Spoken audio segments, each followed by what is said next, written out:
remember that our movie time is just basically us fighting for 25 to 30 minutes about what to watch. And the what to watch actually is false. It's what she will fall asleep to in the first 15 minutes. But yeah, she left. My brother left. And after that, I started watching Squid Game season 2. Now, I'll tell you this much. Initially, I had made a prediction that Squid Game season 2 was going to be not as good as season 1. Now, of course, that is not such a difficult prediction to make, right? That's not that difficult of a prediction to make. And I don't think it's as good as season 1, but it's still pretty good. I genuinely thought it was not going to be good at all. But I was like, you know what? I'm in a hole anyway. I'm in a show hole right now. And therefore, it's good. It's good to, broach into these treacherous waters. I tried to watch Blue Lock again, and I just cannot watch it. I cannot get into it. It's somewhat frustrating, but Blue Lock season 2 is a picture simulator.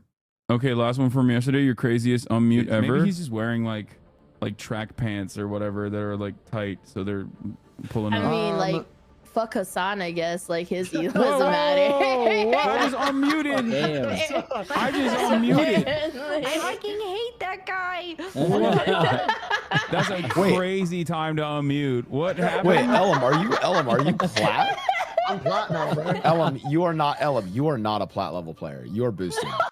Ella might not be a plat level player, and I believe he already got D-ranked anyway to gold 1 again. However, Elam is now moving out of the iron category, iron elo in the game of IRL basketball. So I would say Elam is now like a bronze 3 for basketball.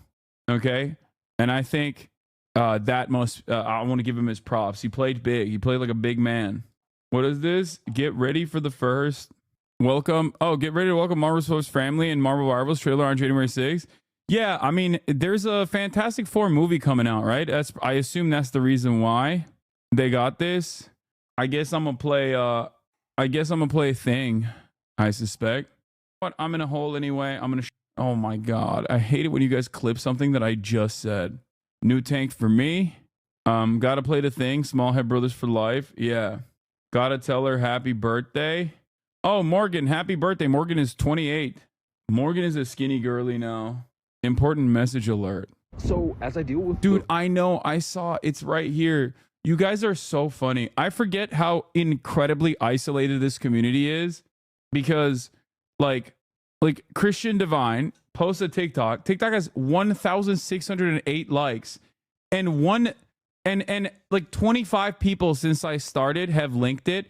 I suspect by the end of this broadcast, 1,608 people that like this TikTok will most likely link it in this chat as well, which is so crazy. Like, how are we such an insulated community? It's like a tiny, minuscule insulated corner with a hive mind. Like, there's so much happening on the world. Oh, happy birthday, Morgan, double birthday. Is it Anafe's birthday as well? To be fair, he said it in the TikTok to do that. Well, still, Gizmo Max and Frogan. Gizmo Max, happy birthday as well. Bro, this is the effect of socialism. Yeah, totally. This is what socialism is. Socialism is when TikTok. Anyway, last 2 episodes of Blue Lock season 2, worth suffering to pick sim. That's what I've heard, but it's just like hard for me to watch. Can you do travel streams? I will be doing travel streams. Yes, I will be doing travel streams. I'm going to Japan, remember? So, what was I saying? Yeah, personal news-wise, season 2, I watched it, fell asleep, woke up early, played some ball with Greek and Elam. Elam's making a lot of progress. We'll do the goals and predictions today for 2025. I wasn't able to do goals and predictions yesterday. One, because I dove into Marvel Rivals as always after a certain point in the day, but also we obviously were covering the entire first half of the day. I was covering the attacks that happened in NOLA, and also the Cybertruck explosion. So we'll obviously be covering that further today as well. But you're a better Marvel Rivals gamer than Squeaks now. That's not surprising. I'm a pro. Go Middle East, hit the Mecca, bro. Embrace roots, hit the Hodge. Yeah, I think I'll pass on that for now. Chat hates fun. Yeah, it was shocking. While Marvel Rivals was a lot of fun, and I think I did a decent job. Look at this though. Noko 55, Not Doki Bird 47, Nice Wig 32, 25 bomb for me. Not the worst. Noko got 22 solo kills and 44 last kills. I got 2 solo kills and 7 last kills. Shooting in New York? Wait, really? Noko is crazy. Hasi, you really are not a bad DPS. You're a great tank, but it doesn't harm to jump for DPS now and then. No, I don't agree. Let's be honest though. Do you also feel like you're being boosted, or can you hold your own solo queue? I mean, I've done duo queues. I've done like a couple solo queues, I think, but I don't really like doing solo queues. Why would I do solo queues if I have the opportunity to play a full stack? It doesn't have to be. Yeah, I'm definitely being boosted, but I think I can play at a gold level.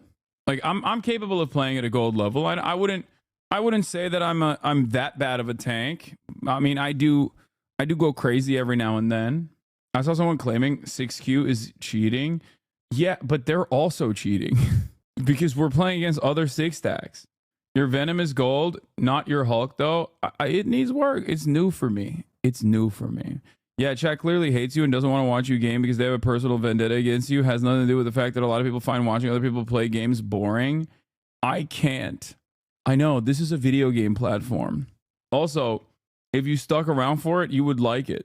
This community is built on the foundation of people who initially were like, I hate gaming. I hate gaming. But then they were like, you know what? I stuck around for gaming and it's actually kind of fun. But yeah, imagine being on Twitch and just saying, what the video games? Disgusting. Who would watch someone play video games? What is this?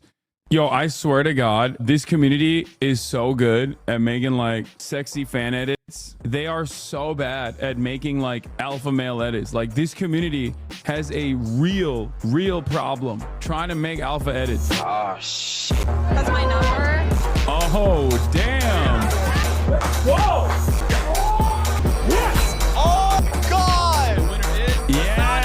HasanAbi. Hasan is so fine. This is the best sex I've had in my life. There you go. Your shape is really good. Definition of your arms. Long fuck boy, you're there. Hasan is too sexy, guys. I can't even listen to what he's saying. It's like that. I mean, it got a little gay by the end of it, but okay. That was literally ancient bro lol. I know. This edit kind of went hard. Now I will be writing a dissertation as to the problematic nature of the HasanAbi community making alpha dog edits. Alpha dog edits are the type of edits dedicated to the PUA community. When you do cultural appropriation from the PUA community, you're actually taking away CapCut edits from the hands of an up-and-coming PUA community upstart. Please, in this essay, in this 2-minute and 50-second TikTok call out, I am going to write a tiny dissertation. Clip missed the whole point you were making about wanting alpha edits about your message and not just looks. I know. I mean, it was still kind of cool though. What is this? Speaking of edits, Bradley Martin TikTok is a good model for how to post this on content for those outside the community. What is this?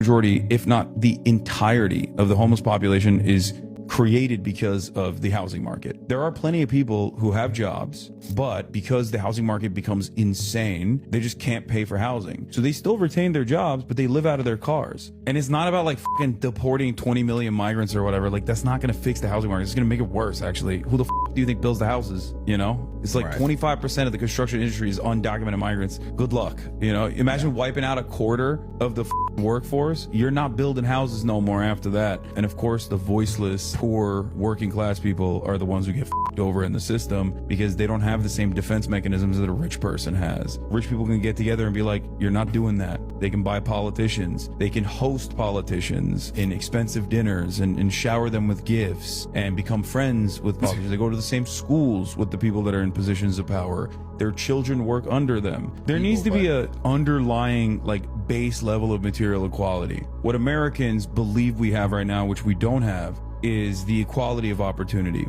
And equality of opportunity means that like it does not fucking matter what your background is, but you're getting the best education and you're not constantly desperate for your next meal. That's equality of opportunity. We can do that, but if we do that, then profits are going to shrink for major corporations, and we can't have that.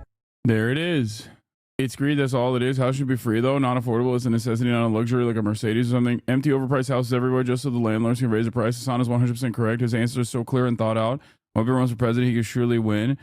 It's not the housing market. They have a lot of very deep issues. The housing market that Hasan contributes to, given he lives in a $30 million mansion, giving incentive to make unaffordable houses. $30 million. Okay. Hasan is dead wrong about corporate profits. Corporations have to pay inflated wages in job hubs to keep their employees housed. They'd make more money without a housing shortage because they could pay less. What? I thought, yeah, my house is now $30 million. Inflation in the Los Angeles housing market has gone completely out of control. Just got home from my first colonoscopy, well rested and ready for some fire ass takes. Yeah. It's funny because the only reason why my house is so expensive, especially considering the size of it, my house in most other housing markets would be half the price. It would be maximum, depending on what year you're purchasing the house, it would be like, it could go all the way down to like $200,000, right? My house right now in Texas, even in Austin, would be maximum $500,000 to $700,000, maybe $1 million, which is not a cheap house by any means, but people make it seem as though it is considered. Like the house that I currently live in is, I think, smaller than my grandparents' house in New Jersey. And when he bought it in like I think like the early 90s, their old house in New Jersey, when he bought it in the early 90s, it was nothing. It was like 150,000 or something, which is still a lot for back then, but it's just like a $3 million house in LA is like a $200K house in the Midwest.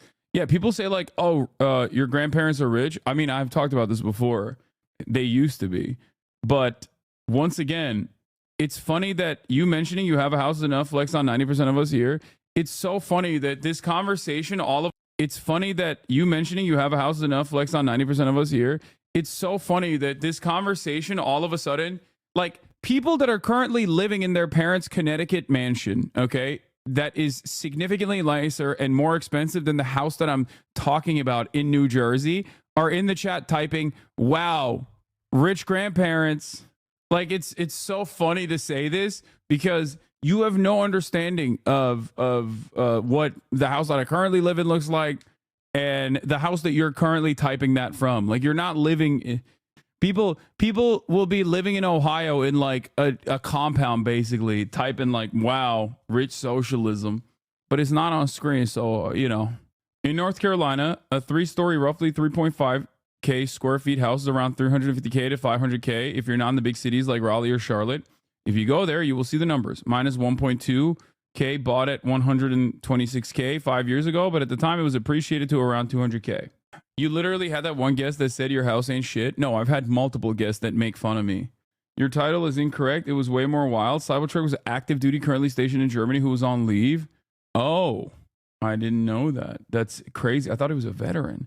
Would you consider allowing some humble British refugee to live in your abode? I will require fiber optical broadband and halal pizzas daily. No. Yeah, FD said that. I read on TikTok you are only gaming to get ads. People hate you that much, dude. What? I'm only gaming to get ads? That's insane. Okay, it's fine. Look, you can't obsess over ridiculous haters and what they're concocting, okay? It's at a certain point you have to understand that it strictly stems from personal hatred. I don't run ads. I don't run ads while I'm gaming. I don't run ads when I'm not gaming. I just don't run ads at all. I spread misinformation and I pay Unk to do it. He weaponized my stupidity. The people always say, wow, must be nice, are always people who have upper class parents and are lower upper middle class themselves, but are so entitled they're bitter they aren't as rich as their parents. Haters are true lovers. Yeah. Oh my God. There's no way that the Cybertruck bombing guy was also like a Ryan Roos style dude. There's no way. A guy on my Discord, Hasan House Opinion, has gone so insane that his issue now is that you didn't buy a house in a walkable community. Wait, what? That's the funniest like armchair urbanism. That's the funniest armchair urbanism take to be like, like, what do you, he did though? No, I didn't. It's not, nowhere in LA is walkable. There's nothing you can do. Hasan has not become a city planner. Hasan has not become a city planner capable of undermining the influence of capital, whether it be titans of industry, from the oil and gas giants all the way to the car manufacturers, the automobile industry that have ensured that American major cities are car reliant. How come he has not done that? It's fine. Look, I don't know. Maybe I'm a little too used to this level of mania. Yeah, I saw this tweet already. We talked about this yesterday. Putting Hasan Piker, a normal Twitch streamer who might disagree with you on some things, and not Diddy is actually the most ridiculous thing I've seen. Somewhere out there, a tree is tirelessly producing oxygen for you. I think you owe it an apology and to use it correctly.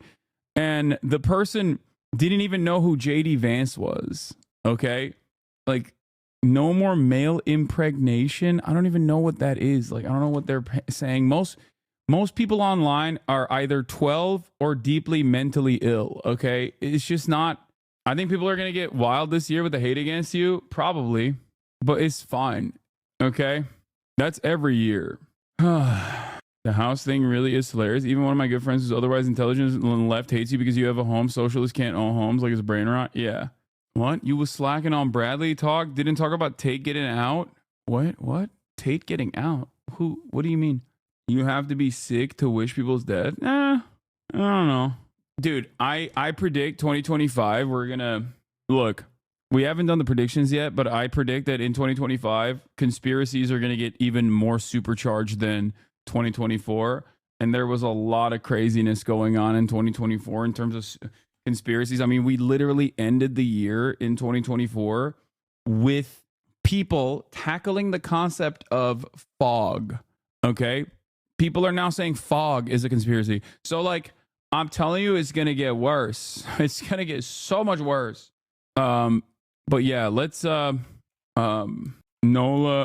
attack updates, Cybertruck explosion, weird info. Your viewpoints on Bradley's show makes you seem more like your Uncle Shaky. When will you become right-winged?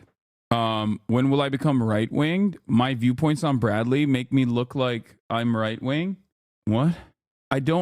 My advocacy for social housing, ending homelessness, abolishing wealth and income inequality, like the massive gap between those who have and those who have not, socialized medicine, and a more just migration process that also simultaneously does not harm the domestic labor population, came across as right-wing to you because you're probably right-wing and you think everything right-wing is good and you just happen to agree with the things that I was saying. But because in your mind, if you agree with something, that must mean it's right-wing, you're having a hard time comprehending. I had a dream you went right-wing, but then all the grifters went left and kept shitting on you. Would you 1v1 me on your debate talking points? I have so many topics to speak with you, and I can go on and on about your Bradley Martin appearance. If yes, tashakkurla. If not, okay. I'm central leftist, by the way. No, dude. No, it's because anytime someone hears bro talk, they think right-wing. Yeah. Okay. NOLA attack update, Cybertruck explosion, weird info coming out. Conspiracies will go crazy in 2025. Predictions / goals. Get in now. Okay. Yeah, we'll do we're 2 days in. We're 2 days into the year and there's already madness about. What, are you scared of debating him? Yes, I'm terrified. I'm terrified of debating him. Thank you for identifying and also calling me out. Thank you for identifying and also calling me out. Yes, I'm shaking in my boots. I'm terrified of the central leftist and the power that he holds in his mind. I'm thanking Chatters for holding me accountable in this year, in this upcoming year. Okay. All right. Do we have a blast off meme? Shaking in your Gurga man? Yeah. There's some crazy stuff happening with this Tesla vet guy. Las Vegas police on CYBERTRUCK. We also discovered, oh my God. There's a gunshot wound in his head prior to the detonation of the vehicle. That's crazy. He might have just, I don't know, timed it so he like lit a fuse and then killed himself. But also, maybe he got packed up as a patsy and just placed in that car. No, not lived. No, timed it. I don't think you shoot yourself in the head and then explode your car. It's difficult. Dead man switch? No. Yeah, there is a lot of weird stuff happening with both of these explosions, or not explosions, both of the attacks, bombings. Well, one is a bombing, one is a. Okay, we'll get into it. Do we have a blast off meme or not? Because if not, I'm just gonna blast off on my own. Okay, I'm blasting off with the CYBERTRUCK logo again because it's iconic, kind of. It's too late, Oliver. She's shaky on my Gurga till I don't even know. 2 days and 4 tragedies into the new year. I mean, this might interest you. Nick says there's a new and better mic for IRL streams. No peaking, longer battery life called DJI Mini Mic. Mics. Okay, wait. Oh, he's going to B&H? Yo, B&H is the move. Lower, how do we decide these are better? How are they better? Yeah. Arthur, explain. So the microphones that we're currently using, when we scream very loud, all of a sudden, like, they sometimes speak. Yeah. Or when we're laughing very loud, or if it's too loud in general. These microphones, they don't speak. They have something built in where it's like if you're way too loud, it's adjusting it so it doesn't destroy your ears. Also, he said every stream will have them in 6 months. That's not surprising to me. Nick is always at the cutting edge. How may I live a socialist lifestyle when the whole system is designed to make money and exploit people to survive? You just try to do the most. so the battery life Do is the a bit best. longer. Not that it's relevant for Nick. Sounds like rumors. No, I mean, there's constant improvements and technological updates happening in this field. Okay? All y'all a bunch of gaslit terrorist simps. Crooks donated to far left Act Blue. Taleb, I am a leftist. What? Actually, Bin Laden had some good ideas. Dude, this is such a boomer meme. Look at how much of a boomer meme this is. They made me cross-eyed. Like, that is, if you're spending time making someone cross-eyed, okay, you're at least 48 years old. Like, no one under the age of 40 is like making someone cross-eyed in memes, okay? It's like one of those like like you grew up watching black and white cartoons, okay? Yeah, this newspaper comics humor right there.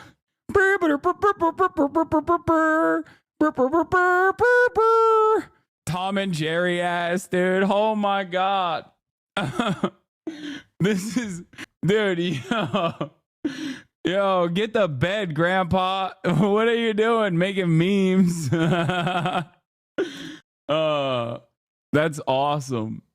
More like Tom and Geriatric. Yeah. Okay. It's one of those like you bonk in the head and then whoop, the wound grows out of the top of your dome and it pushes your top hat. Bonk. Seeing birds. Bro remembers minstrel shows. Bro was there when it was invented. Okay? Bro was there when minstrel shows were invented. Bro was there when racism was invented. Anyway, oh my God. Okay, get the mics for Japan. Guys, calm down. We just use the shotgun for the most part anyway, okay? Please. Like, you're freaking out over the microphones on a stream, on a travel stream that hasn't even started yet. Anyway, yeah, one dead after the cyber Tesla truck explodes in Trump Tower in Las Vegas. and there is a lot of weird stuff happening there, and we're going to take a look at it. But before I do that, here's Christian Divine. I know he's going to come to Los Angeles. I will talk to him. I don't know if I'm going to be here while he's here. New York City right now, and it's not even that cold for New York City, to be quite honest. I'm remembering that I'm going to be in LA in a week, for a week, which will be super cool. So tell me some good things that I should do while I'm in LA. Also, tag Hasan. That motherfucker was like, yo, when you come to LA, let's hang out. I will. Yeah, I'll hang out with him. All right, I will.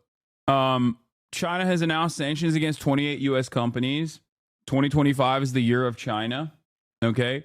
I know rich old white people bring the mid-Atlantic accent back. It feels accurate.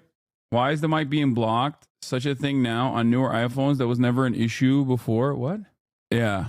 Full list of U.S. sanctioned entities. General Dynamics, L3 Harris Technologies, Boeing Defense Space and Security, Intelligent Epitaxy Technology, Lockheed Martin, Raytheon Missiles, Northrop Grumman, Bay Systems, Honeywell, Textron, Harris, Leidos, Booz Allen. I mean, these are all defense contractors. Virtually all of them. Some of them I don't know. Harris Corporation's on there twice. This is Miskiff's portfolio. Wait, what? Tesla stock is crashing? What, since the explosion? I don't understand. What? Why would it? Wait, I don't get it. The one time it's not his fault? Like, what? No, it's got to be like sanctions, but like, why is it actually happening? Why is it actually happening at the same time as they reported a decrease in sales for the first time? Oh, Tesla Cybertruck sales are disastrous. Yeah, that makes sense. I was talking about this as well. Tesla stock is dropping today because the deliveries report was slightly lower than expected. Yeah, I think obviously Tesla deliveries report was always Tesla's reign was always going to end, okay? Especially because major car manufacturers all of a sudden turned around and were like, okay, we're going to start doing EVs as well. And what do you think is going to happen? Tesla's market dominance was due to, obviously, its charging technology and its ready availability, but also mostly because they had cornered the market that no one else wanted to tackle. Now, there are a couple different problems with Tesla. There are a couple problems with Tesla and EVs in general, okay? Number one is that because China is so dominant in the EV market, and it's virtually impossible to compete with Chinese manufacturing in the EV market if you let them in on accident, they will overtake your domestic manufacturing. They will overtake Western manufacturers. Their cars are much their electric vehicle fleets are literally cheaper. They're basically just as competitive, if not better, on some quality of life stuff as well. So that has created this weird situation where even though there are other domestic manufacturers, like big companies that are also moving into the EV direction, because of the dominance of China in the EV side of things, there is virtually no EV infrastructure still, and people have there's not a lot of interest from Americans on it. There's simply not a lot of interest from the American consumer broadly in electric vehicles. And that's part of the reason why, like, even Ford F-150 Lightning, which was used by the NOLA attacker, which my brother loves that car. My brother thinks the F-150 Lightning is incredible. Like, he's been inside one and he thinks it's the dopest car ever. There's not a lot of consumer interest on it. And I understand why there's not a lot of consumer interest on it, because, dude, EV prices are literally unaffordable for not rich people. No, what are you talking about? There are definitely solid, reliable, and cheaper alternative EVs. Like, look at the what is it? Hyundai and Kia have. What are you talking about? You're only looking at big ticket EVs. Like, you're looking at, yeah, there's incredible Hyundai EVs out there that are fairly affordable, and Kias, I think, as well, right? There are a bunch of affordable EVs out there. It's just, yeah, the Ioniq is what I was thinking of. There's also tax rebates and stuff like that. The problem is, you're coming from a different financial perspective. Please respect that. There's also being broke as fuck. Cheaper if you're rich. I'm driving in a garbage can that needs to be plugged in. Okay. Dude, when I talk about the unaffordability of healthcare, I'm not talking about it from my own personal experience. Okay? Every piece of commentary that I engage in, I talk about across the board.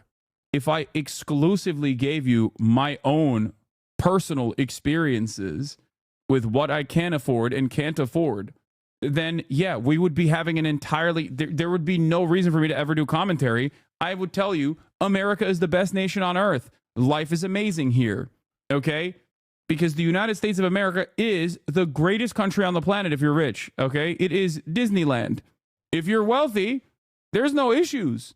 It's great. Anyway, I'm talking about the broader consumer marketplace. Okay? Also, the thing is, secondhand EVs are insanely affordable. I'll give you an example. The Taycan I leased, okay? At the point when I leased it, it wasn't even like the base model. It's like a higher level trim. I think it was a 4S. I leased the Taycan 4S. It was around $120,000 to $140,000, okay? Depending on, you know, whatever specs you had on it. That's an expensive car, a very expensive car, okay? Part of the reason why it's an expensive car is because it's a higher model, it's a higher trim, and also it's a top of the line, like it's a EV as well. So then there's also the additional price on top of that. Now, that's a 2022. It was a Taycan 4S 2022. The value of that car now is around $40,000 to $50,000. Now that's still incredibly costly. That's still very expensive. But think about how much it was devalued, okay? Think about how much the devaluation happened on a Porsche too. And Porsches are one of the few cars, depending on which kind of Porsche you get, where they keep their value relatively well. That is just the way EVs are. That's the EV market because it's so reliant on new technology coming in and it cycles out all of the older ones. So EVs depreciate dramatically. So I'm sorry, but your privilege is showing. What? No, dude. Unless you're talking about my privilege being the fact that I can engage with the English language in a way that makes sense. It just simply doesn't make sense to you because you don't have the mental faculties to understand what I'm saying. I'm not saying a $50,000 electric vehicle is affordable. I'm saying electric vehicles, even at the highest level, depreciate dramatically in a matter of 2 years. Even when it's a car manufacturer that usually is pretty, that usually maintains its price point fairly well in the secondhand market. Okay? It's not that I'm rich and out of touch. It's you're too stupid to understand the words that are coming out of my mouth. Okay? I can't do this every day. Dumbass shadows make me want to leave and never come back. Jesus Christ. I know. It's just so, I think it's just people just want to be heard. That's it. Okay. It's bait, bro. Please stop reading the haters' comments. Yeah. So, anything like 30K becomes unaffordable for the regular person. I know that. I'm not talking about that. My point is, if Taycans are depreciating that much, then obviously secondhand electric vehicles that are significantly more affordable are also depreciating to a, maybe not to the same degree, but still to a fairly high degree. Having said that, however, okay, how the fuck is it worth it if it depreciates so bad and you have to install a charger or spend $45 every morning charging the car? It just isn't affordable to anyone who makes a normal salary. Yes, this is the biggest problem with electric vehicles. The biggest problem with electric vehicles is that the infrastructure is not there for it. Chargers are not readily available. If you live in an apartment complex that doesn't have a charger, what are you supposed to do? And also on top of that, I would say that the 250 mile battery limit is fairly consistent across the board, and that understandably limits a lot of people's like capacity. It's not a problem for me because I don't go super long distances. Okay, it's not an issue for me because I don't drive super long distances, and also I can charge overnight, and I can charge at my house. But the conversation and the back and forth that we're having right now is the reason why people just don't have a lot of interest in electric vehicles yet. Because one, battery and charging technology is not there yet where you could just like walk up to a battery station and charge it at the same speed as like an internal combustion engine. right? And secondly, they're not readily available anyway. It's super difficult to just like have accessible charging stations all around. So that's it. Isn't it mission to find spare parts too in case you need repairs? I don't know about that. That's my one gripe with you having a Taycan. You bought a long-range fast-charging EV and you don't even use it to go anywhere worthwhile. To be fair, you're going to get a lot of resale value if you just buy it out. No. For a more affordable example, on average, a Tesla Model 3 depreciates by 20 to 30% in the first year, retaining around 65 to 80% of its original value. You can't get one if you don't have access to a charger at home, but if you need more than 200 miles, rent a car. I don't know, man. Yeah, a 2020 Nissan Leaf in LA is $12K. So if it's not worth it to buy an electric car, if the value depreciates that much, 100 plus K car depreciating by over 50% when you'll have much more left on a loan than the value in the car in 2 years. Wait, what? Yeah, bro, once again, like you said, if you're rich, just buy your own house charger, rich paradise. Oh my God. Yes, it is. I can't even have a conversation about like why the electric vehicle marketplace is simply not there in the United States of America without people turning around and just be like, you're rich. How about you see yourself out of this conversation? You could say that about anything. Why are you talking about police brutality against black people? You're white. It doesn't impact you. Why are you talking about trans people being marginalized? You're cis. It doesn't impact you. Why are you talking about the unaffordability of housing? You have a house. You're rich. It doesn't impact you. Why are you talking about, like, this is everything I talk about, okay? Why are you talking about misogyny? You're a man. It doesn't impact you. What do you mean? I should just stop talking about it then. I should just tell you that everything is fucking awesome. It's so weird. Everybody needs to calm down. Okay. But I think some of the reasons why Tesla was inevitably going to, Tesla was no longer going to be able to pop off was because other major manufacturers got into the EV game. And I will admit that they are significantly better with their build quality. They have better bells and whistles, better manufacturing capabilities, and also better, like faster repairs in general. Part of that is low key because of a good thing that Tesla did that turned out to be kind of a bad thing down the line. The good thing that Tesla did was cut out the auto dealership structure. Auto dealerships are some of the most corrupt. It's one of the most corrupt industries in this nation. Okay, they are horrible. But having car dealerships means that there is a faster process of repairing cars. If Tesla had actually also had a pretty expedient repair process, if they had built an infrastructure for like faster repairs, I'm sure that they would have an easier time. But because they were so dominant, I think that's not true. It almost has nothing to do with the dealership model. I don't know. I feel like I feel like that does have something to do with the dealership. That really isn't true anymore. The internet's done a lot to keep dealers honest. You are wrong. You are wrong, but I guess it's because you also are a car salesman. So of course you are saying that. I think auto dealers is one if I had one industry that I could just like wipe out like that, it would be the auto dealership. Like obviously it would be healthcare first, but it would probably be auto dealership. It would be private healthcare. Oh my God, cruise liners. That's another good one. There's so many. Oh, Airbnb. God damn it. There are so many awful, parasitic, truly bad industries out there. The thing that is really annoying about the auto dealership structure is that like at the point of purchase, it is one of the few sectors where you are purchasing a commodity where you just know you're getting shafted and there's nothing around it. Okay? Like the very fact that there is a 10% additional cost above the sticker price, the MSRP, no matter what, is wild. Like what other industry in the United States of America, and I say this as a Turkish man, okay? Turkish people haggle, especially in the bazaar. There is a haggle culture in Turkey. We do not have a haggle culture in the United States of America. However, the only sector in the United States of America where you are purchasing a large commodity where you have to sit there and get shellacked is purchasing a car, okay?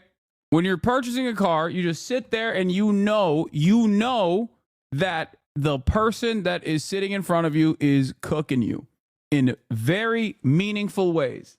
That person is cooking you no matter what. You need a car, you're cooked. I am too dumb for you streams, HasanAbi. What do you mean? I work for GM. They keep increasing the price while cost is almost the same, and they do stock buybacks and fire us because they need to save money. Yeah. Dealerships do crazy stuff. I worked in dealerships for 10 years. The manufacturers give a lot of rebates now for hitting sales quantities instead of high profit deals now. The salesman before was correct to an extent. Can't believe you haven't brought up car subs. What do you mean? Oh my God. Guys, it brings me no pleasure, but 2025 is over. And it's not even, it just started, but it's already over. Some might think I'm talking about the Tesla Cybertruck explosion outside of Trump Tower. Others might be thinking I'm talking about the New Orleans attack that took place. But there's something that was devastating that also took place, apparently. It seems that the direct-to-streaming Snow White project produced by the Daily Wire is canceled. Brett Cooper playing the princess has left the Daily Wire. I didn't realize that we were going to start off the year with such devastation off the rip. When I heard about all the awfulness that was happening in 2024, and then all the awfulness that has happened in 2025 so far in the past 48 hours, I kept taking a deep breath and thinking to myself, well, at least there is a direct-to-streaming Snow White project produced by the Daily Wire starring Brett Cooper as Snow White. Finally, we will have a Snow White that is actually white because woke has ruined it. It's turned into Snow Black, maybe even Snow Asian. But no more Snow White is what I kept saying to myself and others. They kicked me out of the Walmart because I kept approaching people with a microphone and a phone, putting the camera directly to their face for my TikToks. Why Snow Asian but no Snow White, I said. It's always Snow Woke, I said. And the people kept saying, get away from me. Man, I'm trying to buy eggs for my family. They didn't understand it. But this community understood it. But now, society has taken that away from us. Snow White will never be white again. And also, I am no longer allowed to go to Walmarts in the California, Los Angeles area, but that's okay. I fought this battle and I thought Weeby with an early contender for Crash Out of the Year. Yeah, pour one out for Weeby. I fell to my knees at Walmart. Hasan, is that Ben Shapiro? No, that's Fem Shapiro, which is Ben Shapiro, but after estrogen, after HRT, living her best life. Anyway, okay. All right. Let's get to the news. Let's get to some also serious and confusing news, even though it is confusing that the Daily Wire is no longer producing the Daily Wire straight to DVD, straight to streaming Snow White. New details about the possible wider scope and circle of this investigation. There's the attack here in New Orleans. There's also the Cybertruck that exploded just outside the Trump International Hotel in Las Vegas. And Andres Gutierrez is in Las Vegas for us with that part of the story. Andres, good morning.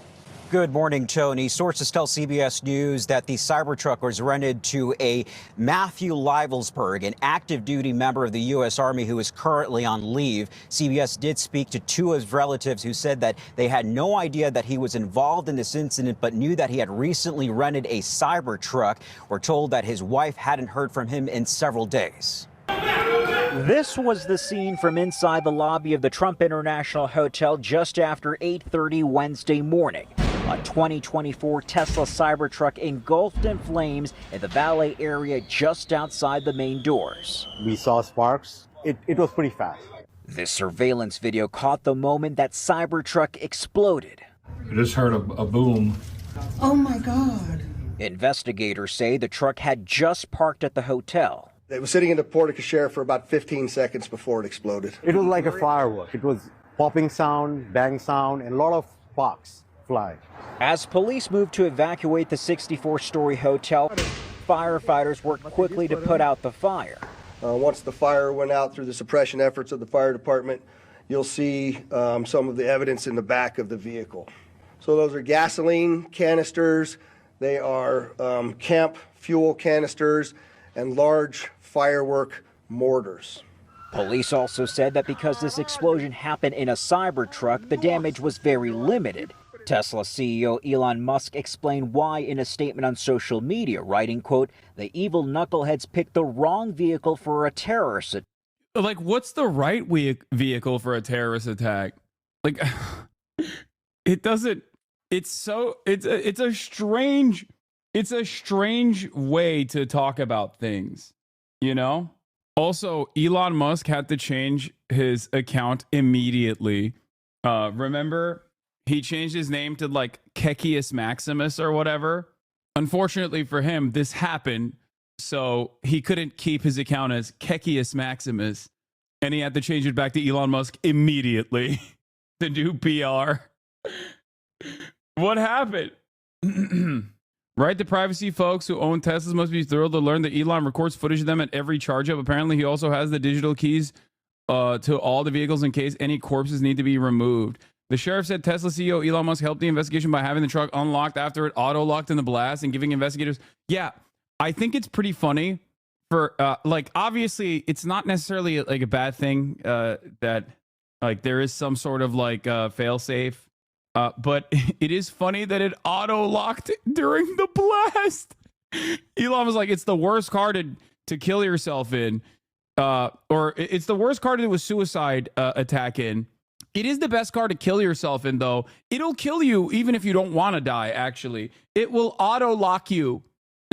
Teslas auto-lock when they're on fire. Perfect vehicle for a terror attack here. Okay, chill. Auto-lock in case of fire to protect the fire from getting out. Yeah. Because if you're on fire inside of a car and you unlock the door and you get out, then you can spread the fire technically. It's a smart move from Elon Musk.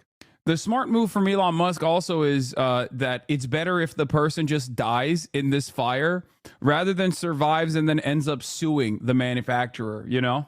Attack. Cybertruck actually contained the explosion and directed the blast upward. Not even the glass doors of the lobby were broken.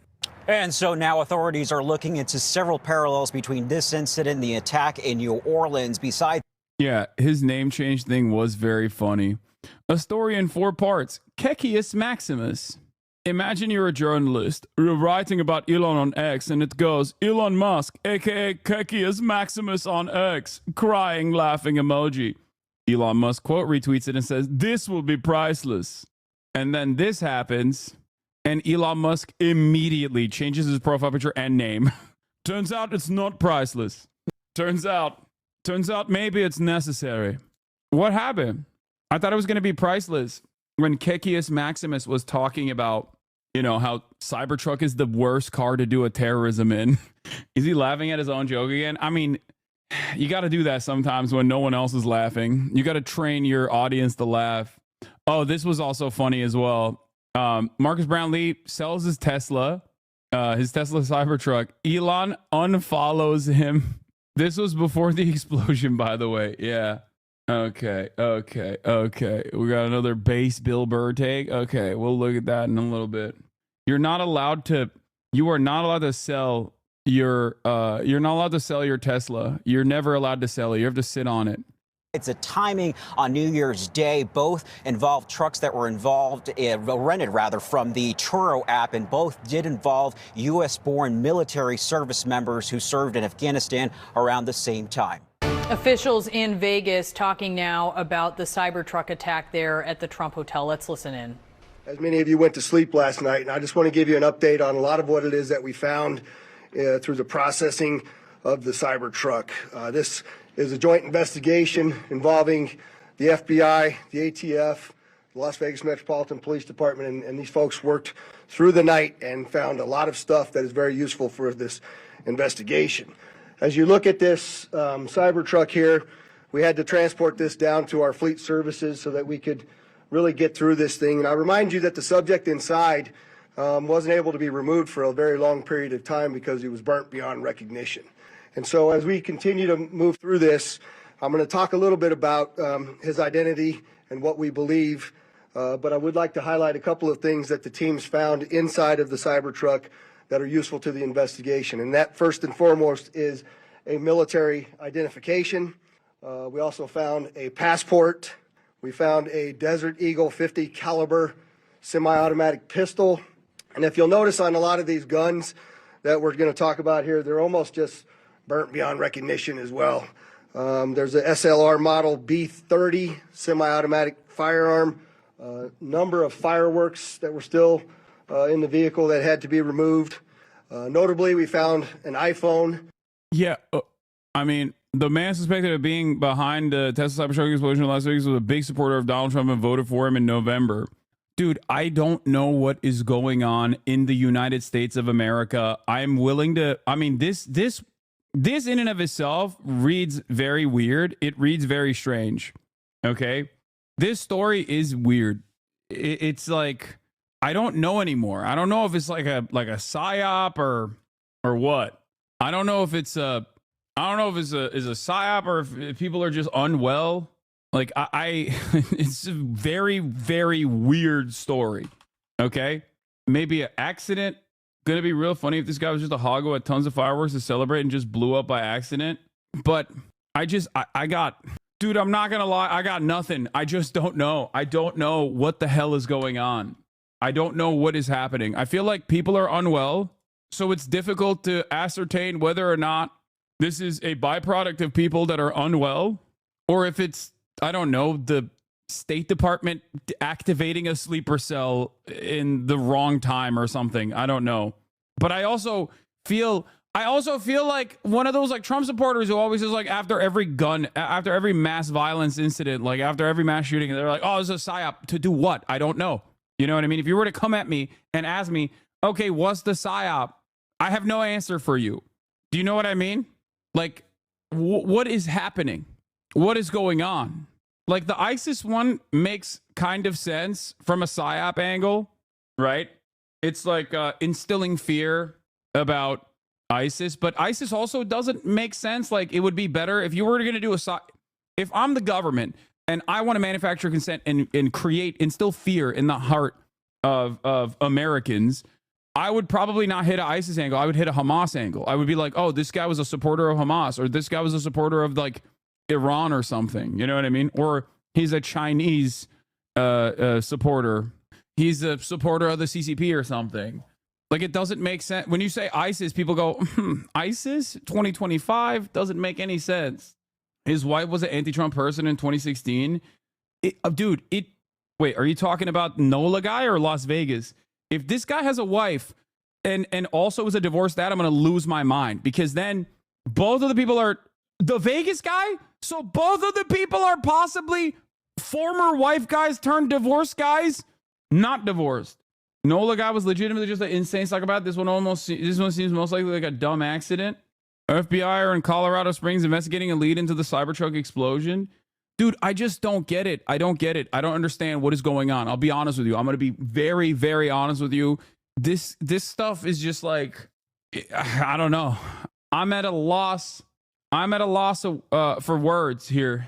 Like, even Matthew Thomas Crooks being a registered Republican and then shooting at Donald Trump because he was like, I'll kill any president that comes into my neighborhood. I don't even care. Like, looking at his background, looking at his profile, looking at his like political ideology and trying to figure out what was going on, it just kind of reads as a guy who was a loser and wanted glory for himself and thought, if I shoot at any president that comes into Pennsylvania, into my quiet suburb, I'll get it. Instead of doing a mass shooting, I'm just going to do this instead.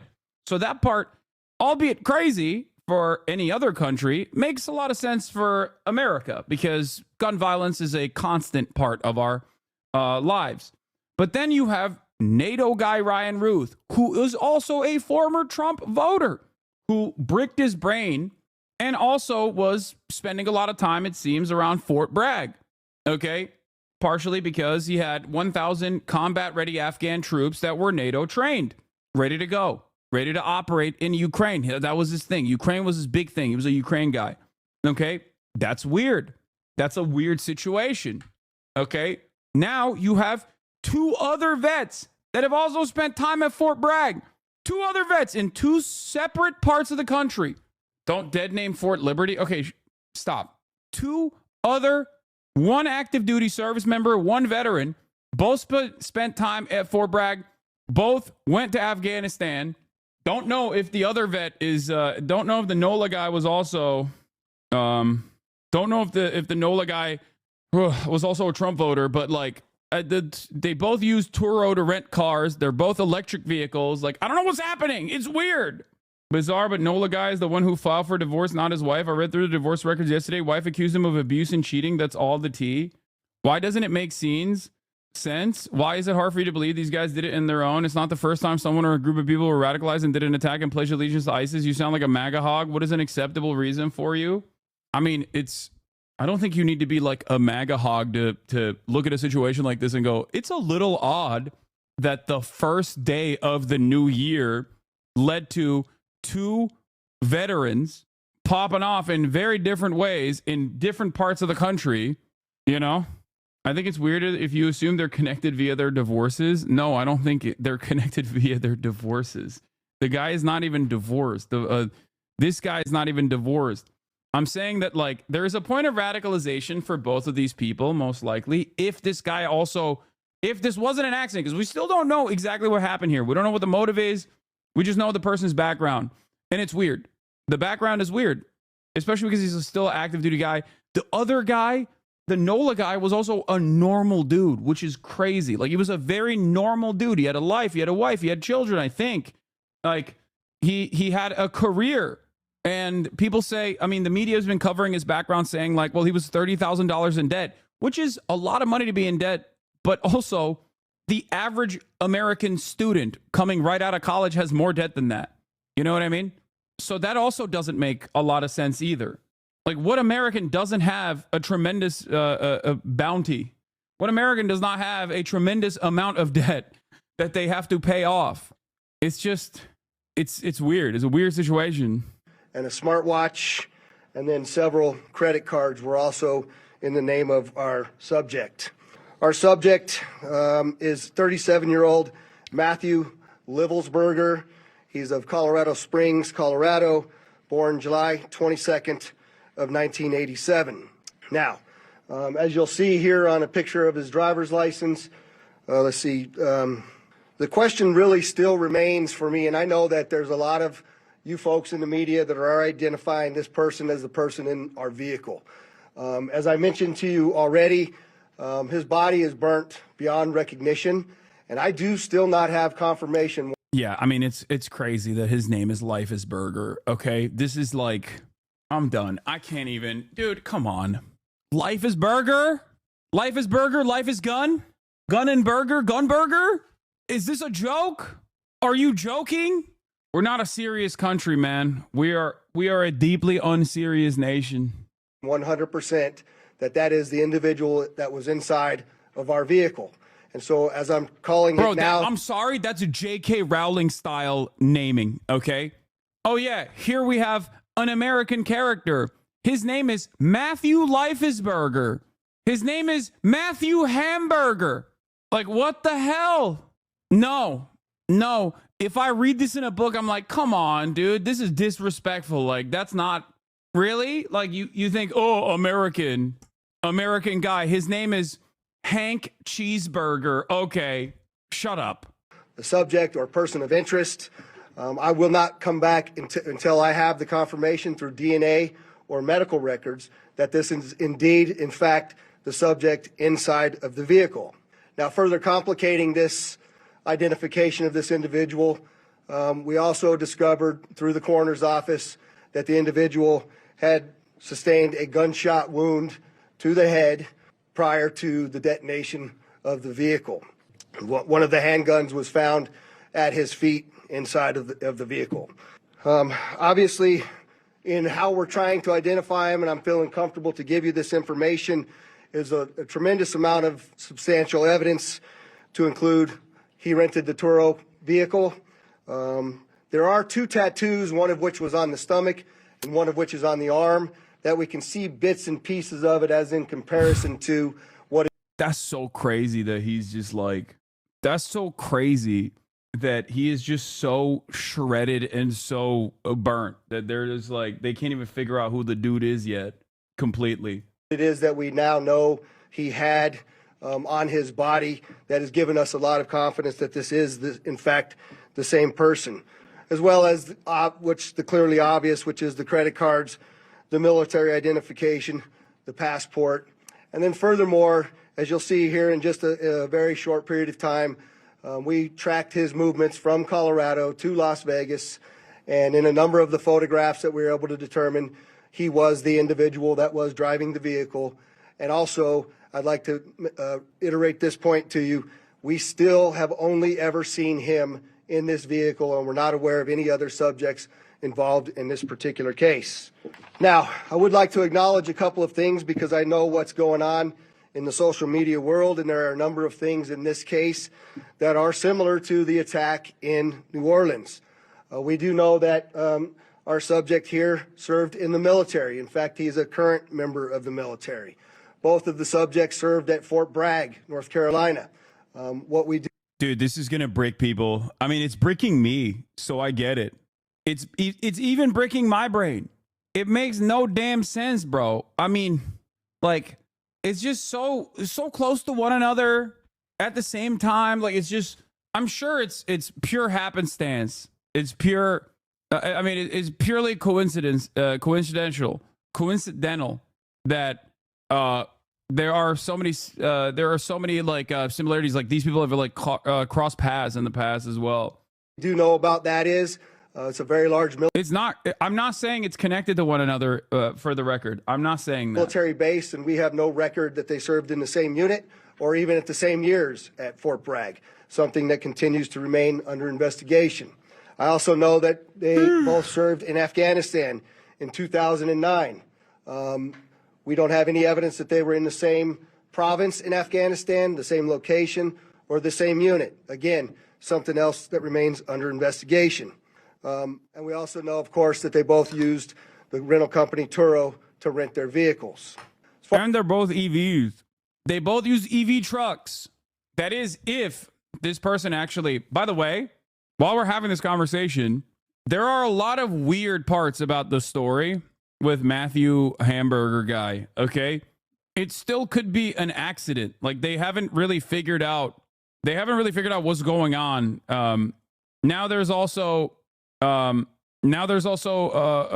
that he had a gunshot, like a self-inflicted, potentially gunshot wound. So, like, what does that mean? Like, we don't know if someone like, how does he accidentally shoot himself? Okay, there's two options here. One, electrical circuit failure inside of the Tesla. Okay, here, hold on 1 second. Let me put the conspiracy music on. Okay, hold on 1 second. Okay, Matthew Leifesberger arrives at Trump Tower, excited to stay in his favorite president's hotel institution. He's arrived in Las Vegas in a Tesla Cybertruck. He's excited to eat burger at Gordon Ramsay's famous burger institution, also cleverly titled Burger. He's had plans. He's going to put $100 on black. However, he's also brought his weapons with him because Las Vegas, when you go out to Las Vegas, there are a lot of gun ranges that you can go and shoot your gun at. Maybe he's going to hang out with some of his military buddies. He realizes that the fireworks that he brought forth after an electrical circuit failure inside of the Tesla Cybertruck start catching fire. He realizes in that moment that the Tesla Cybertruck has automatically locked him in. Instead of dying to self-immolation, he pulls out his Desert Eagle and kills himself. Or, here's another conspiracy. Matthew Leifesberger gets to Trump Tower, excited for the time off that he has with his buddies. Again, electrical circuit failure causes the fireworks that he brought with him that he was going to explode, and maybe even the Tannerite, and shoot in the Las Vegas desert. Start catching fire. Tesla doors are locked. He's desperately trying to get out of the car, but the car catches fire. In that eruption, the Desert Eagle goes off and actually domes him. There you go. Bro, he had gallons of gas in the bag with the fireworks. No way it was an accident. Or, okay. Green Beret Matthew Liefesberger, famous for conducting dark money shadow operations and special operations all around the world, fucks over the wrong cartel boss. So the cartel boss kills him, dumps him in the car. They've also figured out how to do Tesla self-driving, Cybertruck self-driving. The Cybertruck self-drives with the dead Matthew Liefesberger in it, and then they detonate it remotely outside of Trump Tower. Okay. Now you're making stuff up? Yeah, I am. Everything that I'm saying is made up. But also, yeah, the fireworks and all the guns and stuff, like you might be thinking is weird to bring to Las Vegas. But there is a valid reason for why he might have brought that. Like he might have genuinely, not saying that this is the case, but he might have genuinely brought all of those fireworks and like gas canisters and everything else and like go out in the desert and shoot stuff. Sounds like you're covering this up. Wait, what? How am I covering it up when I'm even like leaning into conspiracy stuff? I think anytime you are transporting explosive material in a Cybertruck, you're making a dangerous gamble, okay? Also, Seth Harp is a veteran who writes extensively on the Rolling Stones, writing a book on this as well. The Fort Bragg murders. At least 44 Fort Bragg soldiers died stateside in 2020. Several of them were homicides. Families want answers, but the Army isn't giving any. Fort Bragg is a very weird place, which makes things even a little bit more unique and interesting. Anyway, I got to pee. As far as his military background, it's been confirmed by DOD that he was indeed in the United States Army. He was also a Green Beret operations sergeant who spent most of his time at Fort Carson, Colorado, and in Germany. He was on approved leave from Germany, where he was serving with the 10th Special Forces Group. He was also previously in the National Guard and the Army Reserve. I'd like to point out to you that through exceptional joint investigative effort, we've gotten to a place where we believe we can show you his route to Las Vegas from Colorado, and Carlos will put up the map there for you. And we know that he rented the Cybertruck in Denver on December 28th. We tracked his movements through the Tesla charging stations to Monument, Colorado on December 30th. On the 31st of December, the truck was charged in Trinidad, Colorado, Las Vegas, New Mexico, and Albuquerque and Gallup, New Mexico. On January 1st, the truck was charged in Holbrook, Flagstaff, and Kingman, Arizona. We last tracked the truck in Kingman at 05:33 yesterday morning. The truck was first spotted in Las Vegas at 7:29 a.m. yesterday. And Carlos will pull up a picture of the truck pulling onto Fashion Show Drive here. And that picture was observed at about 7:34 a.m. We know that he pulled into the Trump Valet, and I believe we have a video of that. You can see the Cybertruck highlighted there. Wait, so what? through extensive surveillance video, we were able to track him leaving there, and we know that he went to several different places along Las Vegas Boulevard, and he spent some time in a parking lot of a business near Flamingo and Las Vegas Boulevard. We didn't have a video of the truck pulling back onto Las Vegas Boulevard from the Sands. See that there? That's north on the boulevard. He was a Trump from supporter, Sands which at is not 8:39, surprising. where he then immediately heads to the Trump Hotel, pulls into the valet area, and as of course you all know, the explosion occurs within 17 seconds of his arrival at the valet. There's some additional investigative updates that are going to be provided to you by a couple of the other speakers here, the first of which will be our special agent in charge of the FBI local office, Spencer Evans. Spencer? Good morning. My name is Spencer Evans. I'm the special agent in charge of the FBI's Las Vegas division. As the sheriff mentioned, we've been working through the night with our partners, the Las Vegas Metropolitan Police Department and other agencies, to gather all the facts and determine a motive to what was initially reported to the FBI as a bombing incident, to which our special agent bomb techs and others responded. Obviously, we're always concerned in these sorts of events to ascertain what the motive is. We understand that's everybody's at the forefront of everyone's thoughts. And so looking into exactly Why is him being a Trump supporter not surprising? Dude, who isn't a Trump supporter, man? That's why it's not surprising. It's more surprising when someone does something and they're actually like a leftist or whatever, okay? I mean, think about it, dude. Ryan Ruth, former Trump voter. Matthew Thomas Crooks, registered Republican. Like, virtually every mass shooter has been. There was a dude being a Trump supporter or being like overtly right wing in the act of doing domestic terror is so commonplace. We got a radfem mass shooter. Like that's crazy. Like we got a female school shooter, man. That happened not that long ago. That happened like a week ago, 2 weeks ago. I don't know how long ago, but it's just like think about that. Not radfem, femcel. Even though people disagree with me on that and say, well, she had a boyfriend. She was a Nazi, not a radfem. She was a femcel. Sorry. Wait, but also with NATO super soldier Ryan Ruth is like Trump's basically just filled to the brim with mania and right-wing radicalism. So obviously at a certain point, the following mania will point back to him. Motivation remains our number one priority. This is why the FBI's Joint Terrorism Task Force has been brought into play. The Joint Terrorism Task Force, most important part of that acronym is joint. It is done in concert with our partners, which are comprised of more than a dozen investigative agencies here throughout the state of Nevada. Was not canceled by feminists. I mean, dude, that's every day. Okay. She was illiterate, the manifesto. I mean, she was also 14, right? Working hand in glove, side by side, tirelessly to determine, is there any ongoing threat to the public, to identify the subject, to determine any potential connection to other events going on in the world, most notably in New Orleans, and then obviously to determine if there's anything else that we need to be tracking down. At this time, as the sheriff's pointed out, we feel that the subject has been identified, although not conclusively, waiting for DNA evidence on that front. However, we do feel like we have the subject identified, and at this time there is no information about additional subjects that the FBI is tracking on. Our resources, as I mentioned, that have been deployed in support of this event include Special Agent Bomb Techs, our evidence response team, which is processing crime scenes, side by side with the forensics folks from Las Vegas Metropolitan Police Department, our investigators, our intelligence analysts, and then outside of the FBI Las Vegas field office, we have investigative leads that are being conducted by FBI field offices, both internationally and domestically as well.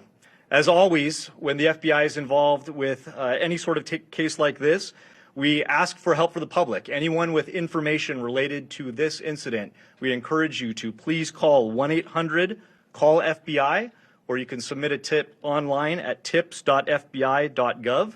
We've already received thousands of tips related to this incident. The challenge that we face moving forward is to separate those that are pertinent and relevant and those that can be verified for those from those that have not. For example, one of the tips that we received just today relates to people saying stop snitching. No, dude, snitch on this one. I want to know. I want to know what happened. This is not like a Luigi case. I want to know what happened. There's a mystery. Okay. I want to know. Do you not want to know?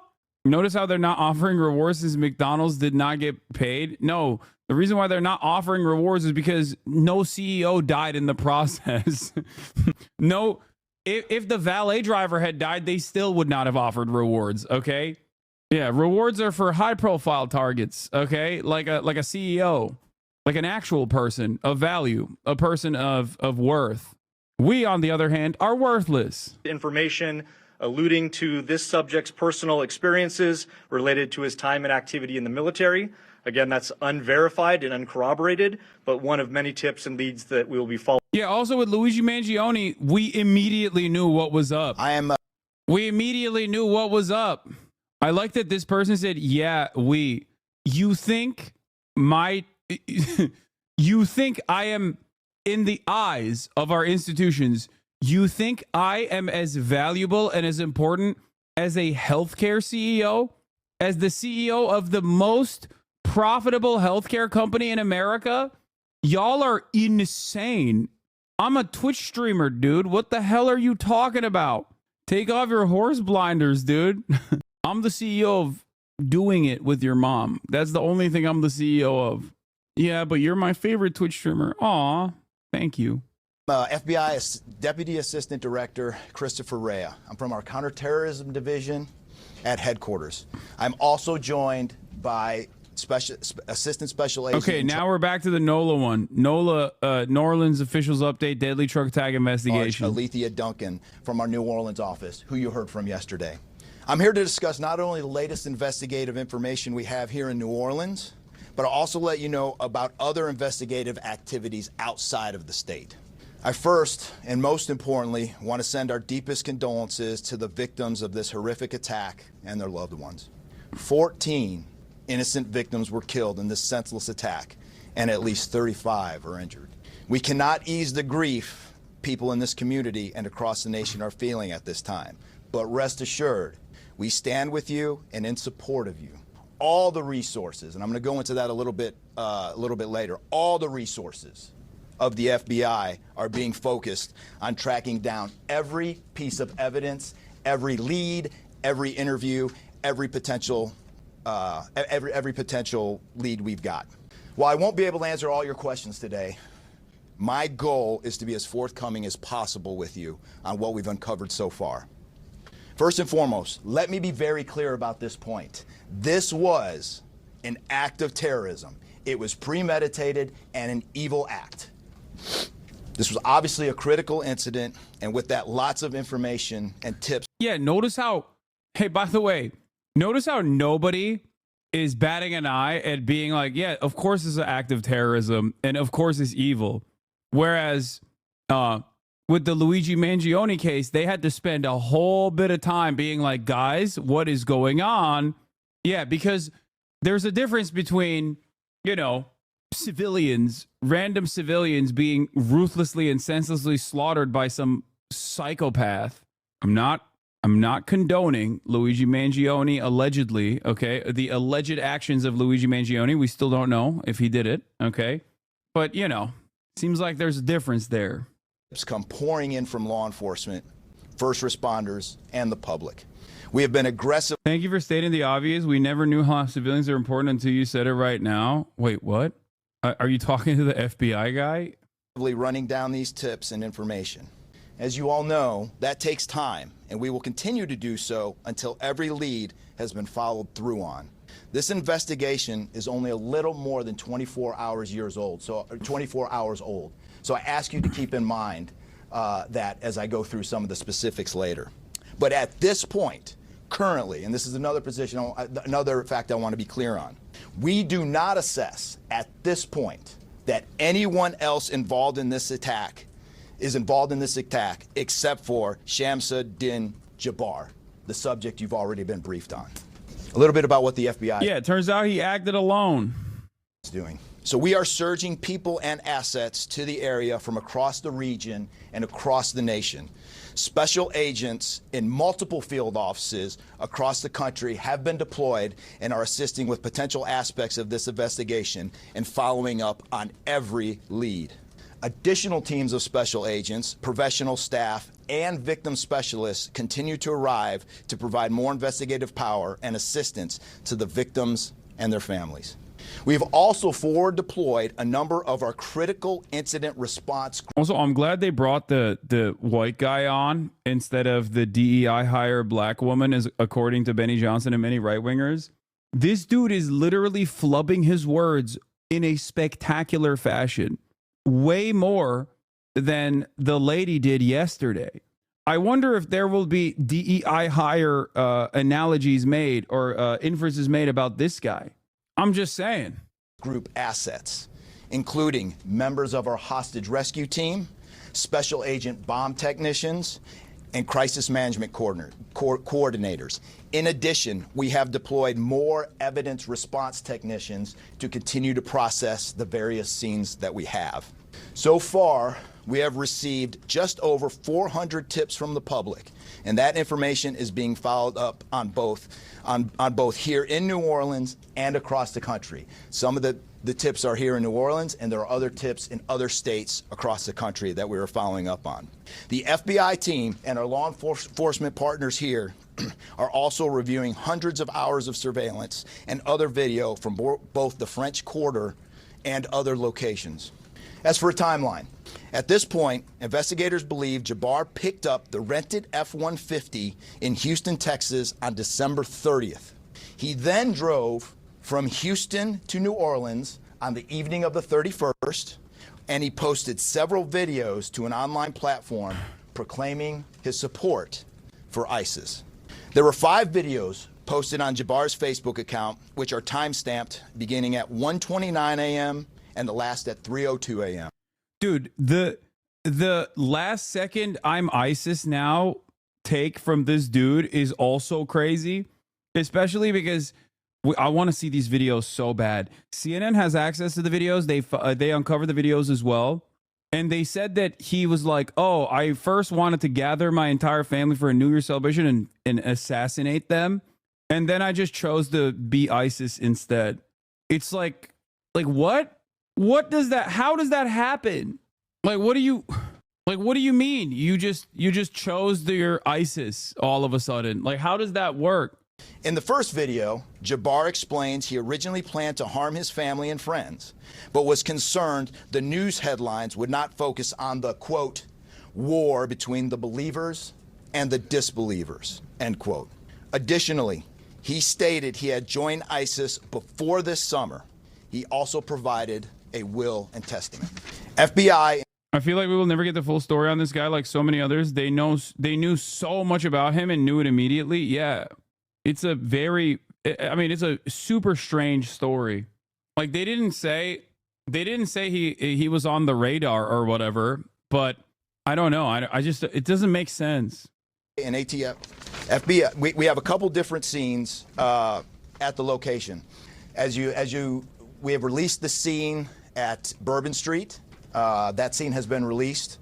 We also have a scene off of Mandeville address where we're currently searching that scene right now. Oh yeah, he also said that he learned about joining ISIS in a dream. In a series of videos, the suspect in a deadly New Year's attack in New Orleans discussed planning to kill his family and having dreams that helped inspire him to join ISIS.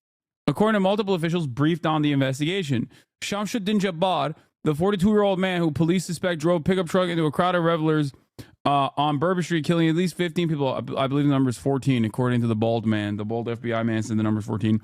And injuring dozens more, made the chilling recordings while driving from his home in Texas, Louisiana, authorities believe. Jabbar, a U.S. citizen and Army veteran who served in Afghanistan, made reference in the videos to his divorce and how he had at first planned to gather his family for a celebration with the intention of killing them, to officials who had been briefed on the recording said. But Jabbar said in the videos that he changed his plans and joined ISIS, and referenced several dreams that he had about why he should be joining the terrorist group, according to the officials. Oh, it's 15 because he died as well. Okay. Bald man said 14 innocent deaths. Okay. All right. That makes sense. So the death total is 15 because he died too. Jabbar died too. He was an information agent in the Army. No, I think he was. No, dude, he was IT. He did HR and IT work. Listen, please. Shamsuddin. What? Shamsuddin. Okay. What? Did I say it wrong? Yeah, he went from HR and IT to becoming a property manager, I think. So, longtime Muslim, according to his bro, arrested for alcohol in 2020. No, he's I think he converted to Islam recently, is what people were saying. Not he wasn't Muslim. He wasn't Muslim initially. He had recently converted, is what people are saying. FBI and ATF agents have secured that house, and that location is being searched for potential evidence.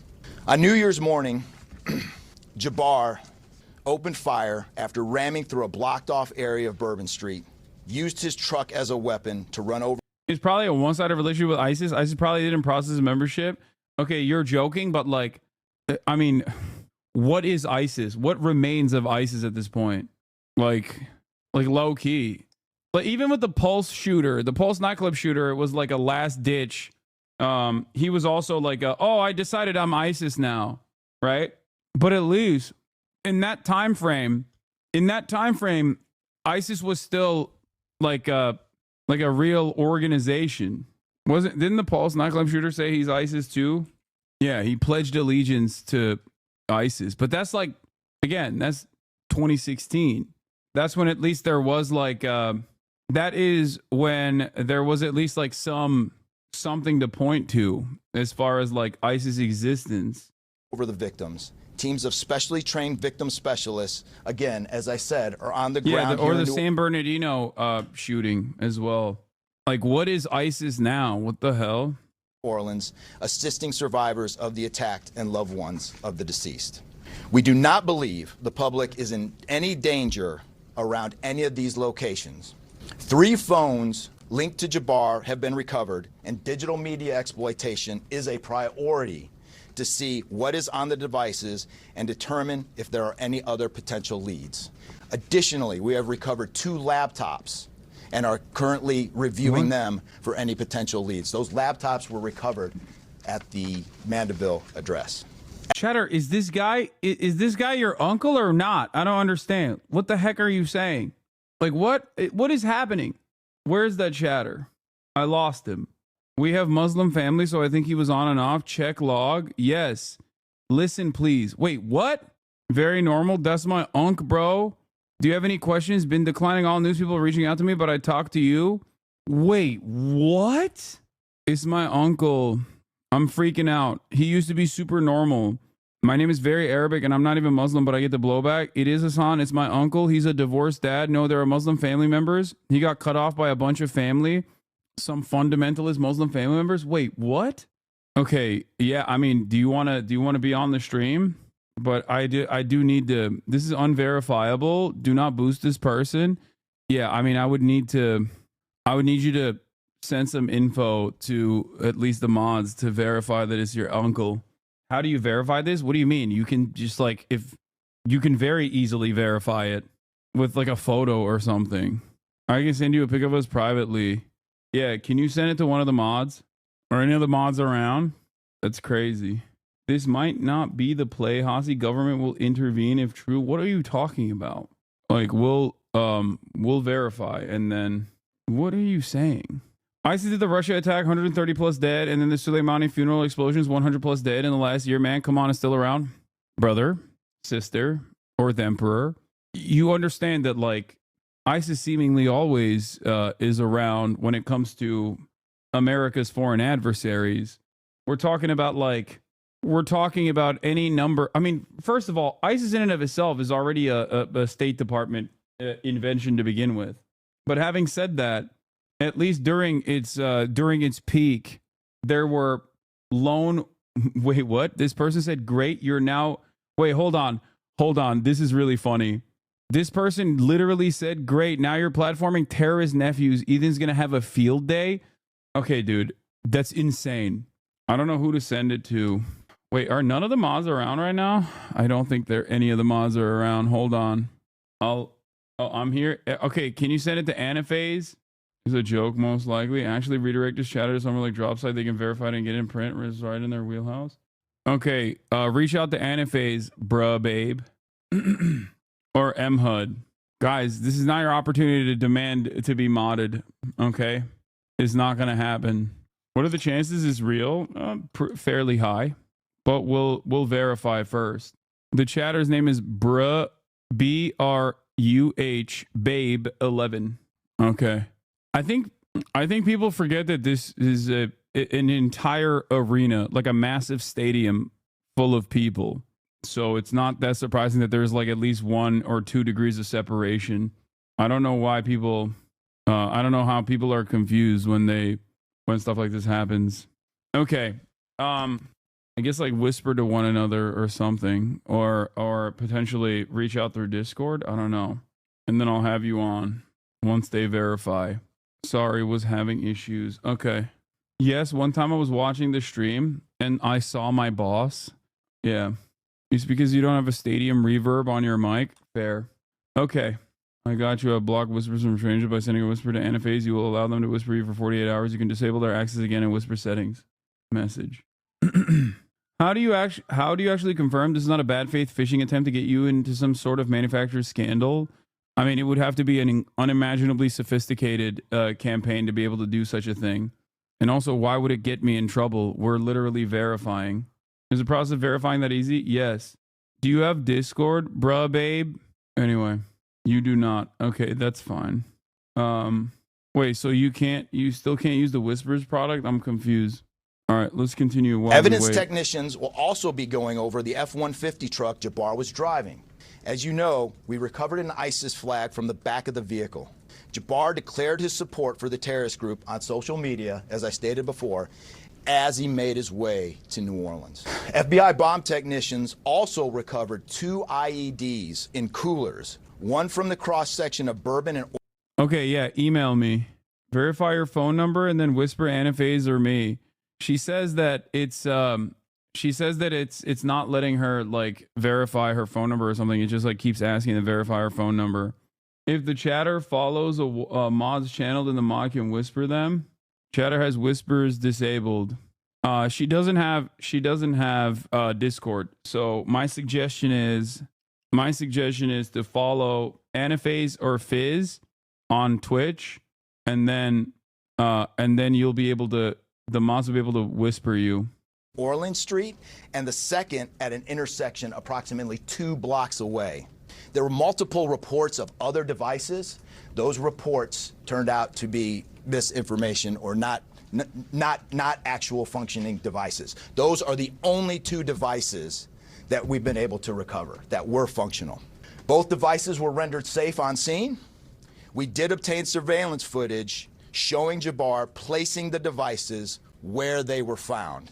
Two other, as I said before, 2 other items of interest were determined not to be IEDs. A little bit about Jabbar.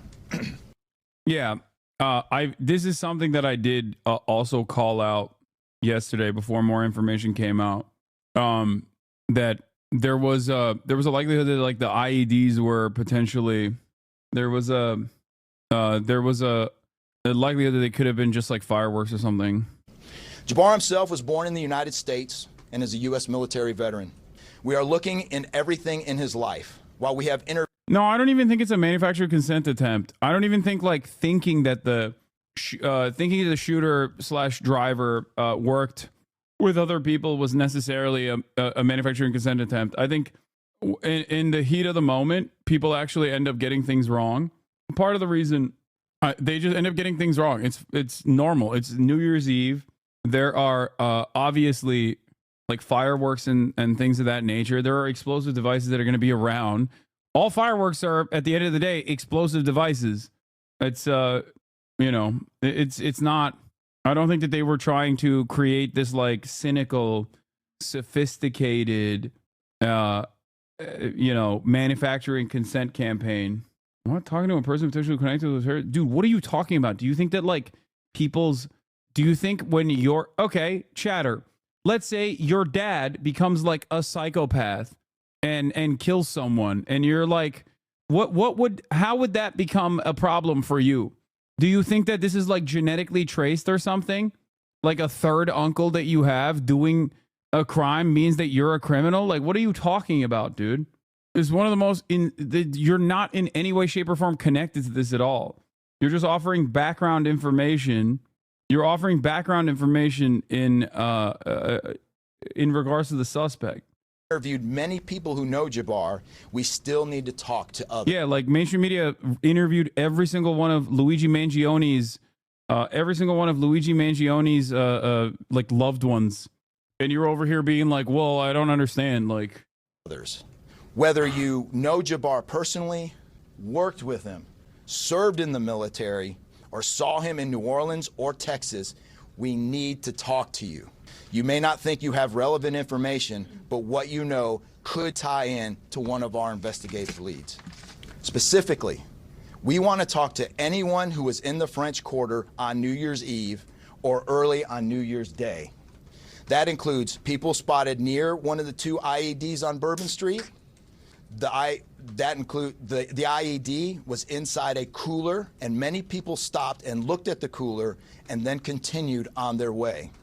Let's be clear, again, we do not believe at this point these people are involved in this incident in any way.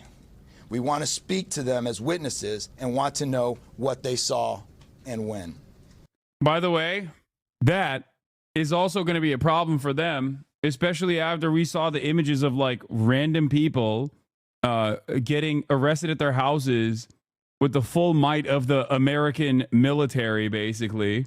All of a sudden, it rings hollow when you say, oh, we won't do anything, we promise. Can you give us some information?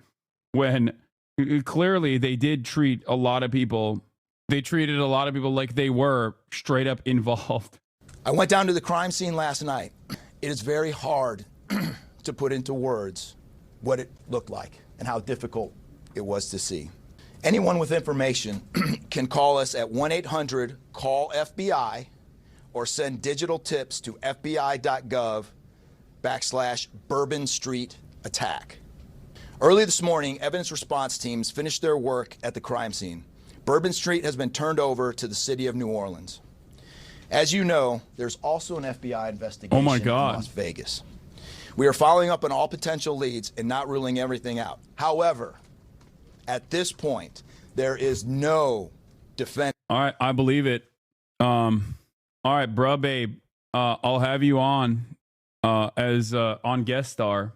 I'm gonna call you in on guest star right now. Show us? No, I'm not gonna show you. That's crazy. Do you want to be on? You don't want to be on camera, right? So we'll just hear you. I can't even see her in the chat because the chat is going crazy spamming. Hold on.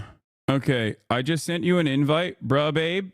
I just sent you an invite to guest star. You need to accept it, and then you'll be able to talk. Hello? You're muted, by the way. Can you hear me? Hello? I feel like you're speaking, or at least you're hearing me, it seems, because every time I speak, your sound bubble pops up, which means I can't. You're on, but I can't hear you. Can you guys? You guys can't hear her either, right? Maybe their device doesn't have a mic. No, every device has a mic. What are you talking about? Okay. Check the input. Yeah. Go chatter. Check your input. Like click on your settings and check your input output. Do you have them muted? No, I don't have them muted. The mic icon, not the speaker icon. What do you mean? My mic is off. But even when I speak, wait, what? Even when my mic is off, when I speak, it sounds like she's speaking. What? That's weird. That doesn't make any sense. I don't know what's going on. Oh, because probably my stream is open? Maybe? Is that the reason? Looks like she's using the line mic input and not her actual mic. Yeah, but even if it's picking up the stream sound, it wouldn't be so immediate. So there would be a delay. I think you have to maybe click on the microphone on the top here, like on the top left corner of your screen, and see if you give it permission. Like you're allowing Twitch to use. Or I'm gonna hang up and I'm gonna call you again. But tell me if you are using a phone or a desktop. She's using her onboard sound as input on her microphone. Yeah, it might just be bugged. Let's see. Let's try again. I'm gonna call again. I'm on my laptop. Okay, I'm calling again. I might have a privacy thing potentially. Okay, I sent you another invite. Okay, can you hear me? Okay, you were muted and then you unmuted, but I still can't hear you.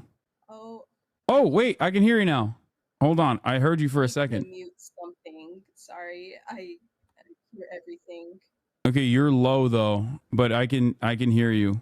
Hello? Yeah, I can hear you. Can you hear me? Hello, hello, hello. Now There's a super long delay. No, because you're probably hearing me from stream. You're not hearing me from.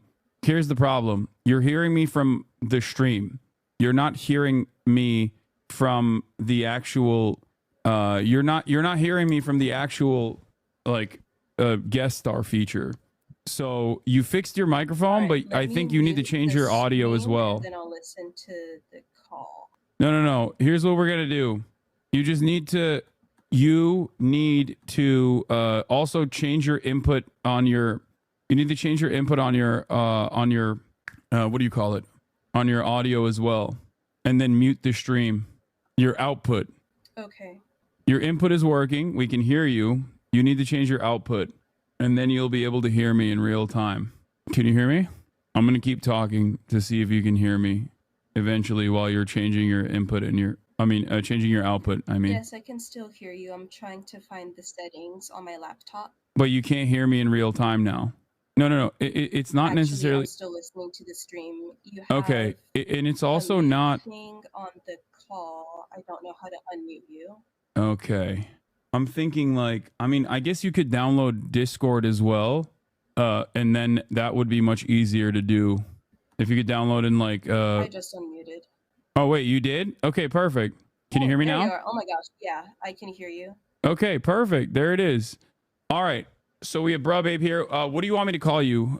Like not your, if you don't want to reveal your real name, that's fine. Yeah, username is fine. Okay, we have Bruh Babe here. Bruh Babe is the niece of the NOLA attacker, and I wanted to hear a little bit more, whatever you want to reveal about the background of the person who you're related to. Yes, so he is the brother of my dad, and my parents actually separated when I was really young, so I'm not super close to that side of the family, but we do share a name. When I would visit in the summers, super, super normal. Like, he was actually like the uncle that I would look forward to seeing. Wait, hold on. Can you hear me? For him and my dad and their other brother playing GTA, and he was the only one that would let me play with them. He was goofy, super sweet, and I never knew him to be anyone capable of doing something like this. Yes, GTA. So the question I have is, we looked at the background of Jabbar extensively on the broadcast yesterday. I think you saw some of our coverage. The LinkedIn profile was revealed. It showed that like he extensively worked in the military. He served in Afghanistan. He toured in Afghanistan. He came back and he was doing IT work, I believe. Yes. For the military. Yes. Okay. I knew him to be someone who knew a lot about like computers and kind of a nerd in that way. Mm-hmm. And he also did some HR work as well. Yes. Okay, so there has got to be a point of diversion. So as far as his like background goes, he was, I believe, divorced once and then got remarried. Yes. Okay, so he was divorced once and he got remarried. Does he have kids? Yes. From the first wife or the second wife? First. Okay. And what is the so from the first wife he had kids.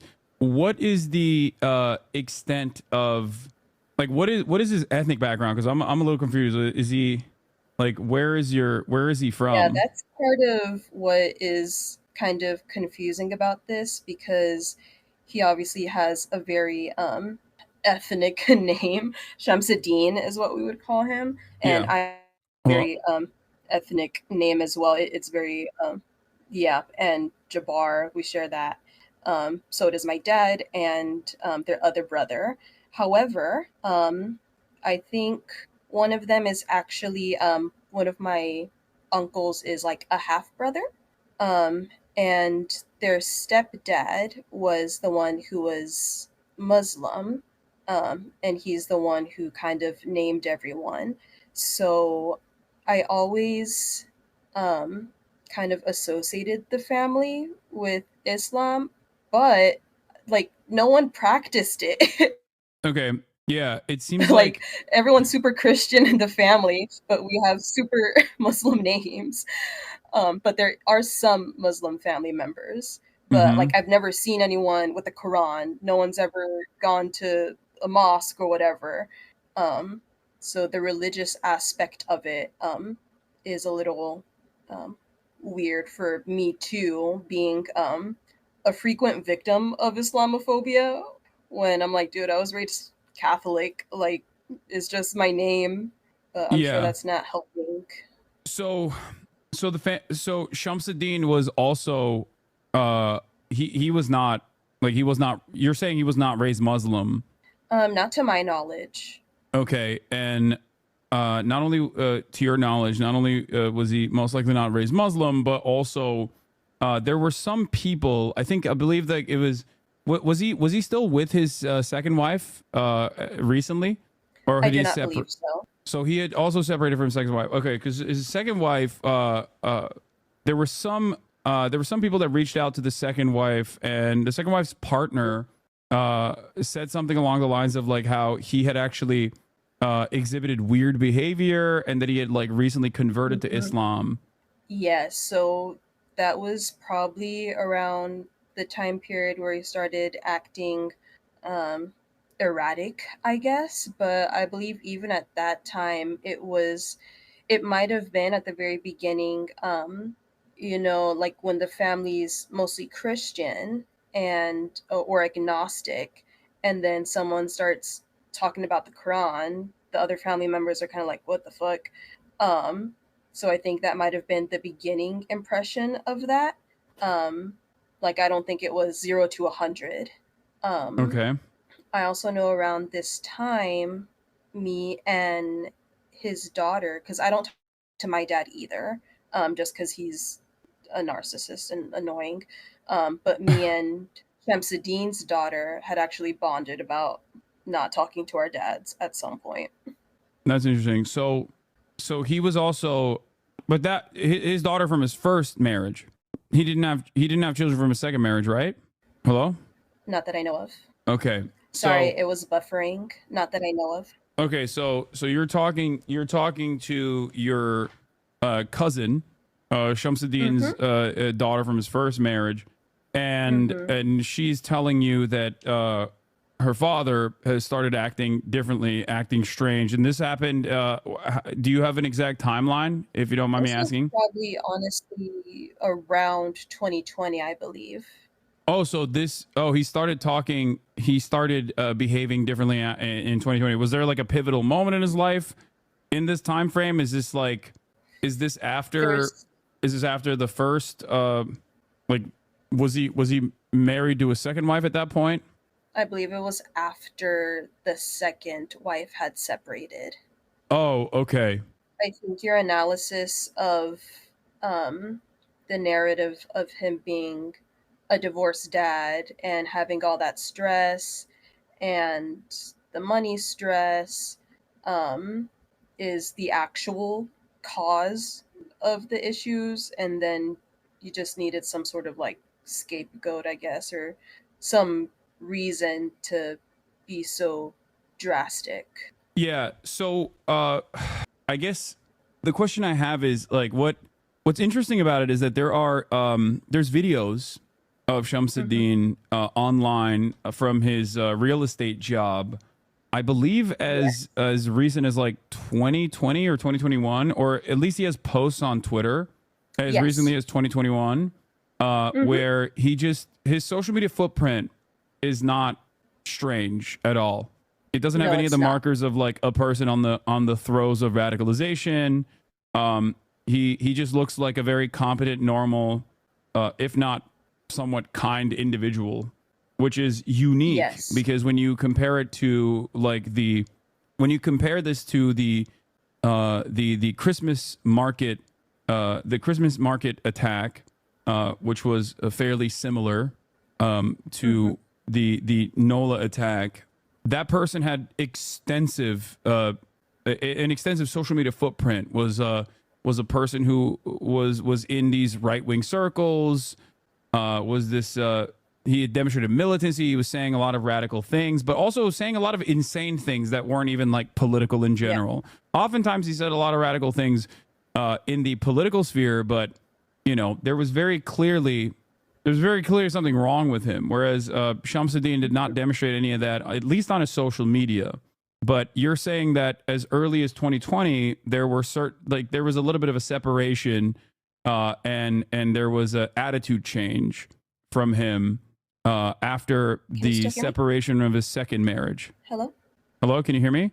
I can hear you again now. Okay. I had a connection error. I still have the it's cutting in and out, but it's okay. So you're saying that I'm going to repeat the question. You're saying that there was in spite of the lack of like oddities or weirdness on his social media profiles, he started acting strange, at least with his family, around the time of his separation in his second marriage. Yes, and I'd clarified of like bonding with me and his daughter over not talking to our dads was kind of more like similar issues, like normal issues, not he was acting so weird and so extreme that he was saying all this outlandish stuff, and that's why she wasn't talking to him, but Oh, more okay. so just, oh, my dad's being a dick or he's being annoying, more like that. Okay. All right, that makes sense. So I think as far as like a point of radicalization, I think that was very recent. Okay.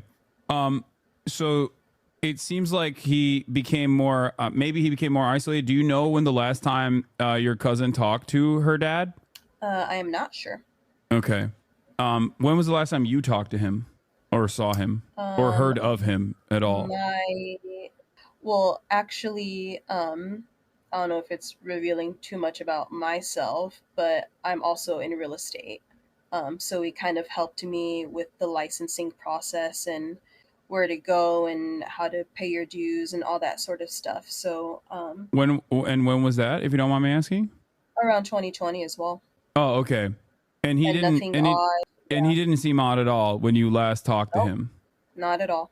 Okay. I mean, 5 years is a very long time for a lot Yeah. of things to change, especially because like there's the COVID lockdowns and whatnot and the isolation that came, the isolation that happened. A lot of people dramatically changed their lives during that time frame. So that's somewhat understandable. But overall, you're saying that he was, at least when you were growing up, his profile was of a kind man. Very, very much so. With no indications that he might have I mean, you're not a healthcare specialist, obviously, so this is not a professional estimation, but no indications like he wasn't. Did he ever talk about like having PTSD or anything like that? Never. I think the Afghanistan tour has been brought up a few times, but I don't believe he was like combat. And I think even after, yeah, because it was when he came back from that and some time had passed that he got into the real estate and property management stuff. Did he ever talk about his experience at Fort Bragg at all, or no? No, Okay. not to me at least. I hope. I mean, how's your family doing? I know this is a weird question to ask, but you know, this is. I'm doing okay. I obviously had to speak with the FBI earlier. But like I said, my parents separated when I was young, so I'm not super close with that side of the family, but I am close with my grandma, who's his mom, and his daughters. So it's more my personal pain right now is knowing that they're going through that and they might never, well, they can't even rest, right? Because it's 24/7 news. There's no like getting away from it and processing it on your own. Just knowing that they're going through that. And then I also have, as I'm on a live Twitch chat, like security concerns as far as possible like Islamophobic blowback, especially when I don't believe that that was the main component of this attack.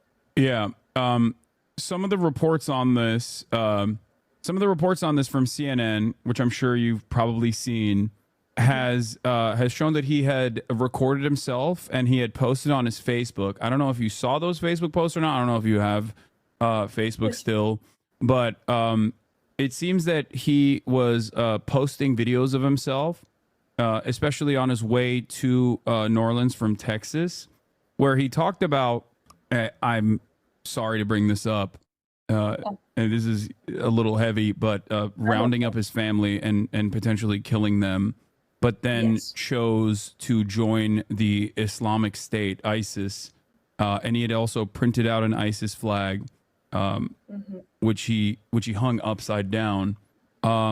This is like, was there like, I feel like if that was something that was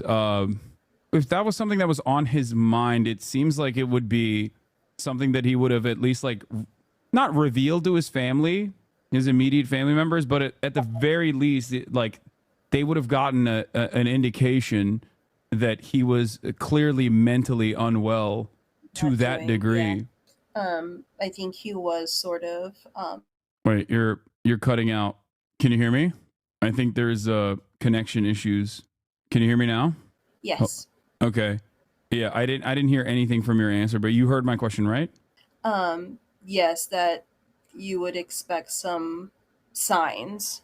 As far as I know, he could have been self-isolating leading up to the event. I would expect my relatives that I do talk to, like my grandma, who's his mom, to tell me of.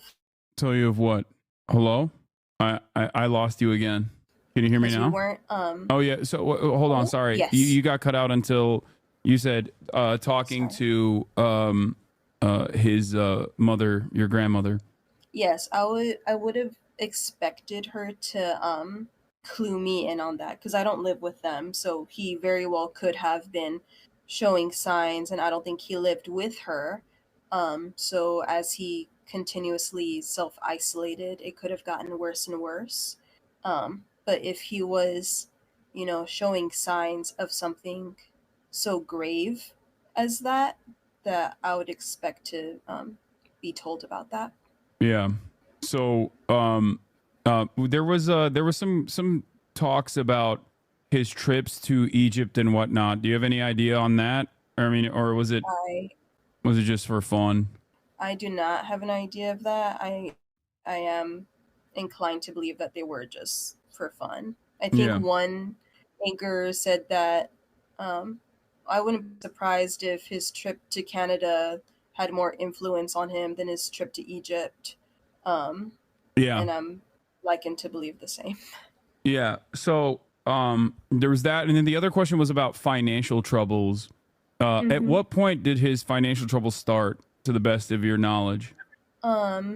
There it could have been shortly after the first divorce, when like child support became an issue. That's kind Mhm. of a trend in the family, unfortunately.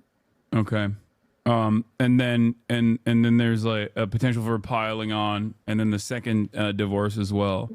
And I know when he became he was also a property manager, and he was actually reaching out to me to see if I wanted to work with him in some capacity, because he knew I was getting my real estate license. Um, so he was looking into me doing like some sort of administrative stuff and training me to like write articles for like blog posts and stuff. Um, but at that time, which is around 2020, I get the impression that he was sort of diving into real estate as an agent, but also as a property manager, while also trying to like have side hustles, like trying a lot of different things at once, and failures from multiple of those could have piled on. Okay. Yeah, that makes sense. Well, thank you so much, bro, babe. Is there anything else that I haven't asked that you wanna bring forward? No, just that he was, a super normal guy. He was Yeah. a super sweet, and like none of us expected this. Yeah, it seems. I mean, even like I said, his social media profile, or like the information that we saw of him from now deleted, YouTube posts and things of that nature, did not show did not show the usual trajectory. But they might have been, they might have been a couple years in the past. So at that point, it's just I like, always had the impression of him being from my dad and his siblings. I always had the impression. wait, can you hear me? Hello, hello. I lost you again. Can you hear me? Oh, wait, you're back. Okay, I can hear you now. You said I don't. What do we leave it at? Chat. I was saying my impression of him Yeah. was that he was always like the put together one, the one who kind of went for different professional endeavors, always dressed nice, always goofy, always super sweet. So yeah, it's a little surreal. Yeah. Well, thank you so much for coming on. Of course. You know, I hope things look better for you. We're trying, but thank you. All right. Bye. All right. Bye. That was Bruh Babe 11, the niece of the NOLA attacker, Shamsuddin Jabbar. And yes, before you ask, we did verify ahead of time. How was it verified that she was related to him? I'm curious and nosy. Sorry.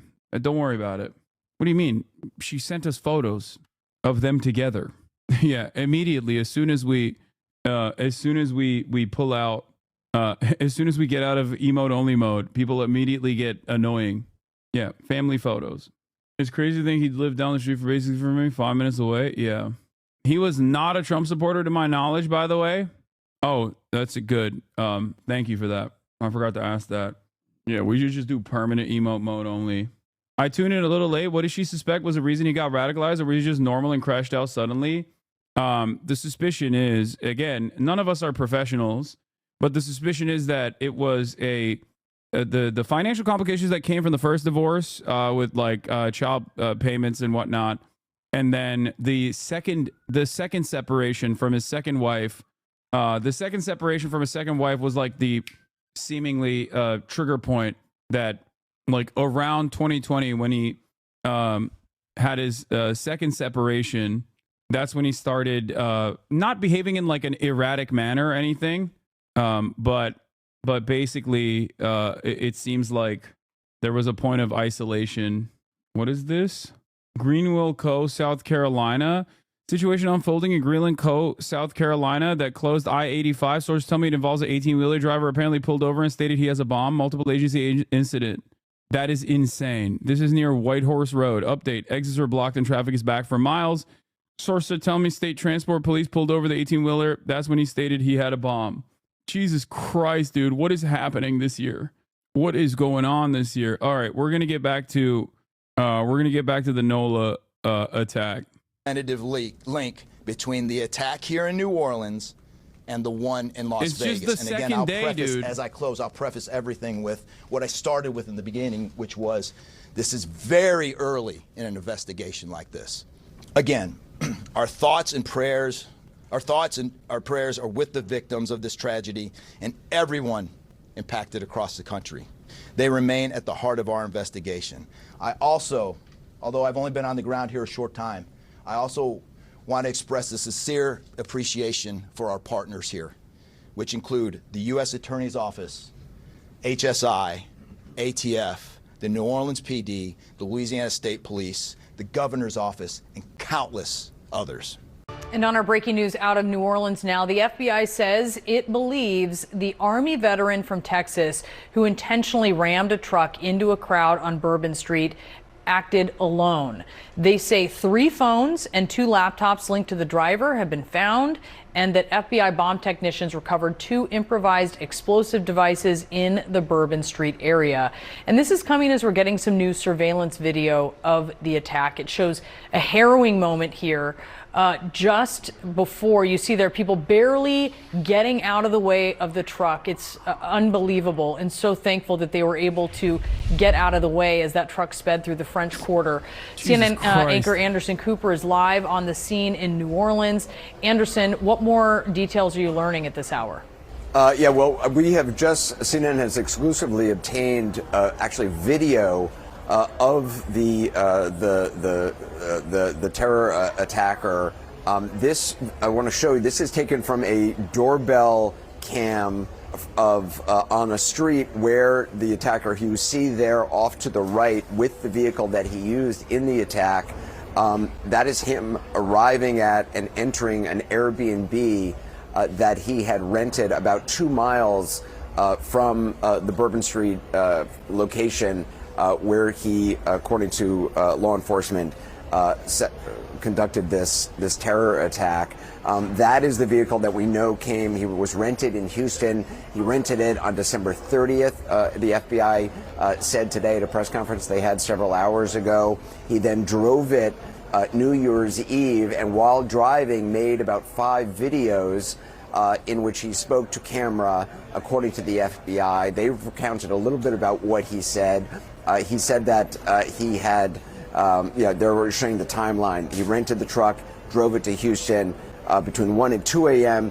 He's seen now on videos planting explosive devices. 2 explosive devices, according to the FBI, were found about in the area of the French Quarter. That initially they had thought maybe other people had planted. They have confirmed today. They said at this point they believe no one else was involved in the attack here in Bourbon Street on the ground, actually planting those explosives. If he actually had complicated IEDs, if he had like genuine like improvised explosive devices, I mean that kind of stuff you can kind of figure out on your own, but that also I think lends a little bit more credence to the ISIS point, because like you can figure that out on your own as well. But I feel like that is something that I suspect that is something that they give you in the fucking ISIS radicalization manual. You know what I mean? I don't think there's a potential link between the 2 attacks, even though it is weird as fuck. Okay, here is KPRC2 has obtained footage of Shamsuddin Jabbar's home following the deadly attack. Why are they zooming in on the Quran? His home in Northwest Harris County features a book collection which includes texts like the Quran and Bible and works on Islamic finance. We're still living in fucking a Homeland episode, chat. Yes, Islamic finance is a real thing because usury is a sin in Islam. I believe technically usury is a sin even in Christianity too, but I feel like nobody really cares about that. Also, there's zakat too. Yeah, the office style zoom here is doing a lot of work. Damn, my chicken is light today. They cooked me. Only 13 ounces, 13.5 ounces today. That's crazy. That's crazy. Normally it's supposed to be, yeah, that's a big L I'm taking on the protein intake for lunch. Yesterday was 17 ounces. Brand inflation has hit the chicken. Do you weigh your chicken? Yes, I do. Devices, they were both those devices were found and detonated safely. That is a picture of the actual vehicle, and you see it. It's the same vehicle that's in that security camera. This is after the attack. What you're not seeing there is that there's actually a person on the right-hand side, lower right-hand side of the screen, which we're not showing, a person who was injured. And we are still now learning a lot more about those whose lives were lost, about the people who were wounded. 14 people now confirmed dead, as many as 35 sustained injuries. A number of them are still in the hospital. I want to play some of, let you hear from the FBI agent in charge of this operation, some of what they have found from the phones and laptops that they have obtained. Hundreds of interviews that we've conducted so far. The social media review that we've done of his accounts. By my count now, the 5 devices we have, the 3 cell phones and the 2 laptops, been able to initially triage or go through that, and there is just nothing to indicate through call records, through anything on those devices, through interviews, through anything in our systems that he was aided in this attack by anybody. And again, I have to caveat, like the governor said, this is 24 hours into it, and that could change. So that was the press conference the FBI gave about 2 hours ago or so. They are still eager for any information that anybody has out there about this person. They are trying to build a timeline of the radicalization of this person, the disintegration of this person. According to family members, he had started to be erratic. And according to the FBI, Brianna, he had pledged allegiance or joined to, if one can actually join in some physical way, ISIS, or at least pledged allegiance earlier before the summer. And Anderson, what a different scene behind you now. I'm just struck by that. There are so many people. There's just the din of the French Quarter with the reopening. Yeah, it's interesting. About an hour ago, an hour and a half ago, a first-line band came down the street with city officials playing music. We ran out and watched it. It was actually a very moving scene, this extraordinary band playing music. The officials in the city wanted first to open Bourbon Street to religious leaders. So they've also had a lot of preachers here doing prayer circles. We've seen saying prayers and also music, which obviously is such a key part of New Orleans. Then they closed the street down a little bit. It's all cleaned up. And now they've opened it to the public. And as you see, it's not obviously incredibly crowded, but there are dozens and dozens of people wandering, walking up and down, just wanting to come here. Businesses have opened, bars have opened. There's some music playing in a couple of bars down the street. The frozen drinks that are like purple and pink, they are in the slushy machines going around. So it is very important for city officials. I talked to the superintendent of police just a short time ago. We ran into her on the street to get this street back up and running, not from a business standpoint so much as just a statement about this city and the spirit of this city and the desire to have the city not be, on bended knee. This city has gone through so much with Katrina. I was here, it's crazy, Brianna, I was here almost 20 years ago when Bourbon Street first reopened after Hurricane Katrina. I remember it. City officials walked down the street, making it the official opening of it. And I remember the first bar that opened. So it's very strange to be back here 19 years later and see Bourbon Street once again reopening after a tragedy. Yeah, wanting to come back from a tragedy. And we heard that from people at the Superdome as they're getting ready for the Sugar Bowl.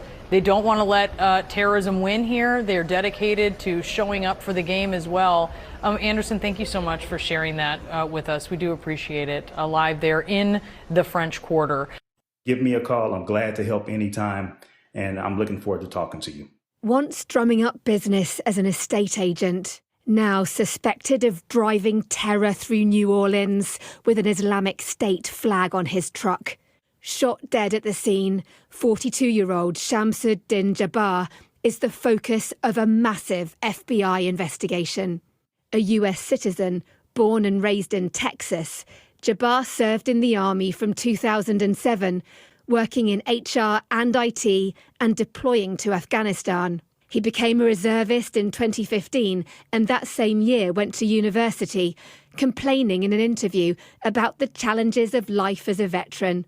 Discharged from reserve service in 2020, Jabbar presented himself as an estate agent and also worked for the global consultancy Deloitte. He showed an interest in weapons, selling them online and writing in a social media post from 2021, "It's a shoot the guns type of morning." Jabbar had at least 3 prior arrests, all misdemeanors, including theft. He'd also married twice, divorcing in 2012 and 2022, and is thought to have 3 children. Then, in the early hours of New Year's Day, he drove this white rental truck into crowds of pedestrians. The vehicle is about to go into Bourbon Street. A security expert points out how Jabbar steered the vehicle around a police car. Clearly, he probably had done some reconnaissance beforehand. He says planting an Islamic State flag on the truck was the attacker's way of pledging allegiance to the group.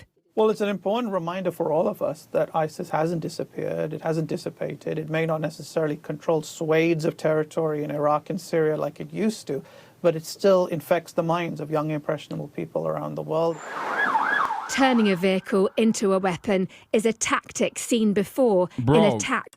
Bro was 42. What do you mean, young, impressionable mind? It's interesting because I'm not even hearing from otherwise like Islamophobic people all that much. They're like, yeah, this looks like a psyop or something. Like even there are a couple Islamophobic people that have come in here and been like, this is how Muslims are. That's why we have to deport them all or whatever. Mostly European style right wingers.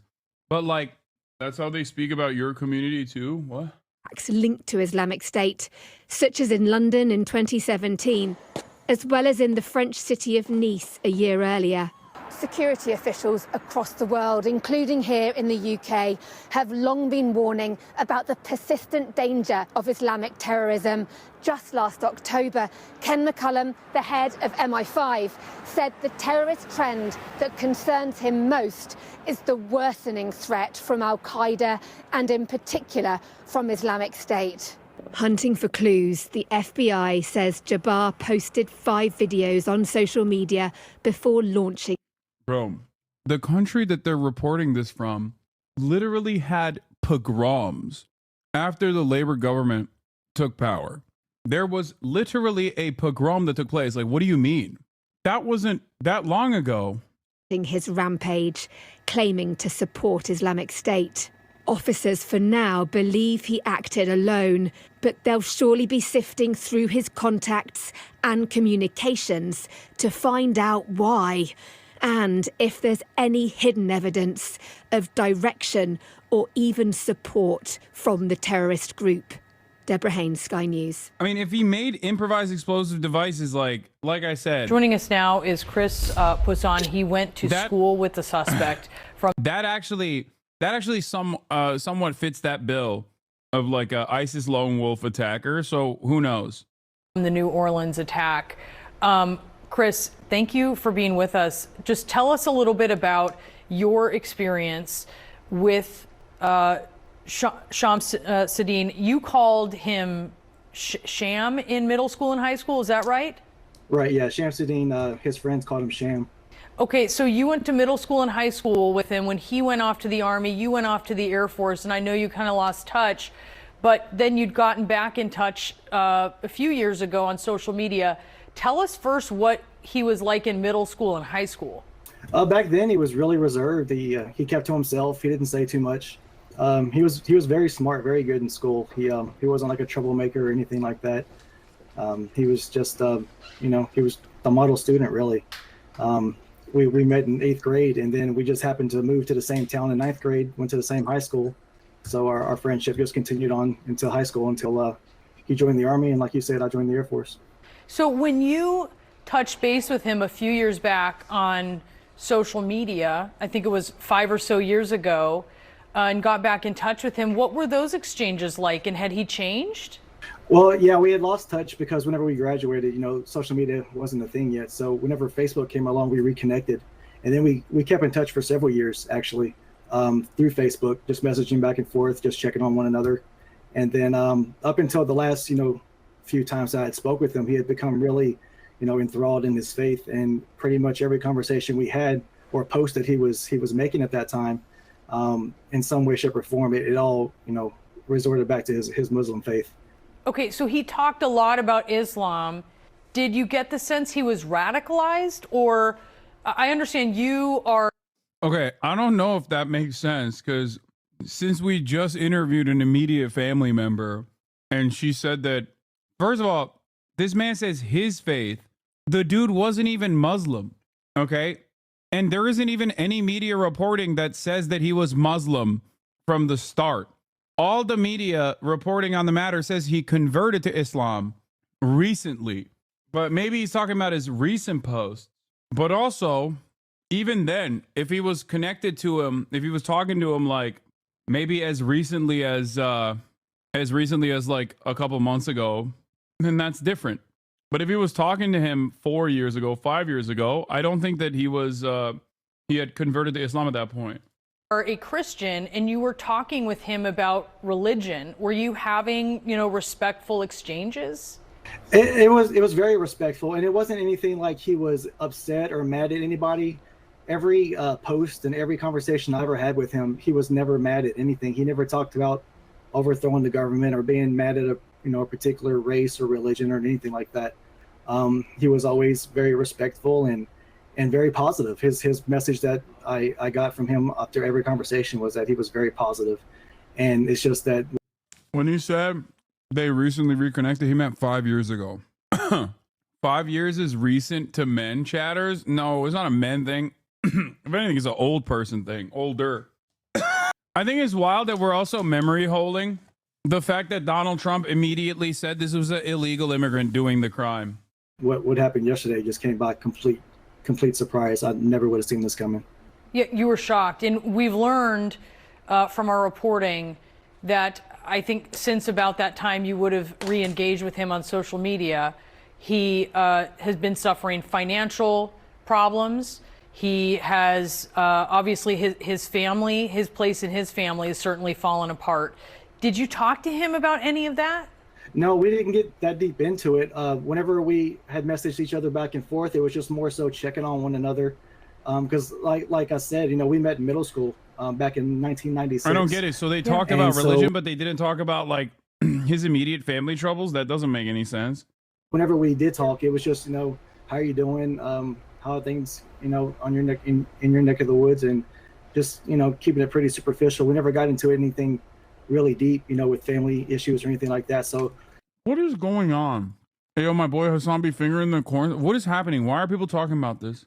This is like the 4th or 5th chatter that's brought this up. Did something go viral again? I didn't know we had any of that stuff going on, until the news report started coming out after the fact, since yesterday.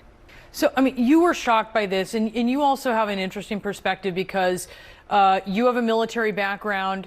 You served in an anti-terrorism unit. He served during this period of time where obviously we see the threats that the U.S. was confronting after 9/11, and then seeing him then say that he is swearing allegiance to ISIS. What do you think of that? Complete disbelief, utter shock. One of our classmates actually messaged me yesterday morning and asked me if I had seen the news, because that's when they had identified Sham in the attacks. And I told him, I don't believe that. That's probably just false reporting, a mistaken identity. And the more I looked into it, more credible reports started coming in, and it was him. And he never gave any tips or clues to me personally whenever I was speaking with him that he was on the verge of doing something like this. It's just tragic, and I never saw this coming.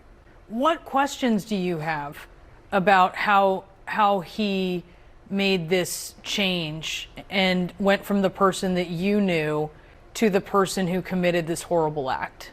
Well, the questions that I have really is just more so from the reports that, you guys have been putting out there since the attacks. I've learned, which while I was on hold, that he's acted alone. I didn't know that was a thing until just recently. And I learned that he had bomb making materials or bombs inside of his vehicle. And the thing that I don't understand is if he went through if he went through all the trouble to have the bombs made, put them in his vehicle, load them up, and drive to New Orleans, why would he use his vehicle as a weapon and not even attempt to place the bombs or set them off or whatever? It's almost as if he didn't want to use them. I don't know. I'm not in his head, so I can't speak for him. A lot of it just doesn't make sense to me. It's hard to wrap my head around it. Yeah, as we understand it at this point, it may have been that police confronted him before he carried out the totality of the attack that he had planned. But again, Chris, there's so much we don't know. You have questions, we have questions. The police are tracking those down. FBI is tracking those down. Chris, thanks for being with us. I can't imagine what it's like to be in your position, but we appreciate. Charters, calm down. You have no idea what it's like to be in the mindset of someone who just witnessed a dude that they know personally, that they grew up with doing a fucking heinous act like this. I don't know who this man is. Sorry to this man. I think Islam is just one of those things that you mention once and everyone perceives it as constant and extreme. Yeah.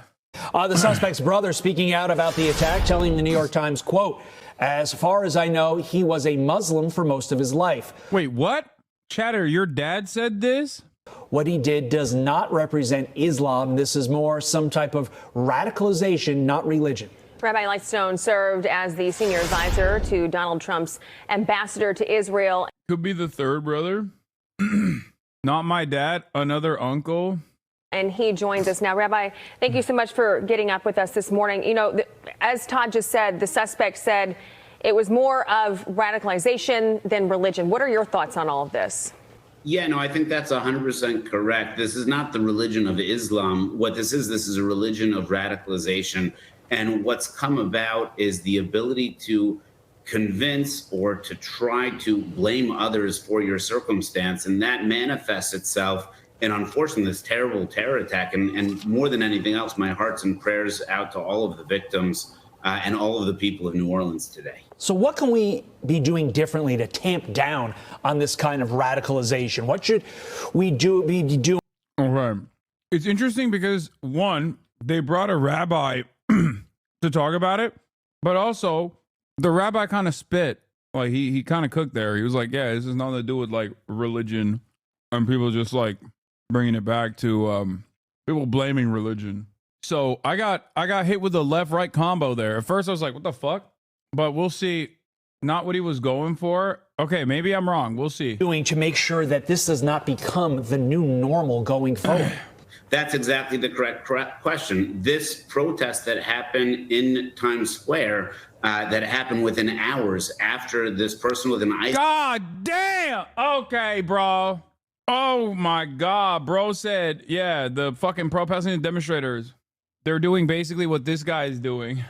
ISIS flag committing a terror attack has gone on, frankly, for 16 months. After Israel was attacked on October 7th, on October 8th, on all of our campuses and all of our main cities, there were protests not against. Dude, people who are pro-Israel are so funny. I'm sorry. There's no way to take this shit seriously, bro. You were brought on to talk about a fucking heinous attack, okay? And instantly you bring it back to campus protests. You are a deeply unserious person. You know, this horrifying terror attack that killed 14 people, 14 innocent people on New Year's Eve. You know what it reminds me of? Non-binary college students on Columbia campus saying Israel is an apartheid state. Are you fucking insane? How are those two things even remotely in the same territory?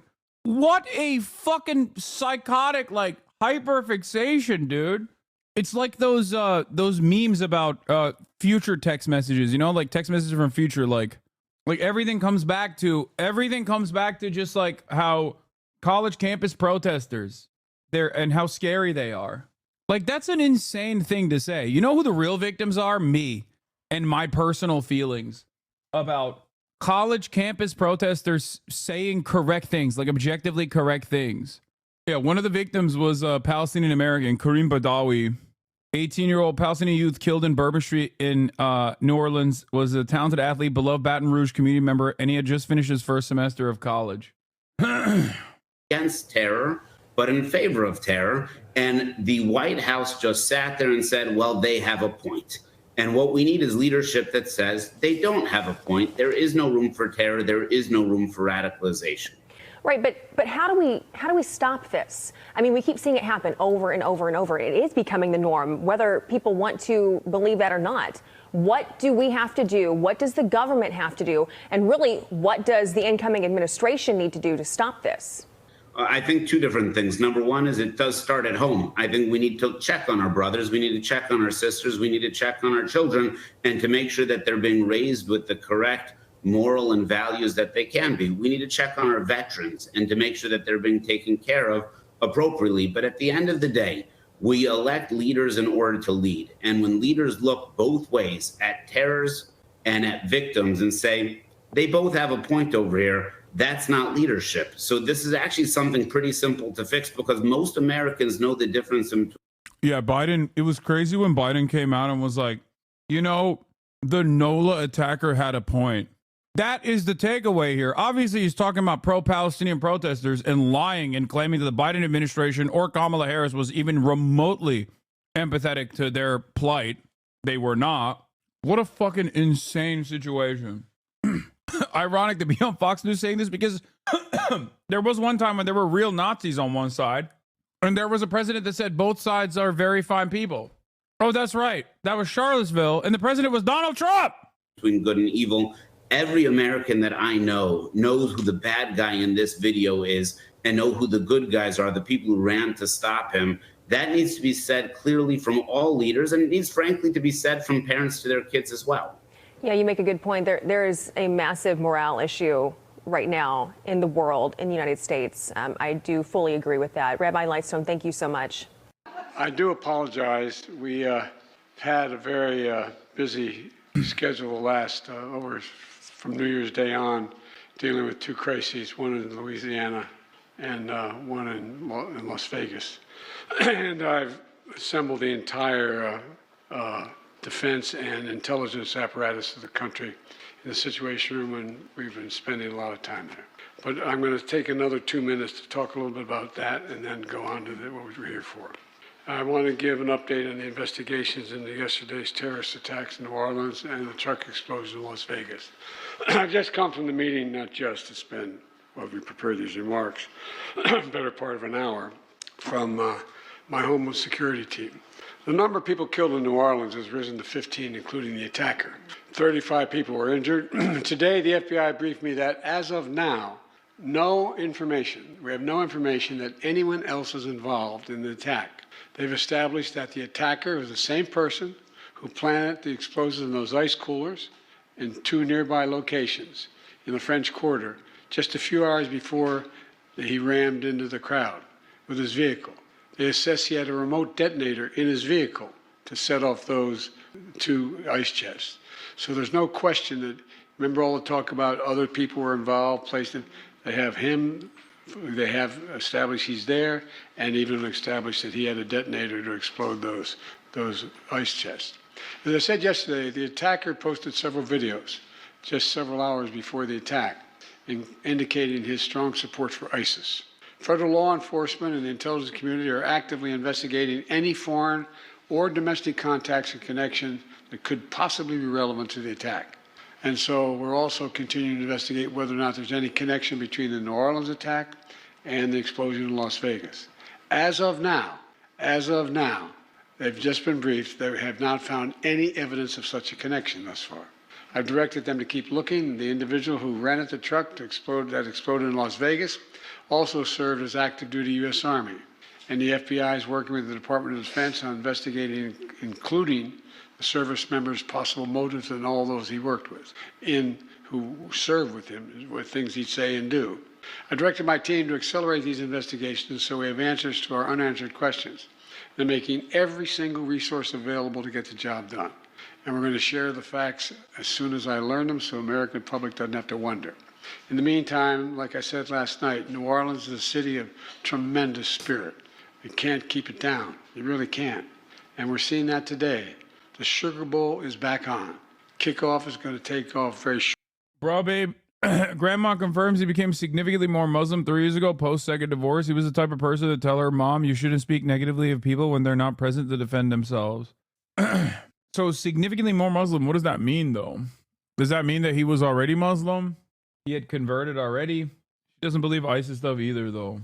Shortly, if I don't get this damn thing done, we're going to be in real trouble.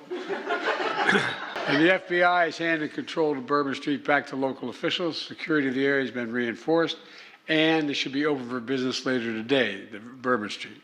People in New Orleans are sending an unmistakable message. They will not let this attack or the attackers' deluded ideology overcome us. None of us should fear that it will overcome us. We're going to continue to relentlessly pursue ISIS and other terrorist organizations where they are, and they'll find no safe harbor here. I'll continue to provide updates in New Orleans and Las Vegas as the facts develop. Now to the business at hand. Mr. Maurer, thank you for joining us this morning. We want to show this photo you posted with your wife right before this attack.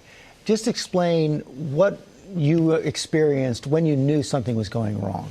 We've been enjoying the evening, very nice atmosphere. People were having a good time, and first heard these bangs and tires squealing, and looked and saw this truck start to accelerate at a high rate of speed. My wife and I were walking down the middle of the street and saw it. We were on Bourbon, about a block away from Canal where the attack happened, and so saw it from the beginning, heard it, and were able to essentially jump out of the way off the roadway, and so the truck did miss us by just a few seconds and a few feet. So he was coming right toward you. We were in the middle of the street. The truck was coming right towards us, but luckily we did see it and hear it quickly enough to get ourselves out of the street, but unfortunately, right in front of us, several others did not. Oh, that must have been so horrific to watch in those moments. You were walking right down the middle of the street. So what type of barricades were there, if any? Yeah, the street was closed off. They had, in different parts, some just small wooden barricades, other places, as they said, police cars blocking off intersections.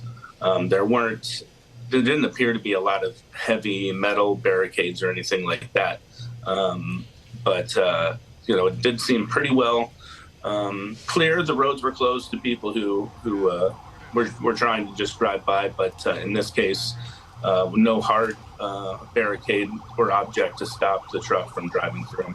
Unfortunately, we've seen these kind of attacks before. Did you know right away it was intentional? I could, based on the way the truck was driving, I understood that it was intentional very quickly. I just heard recently about the other attacks, similar car attacks. And so I was pretty clear, and then heard the shooting begin shortly thereafter. And so it was pretty clear in my mind what had happened here from the very beginning. And so I was, we were taking cover while the shooting was happening, but didn't want to just assume everything was all clear just because the shooting had stopped. Well, we are glad you and your wife are both okay. Thank you for sharing your story with us this morning. More now about the victims of the deadly New Orleans terror attack. Trevor Alt is live at a hospital in New Orleans where some of the injured are being treated right now. Good morning, Trevor. Good morning, Gio. It's especially gut-wrenching for this attack to happen on New Year's Day when people are so hopeful for the future, their plans and their goals. And this morning, we are learning heartbreaking new details about the many people killed, what they had been planning for the new year, and the remarkable ways they had spent the years before. This morning, family, friends, and loved ones left in shock after the horrific attack in the heart of the French Quarter. Parents got a phone call early this morning, that no parent ever wants to receive. And some people did not come home safe. Kareem Badawi and 21-year-old Hubert Guthrow among the 15 dead. His beautiful face, his laugh, I love you, Mom. He was just a wonderful son. Kathy and Louis Tendorio lost their 25-year-old son, Matthew. Ask any of his friends. He really was. Generous, loving I'm person. Still in shock, honestly. And as time goes by, I'll see something that reminds me of him and I'll break down. That's so that's fucking gonna sad, happen. dude. Probably for the rest of my life. 18-year-old Nakira Dodo from Gulfport, Mississippi, was set to start nursing school this month. She died while out with friends. Nicole Perez, a 27-year-old single mother to a 4-year-old little boy, was also killed while out for the new year. She was a great mother. She was allowed to bring her son into the office when he didn't have school, and so she was helping him learn to read. 28-year-old former Princeton football player Tiger Beck was also killed. He was visiting Louisiana for a long weekend of fishing with some college friends and went to Bourbon Street to celebrate. There's a Greenville Highway bomb, the Greenville Highway bomb threat live stream as well. Okay, that's not showing anything right now. I was really confused. I was like, is that a motorcycle? Annika and Paul were staying in the hotel above the attack. That's a mechanical wheelchair. And then I saw the body laying in the gutter right next to it. He was given care, but he was also just left to himself because he was alive. And it was heart-wrenching to watch this man who couldn't help himself. Sensky is now being treated at a local hospital.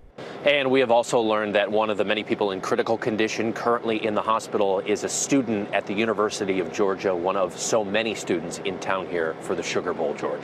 Hot food, hot gumbo. Bourbon Street back in business. Hot jambalaya. 14 flowers remembered 14 victims. So did patrons in prayer. Supporters in town for a college football game did it their way. Terrorism is not going to stop us from living. Metal wedges are now on pavements that a terrorist used to steer around temporary barricades. 36 hours on, 36 hours too late. Newly released camera footage Damn, dude. My man said 36 hours on, 36 hours too late. It's crazy when they start getting poetic with this news coverage. You know what I mean? Like, calm down, man. I think Bro Babe had more info. So as far as I know, mom is Christian and he was raised by her. Dad was Muslim. Islam has always been kind of in the background, but not overtly. 3 years ago, I guess he got stricter and held himself to high standards, if that makes sense. Like going from a Christian who doesn't go to church to becoming a nun. Shows a fresh angle on the incident as it unfolded, the chaos and the carnage. The FBI's latest assessment is that the attacker Shamsuddin Jabbar acted alone, and that there was no connection between the New Orleans attack and an exploding Tesla Cybertruck in Las Vegas. They told how he posted videos to social media on his way to commit murder and spoke of his support for ISIS. In the first video, Jabbar explains he originally planned to harm his family and friends, but was concerned the news headlines would not focus on the, quote, war between the believers and the disbelievers, end quote. They'd worked overnight to clear Bourbon Street, where a terrorist murder ended when he crashed into a crane and was shot dead. Questions persist about the security measures that failed to prevent mass murder. Questions we put to the New Orleans police chief. Madam, do you acknowledge that you let the victims down by not having an appropriate security plan? Oh, that's not the correct. That's not correct. We would disagree with that. We had a plan that allowed an attacker to drive into a crowd. And I take exception to that, and I do not agree with that. That has to be a failure. We do know that people have lost their lives. But if you're experienced with terrorism, you would not be asking that question. Well, with respect, experience of terrorism surely requires appropriate security protection. We are learning more about the victims, people who'd come to party in the center of New Orleans and crossed a terrorist path. The last thing that we ever said to each other, he told me he loved me, so. This police chief got in trouble for running two people over? Wait, what? No fucking way. Okay, well, running people over, the only incident that comes up when you Google it is obviously going to be the recent one, but oh my God. New Orleans Police Department Chief Ann Kirkpatrick was on duty in police car when she hit pedestrians in French Quarter. New Orleans Police Superintendent Ann Kirkpatrick was on duty when she hit two pedestrians in French Quarter with a police cruiser Saturday evening. She was returning home after visiting an injured officer at the hospital when she hit a man and a woman at the intersection of Decatur and Iberville Streets just before 7 p.m. She took a breathalyzer test and a urinalysis per departmental accident protocol. The breathalyzer returned a blood alcohol of 0.000. Okay, honestly, Decatur, yeah. Honestly, this is the least surprising piece of information I found about New Orleans today. And that's like, bro, this is not that long ago. That's crazy. This is on August. This is literally, dude, that's fucking 4 months ago. Oh my God. It turns out she actually has direct firsthand knowledge on exactly what the guy did. That is crazy. She doesn't just have knowledge. She has experience. Well, with respect, experience. That's why she said, oh, I got experience with this. With terrorism, you would not be asking that question. Well, with respect, experience of terrorism surely requires appropriate security protection. She used to be the Oakland, California police chief, but got fired. Complaint accuses the Oakland police chief of making false statements about ICE operation. The chair of Oakland's Privacy Advisory Commission and 7 other people have filed a complaint alleging that Oakland police chief Ann Kirkpatrick made false statements about an immigration raid in August. The complaint, which Privacy Commission Chair Brian Hoffer and others filed with Oakland Citizens Police Review Board on Monday, alleges that Kirkpatrick made at least 3 false statements about an operation by Homeland Security investigation, which is part of U.S. Immigration and Customs Enforcement in West Oakland. Hoyer said that at least 2 Oakland police officers assisted ICE during the raid by blocking off the street through traffic. From 2017 to 2020, she served as Oakland's police chief, where she was fired by an independent commission. She later received a $1.5 million settlement after winning a lawsuit against the city for wrongful termination for exposing corruption and abuse of power within the department. Before that, she was the Bureau of Professional Standards for the Chicago PD. Bro, this sounds like a joke. You look at any police chief in any part of the country, and you will find this kind of background. I feel like there is no other profession where they just like champion the losers so hard. There's no other profession where they just like elevate you for failure. Not in spite of, for failure. And apparently she gets paid like 300 grand a year. Oh my God. As the superintendent of the police in the city of New Orleans, that lady gets paid 340 grand a year. Yeah, the DNC. You can either work for the DNC or work for the police department. Those, if you're a failure overall, if you work for the DNC, as long as you lose gracefully, they will elevate you. If you work for the police department, you can be a failure overall. As long as, you know, you keep failing, they will elevate you. The last thing that we ever said to each other, he told me he loved me, so. Jack Besh lost his brother Martin, nicknamed Tiger, here on the left. He made a FaceTime call to an emergency room as doctors fought but failed to save his brother. He couldn't respond to any of us, but he could hear us. I truly believe he could hear us. His eyes were closed and he was on a machine, but I know he could hear us. God kept his heartbeat beating for a reason, and I believe it was so that me and my family could tell him goodbye. You couldn't even fit in the room. There were so many doctors in there. And they said they did everything they possibly could, and he fought so hard. God was calling him home. It is the iconic street, the old part of New Orleans in the fabled French Quarter. Bourbon Street has the rich associations of this city's past. Its music, its culture, entertainment. Bourbon Street is the best of New Orleans. Here, sadly, they have seen its worst. James Matthews, Sky News, in Bourbon Street, New Orleans. This is. Someone asked me who pays for the healthcare in situations like this. And I really don't know. Are Reddit atheists actually dunking on the guy for saying God kept him alive? Come on, chat. Calm down. Reddit atheists be like, science bless you. Now, further complicating this. Going back to the Las Vegas incident, because I feel like that deserves some extra attention. There is some weird shit happening there as well, as we talked about. Identification of this individual.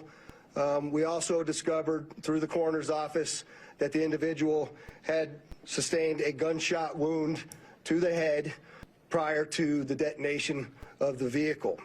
One of the handguns was found at his feet inside of the vehicle. Now, further complicating this identification of this individual, we also discovered through the coroner's office that the individual had sustained a gunshot wound. Wait, the police chief talked about the New Year's attack in New Orleans and said this is a purifying fire? Promise you, as the chief of police of this city has been tried by fire before. But fire purifies. Fire makes things stronger. Are you a demon? What are you saying? What a fucking freak, dude. Bet that sounded better in her head. Is she, but like, if she was, I don't think she's like an evangelical nutso. I'm an Oakland resident. She was pretty well liked by the rank and file from what I remember. Wonder why. We have a plan. We know what to do. We are going to get these people. There is a path forward. Very pleased that we will be back to having a wonderful game tomorrow night. Hi, I work in an AR. There's a law in all 50 states that say we are not allowed to turn you away if you're having a medical emergency. You will be seen and sent a bill, and depending on your state, you can be covered by crime victim insurance. I work in New York City, and if you're a victim, the state will foot the bill. What is this?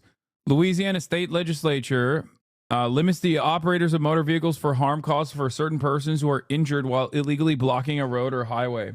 Wow. Effective date, August 1st, 2024. Louisiana is one of the many wonderful red states in the nation where they want to make it legal to kill protesters that block a road. That's great. And not shocking at all.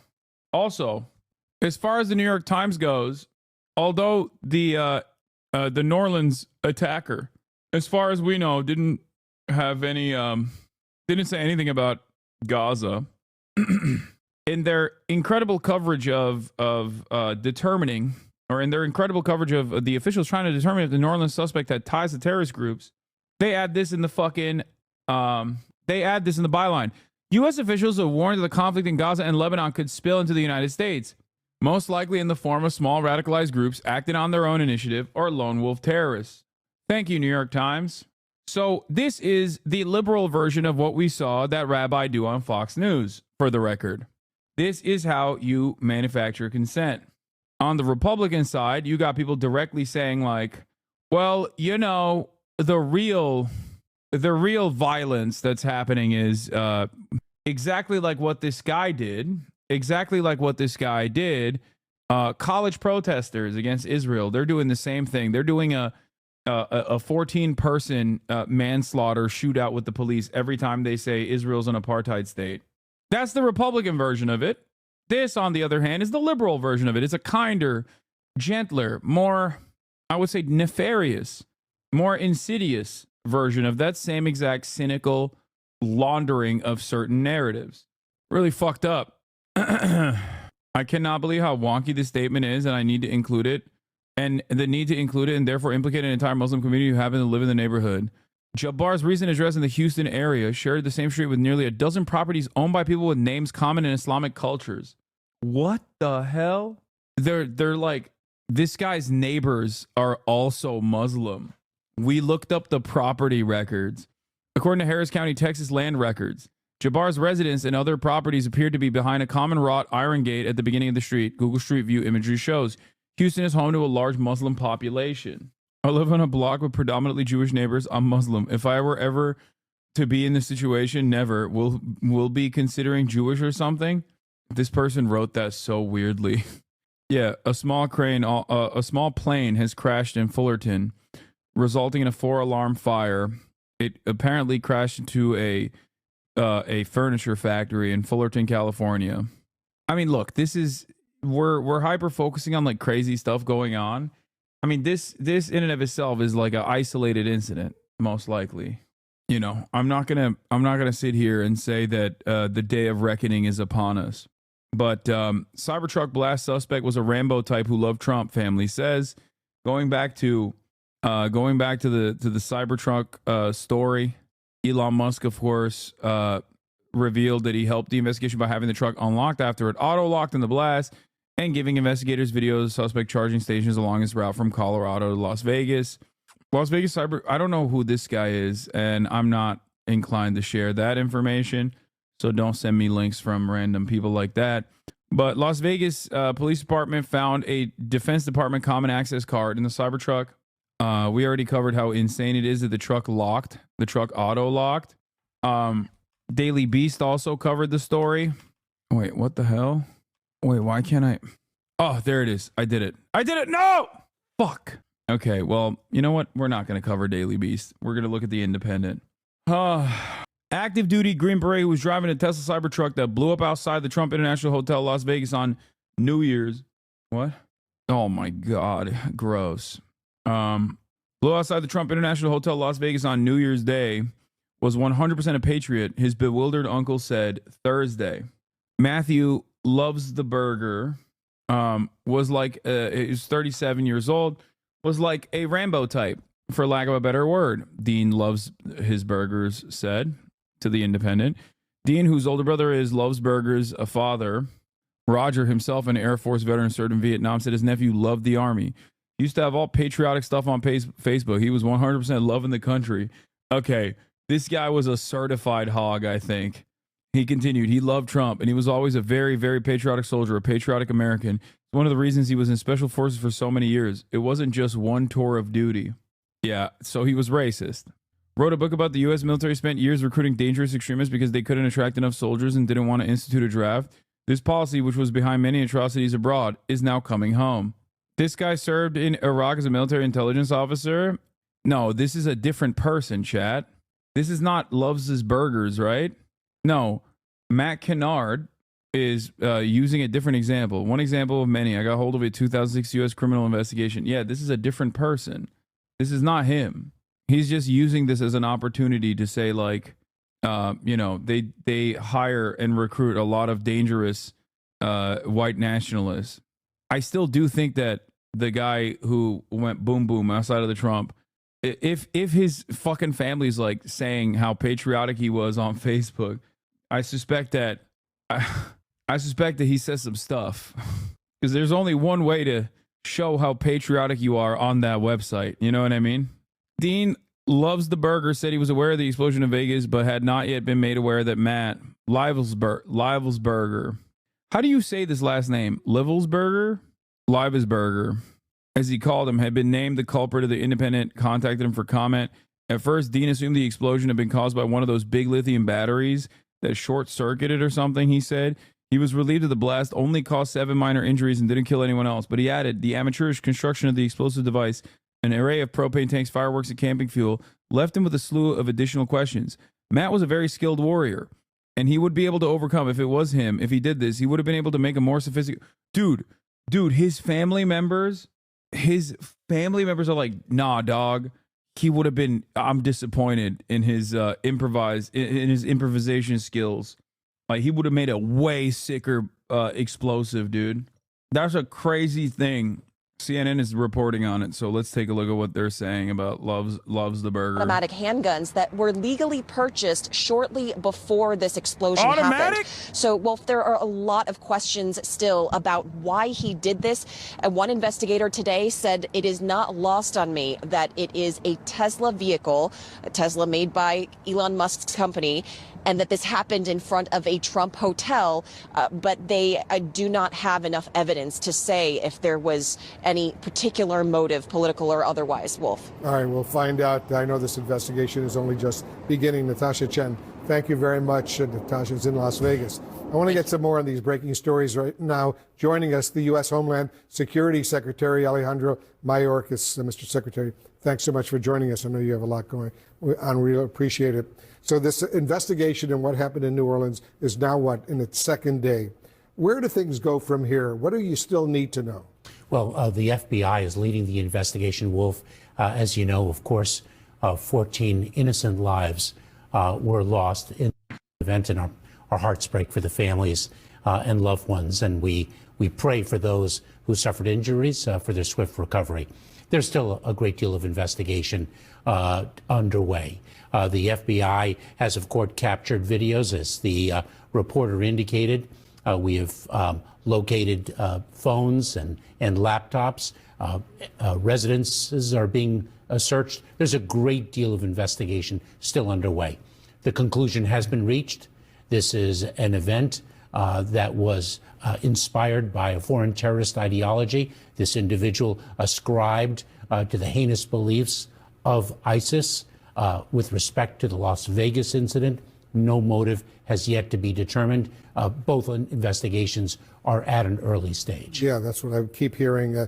It's very interesting. You're the Secretary of Homeland Security. CNN has obtained a joint bulletin from the Department of Homeland Security warning of lone offender attacks coming up, specifically mentioning the potential use of vehicle ramming. That bulletin came out and was sent around the country to cities and states, warning of this potential danger. Did New Orleans screw up, basically, not pay attention to that warning? I don't think that's fair to say, Wolf. That wouldn't be a fair conclusion to draw. That was not our first bulletin with respect to the threat of the lone offender. The perpetrator of the terrorist attack yesterday in New Orleans was an Army veteran, a U.S.-born citizen. We have spoken now for about 10 years about the phenomenon of an individual resident in the United States radicalized to violence by a foreign terrorist ideology or other ideologies. We're speaking of a veteran here. Local officials do the best they can in securing the well-being of their residents. We work very closely with our state and local partners. The FBI says this New Orleans attacker was, quote, 100% inspired by ISIS. What can you say about how his connection to ISIS emerged? Well, that is still a subject to investigation. That is one of the key elements of the investigation. The motive has been identified.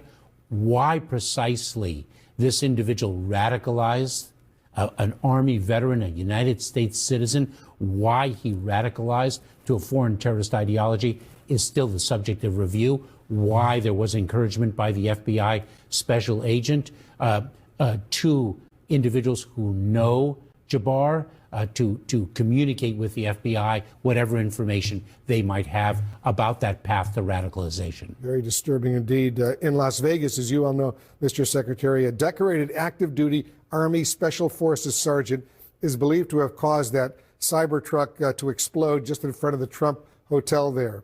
Are you confident this person acted alone? And what can you say about his motive? Again, Wolf, we're at a preliminary stage of the investigation. A motive has not been identified. There is no evidence of any other individuals working in concert with the individual in the CYBERTRUCK, but we cannot rule that out. But there is no evidence of other conspirators. As you know, you've suggested there's no evidence of linkage between Las Vegas and New Orleans, these two attacks. But there have been several very, very significant similarities that occurred during these two attacks, right? Well, both individuals rented their respective vehicles from an app. Both individuals were U.S. citizens who have served in the military. But that doesn't necessarily draw a connection between the two events other than similarities of characteristics. Are you 100% convinced that the individual in Las Vegas had no affiliation with a terrorist organization? I don't think we know enough to draw any conclusion just yet. We're at a preliminary stage. So all these similarities that you mentioned, and there are other similarities there are others as well, purely coincidental? Wolf, we're going to refrain from drawing assessments and conclusions until we learn more evidence. We owe that. That's a responsibility of a careful and thorough investigation, and quite frankly, a responsibility we owe the public, not to be premature in our conclusions. I don't know if you know this, but President-elect Trump is falsely linking the New Orleans attack to migrants following an erroneous Fox News report. How dangerous is this spread? Is it to spread this kind of disinformation around the country by the President-elect of the United States? Wolf, it is not a time now to stoke fear. It is a time to calm fear. It is a time to draw conclusions based on evidence adduced in an investigation. This is not the time for politics. This is the time for national unity. This is not a time to inflame individuals. It is a time to grieve for lives lost, to pray for those who are suffering, and to come together as a country. We're grateful to you for coming in and sharing some thoughts with us. Very important stories indeed. Appreciate it, Mr. Secretary. Thank you, Wolf. Alejandro Mayorkas, the Secretary of Homeland Security. And just ahead, we're going to have much more on the New Orleans attack, including what we're now learning about the 14 people who lost their lives. I lay on my back, frozen. Okay, getting back to the story. This is Brian Stelter. Within 24 hours of the Bourbon Street terror attack, reporters pieced together a relatively complete picture of the suspect. But a key early bit of misreporting confused the public and possibly the president-elect. It's a cautionary tale for everyone in the news industry as the new year begins. Trump ironically used the New Orleans attack to say that he was right and that fake news media was wrong about the threat posed by illegal immigration. If he had waited a couple hours to react, he would have learned that the suspect was a U.S. citizen and an Army veteran. Some Republicans continued to beat the border drum well after Fox News retracted its initial report. This morning, I'm still seeing people on social media share the misinfo. Yeah, I mean, look, they got too horny to bang on the anti-immigrant drum, and they failed to bang on the other drum that they also love banging on usually, at least historically, which is Islamophobia. All Muslims are like this. Anyway, getting back to the Vegas, Jessica popping off, Jessica Tarlov. Have the right facts, and the right facts were that the guy was an American. He wasn't an illegal crossing. He wasn't. That's not true. That's not true. There have been Republicans. That's crazy that they're like, nah, no one said he wasn't an American. Yeah, no, the president said he wasn't an American. Who've been on TV today talking about how this is an open border. I'll call them myself. You call them. That it's an open border not problem. Mutually exclusive. That's not a mutually exclusive problem. You can have someone who's homegrown, but you know radicalized, what they're trying to do? They're trying to conflate it. They're trying to make it out to be that it is a demonization of undocumented people. That's what it was supposed to be. That's why you talked about it going to. And we but these aren't undocumented people. These are Americans. 75% of the arrests in New York City are illegals. Let's stop playing games. Move the goalposts. Move it as far as you want. Sugar Bowl wide. Whatever. Coming up. major safety concerns across the U.S., allegedly. Wait, dangerous what? Coming up, major safety concerns across the U.S. Oh.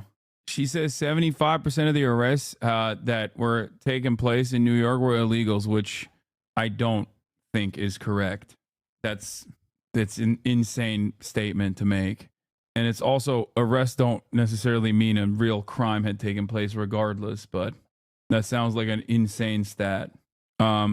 Investigators have arrived at the residence of impeached South Korean President Yoon Suk Yeol to carry out an arrest warrant.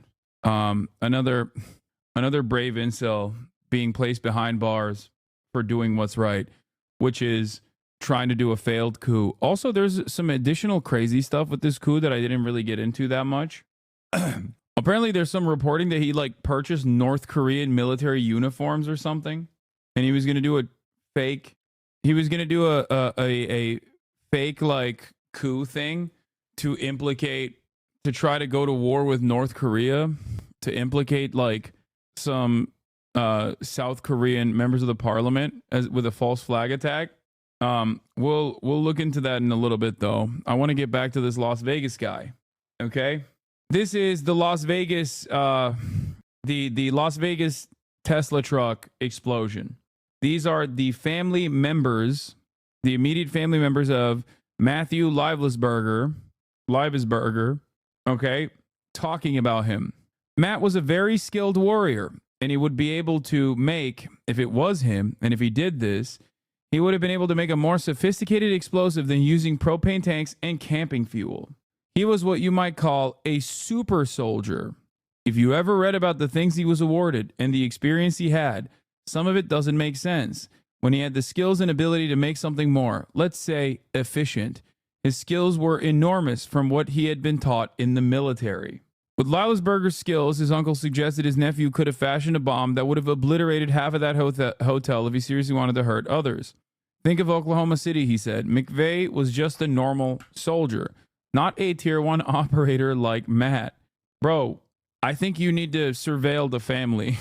I'd be surveilling the family, okay? Livesberger was in the U.S. Army for 19 years, 18 of which were in the elite special forces. He was currently stationed in Germany and was on leave in Colorado Springs when he rented the Cybertruck and drove to Nevada, law enforcement sources said. The truck blew up just about a few hours after Shamsuddin Jabbar rammed a truck into New Year's Day revelers in New Orleans, killing at least 15 people. Jabbar, 42, was also an Army veteran who was posted to the same base as Livesberger and also served in Afghanistan around the same time that Livesberger did. Investigators were looking into a possible link between the two men, who both rented their vehicles to the same car share service, Turo, but so far, they found no direct connection between the two. They're very much hitting that can't be my son. He was way more of a badass, and he would have killed tons of people, not just himself. Yeah. At a press conference on Thursday afternoon, Las Vegas Sheriff Kevin McMail said the coroner's office found that Livesberger had sustained a gunshot wound to the head prior to the detonation of the vehicle. And while the investigation is still ongoing, he believed Livesberger's actions indicated a suicide with a bombing that occurred immediately thereafter, rather than a suicide mission. Livesberger's military ID and passport were found inside the Cybertruck, as well as a Deagle 50 caliber semi-automatic pistol and an SLR Rifle Works B30. Both weapons and Livesberger himself were burnt almost beyond recognition, according to McMahill. He said investigators also recovered a cache of fireworks along with an iPhone, a smartwatch, and several credit cards with Livesberger's name. Special Agent in charge Spencer Evans of the FBI's Las Vegas division said agents had tracked the vehicle from Denver through Tesla charging stations in Arizona and New Mexico before it arrived in Vegas at 7:29 a.m. on Wednesday. Terrorist attack, as opposed to the right vehicle for a terrorist attack. Cybertruck actually contained the explosion and directed the blast upwards. Not even glass doors of the lobby were broken. Nice. Tesla has a manual lever that you can open the door at any time, lol. It's impossible to get out of any Tesla once the battery dies. I am still not sold that this truck didn't have a battery explosion. It looks like the battery fires I see at work. The explosion being bottled up like that is likely what made the explosion worse, lol. Just curious, where is the proof that the truck locks itself? Elon Musk openly stated, in an effort to flex his cooperation with law enforcement, he stated that the truck had automatically locked during the incident and he had to unlock it. We have no understanding of what the motives of this suspect is. And also, we know that he shot himself in the head, according to law enforcement. So we don't even know if there was like what triggered it. We have no idea what actually was the trigger for the explosion. Assalamu alaikum. Anyway, bro faked his own death for sure. Lad was in the street, was just some bum. That sounds pretty unlikely considering he'd have to go through extensive tattooing. Bless you. Don't tell me. No, you need to tell me to science. Bless me. But yeah, both Matt and also, what is this? I believe Matt Leibsberger may have served with the 3rd Special Forces Group Airborne for a time based on his commendation from the U.S. Ambassador to Tajikistan and the fact that the 3rd Command is Central Asia. They're stationed at Fort Bragg. Yeah, science me, not bless me. I do not want to be blessed. I want to be scienced. And yeah, official channel already posted the interview that I had, which is crazy. Editors woke up today. All right, let's see what Wolf has to say. Are revealing new details about the New Orleans truck ramming attack. CNN anchor Anderson Cooper is joining us live from New Orleans. I was in 3rd group. Do we know what years? No, we do not know. Street, and maybe you can hear some of it behind me because, as you said, it has reopened. It reopened earlier this afternoon, several hours ago. It was important for people in this city, for city officials, to get this place, which was the scene of such horror on New Year's Eve, 3 hours after the strike, after the beginning of the new year, to get it back up and running. Not so much just for business reasons, but as a symbol of. There's special forces in here. Yes. There are also active duty military members in here as well. Chatters. This is a very large leftist community. There is imagine walking into Madison Square Garden and being like, wow, there's a special forces guy in here. Yeah, the likelihood is high. That's the reason why, while the Fort Bragg thing is weird, it also isn't that weird at all because, I mean, it's massive, right? Officials and preachers laid flowers, and before it was open to the public, they allowed religious leaders to come to say prayers, and also Glenn David Andrews. And the military is massive. It hires. The military is ginormous. It's the second largest after Walmart. The Defense Department is the second largest hiring body in the United States of America. Okay? It's the second largest employer in America after Walmart. So it's not surprising that there's hella fucking vets and shit in here. Anderson, I know you also went to a hospital where some of the victims are being treated right now. Tell us about that. That's right, we did. We went to a hospital, which is just a couple of minutes from here. It's a Trauma 1 hospital. They're able to deal with traumatic situations like we saw. So a lot of the people who were badly injured were brought there as quickly as possible. They still have more than a dozen people who are there with a whole range. Most of them are blunt force injuries they've received from being hit by the vehicle. Some of them also have gunshot wounds. I talked to Jeremy Asensky, who was one of the people who was hit directly by the vehicle. He was actually in a wheelchair. He was knocked out of his wheelchair. His legs were broken in multiple places. He's undergone surgery, but he is doing okay, and hopes to get out of the hospital in a few days, Wolf. All right, Anderson Cooper on the scene for us, as he always is. Thank you very, very much. And Anderson, of course, will have much more later tonight from New Orleans on his excellent program, 8 p.m. Eastern. We'll be watching, Anderson. Thanks very much. And joining us now, someone who knows New Orleans very, very well, the current president of the National Urban League and the former two-term New Orleans mayor, Mark Morial. Mayor, thanks so much. Hey, Wolf, thanks for joining us. Absolutely. You heard Aaron's report, and you were moved, clearly, because you know the city, you know the people, and it's very disturbing. I give the city leaders great credit for reopening Bourbon Street, for doing it in a dignified fashion, with prayer, which is part of the tradition of New Orleans, with a second-line parade, which... I'm sorry. This is insane. If you're attracted to Wolf Blitzer, does that make you a furry? The answer is yes. Just hours before the attack, they are asking anyone who saw him on the street to come forward. What are they hoping to learn? And these are some of the pictures. That's the picture of that cooler right there. You can see it on the screen. So, I think, Wolf, one of the interesting things is how extensive the planning, the preparation, the premeditation to this terrorist act was. And I think it's still, even though now the FBI has clarified that, quote, he was acting alone, did other people help him plan? Where did he get all of the materials and the devices from?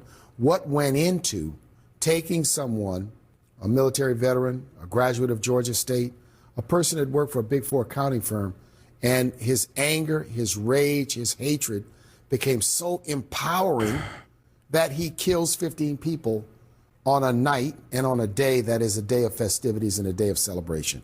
This is a heinous, despicable act. I'm hurt, I'm angered.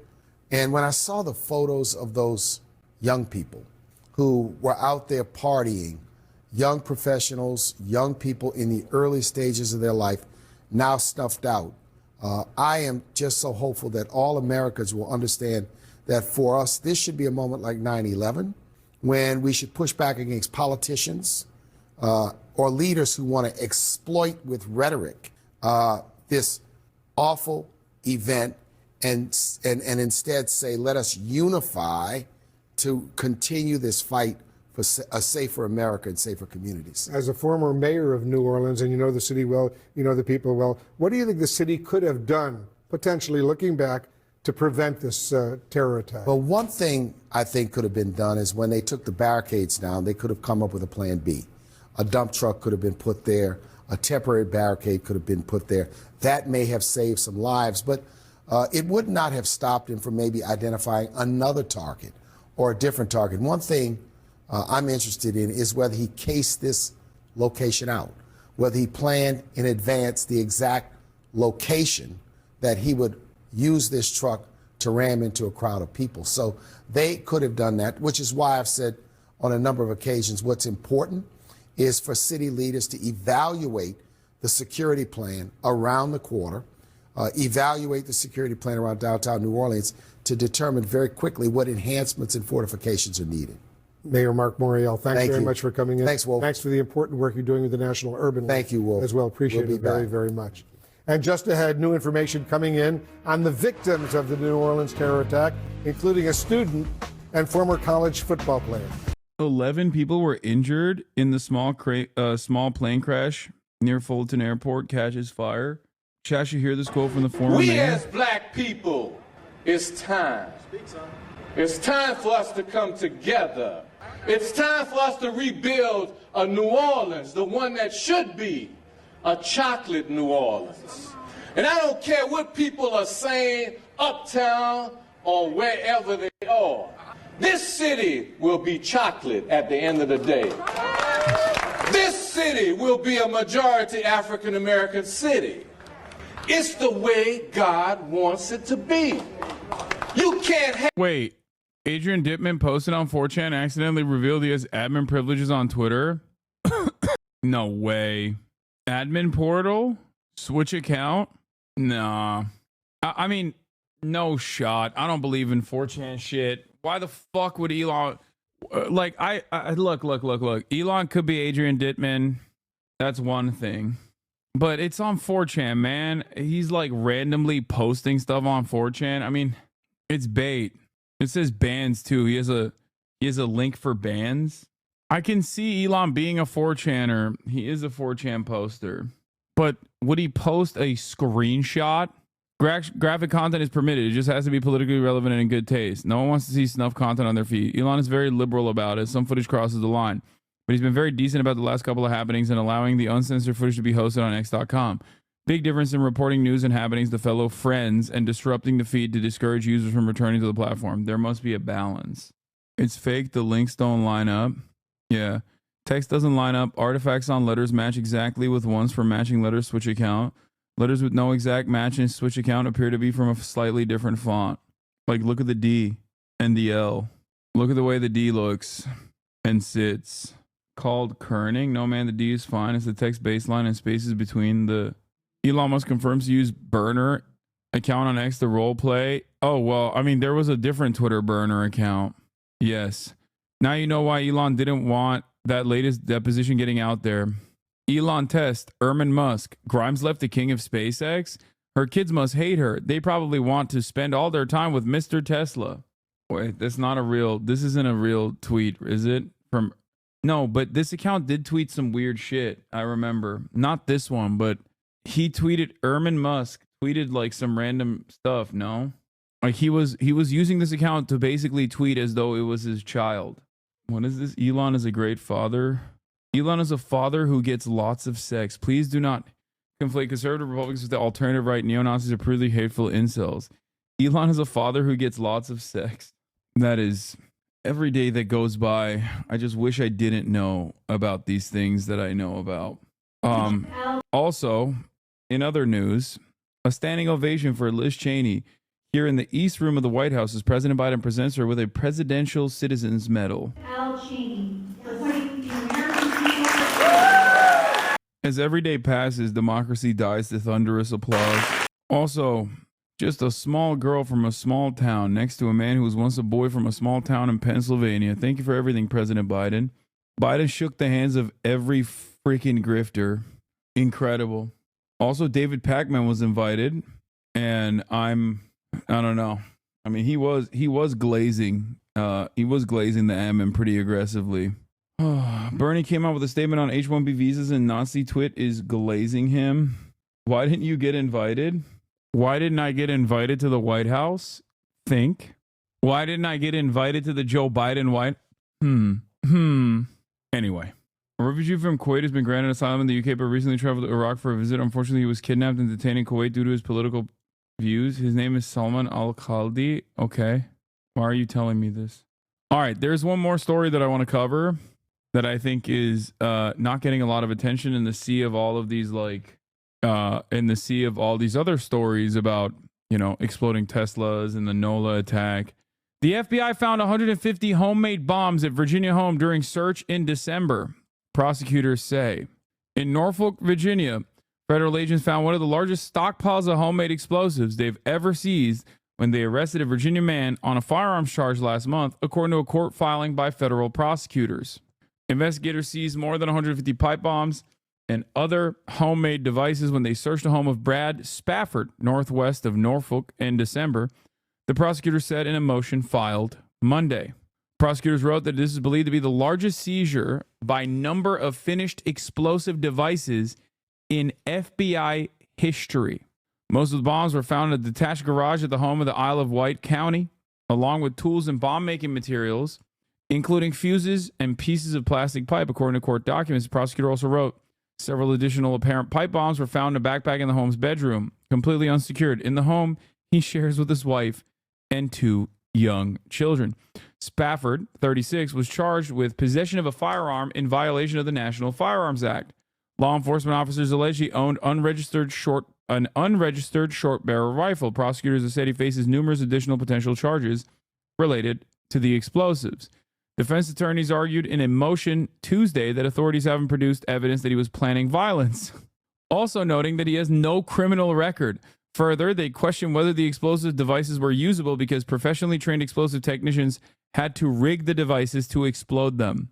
There's not a shred of evidence on the record that Mr. Spafford ever threatened anyone, and the contention that someone might be in danger because of their political views and comments is nonsensical, the defense lawyers wrote.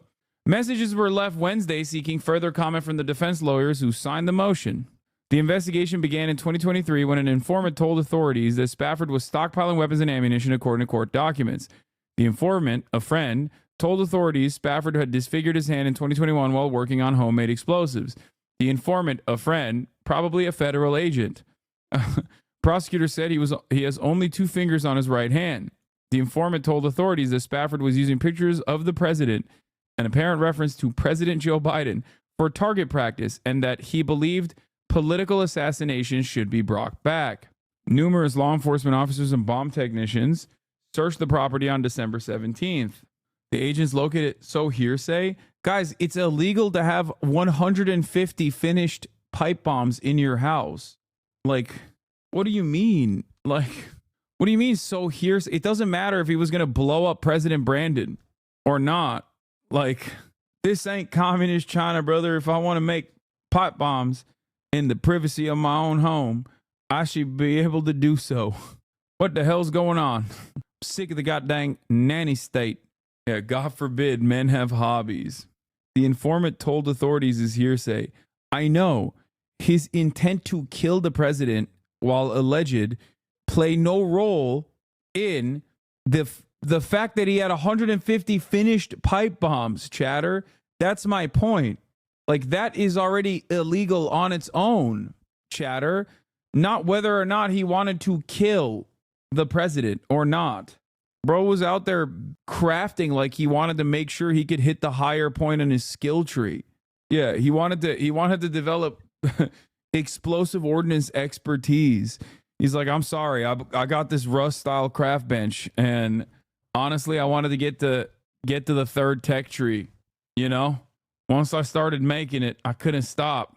You know, there's a glitch right now on the server where for every 50 pipe bombs, you get extra credit. You are defending the FBI right now? Oh my God. Oh my God. Oh my God. Dude had 150 pipe bombs in his house. I don't care about his political affiliations in this situation. Are you serious?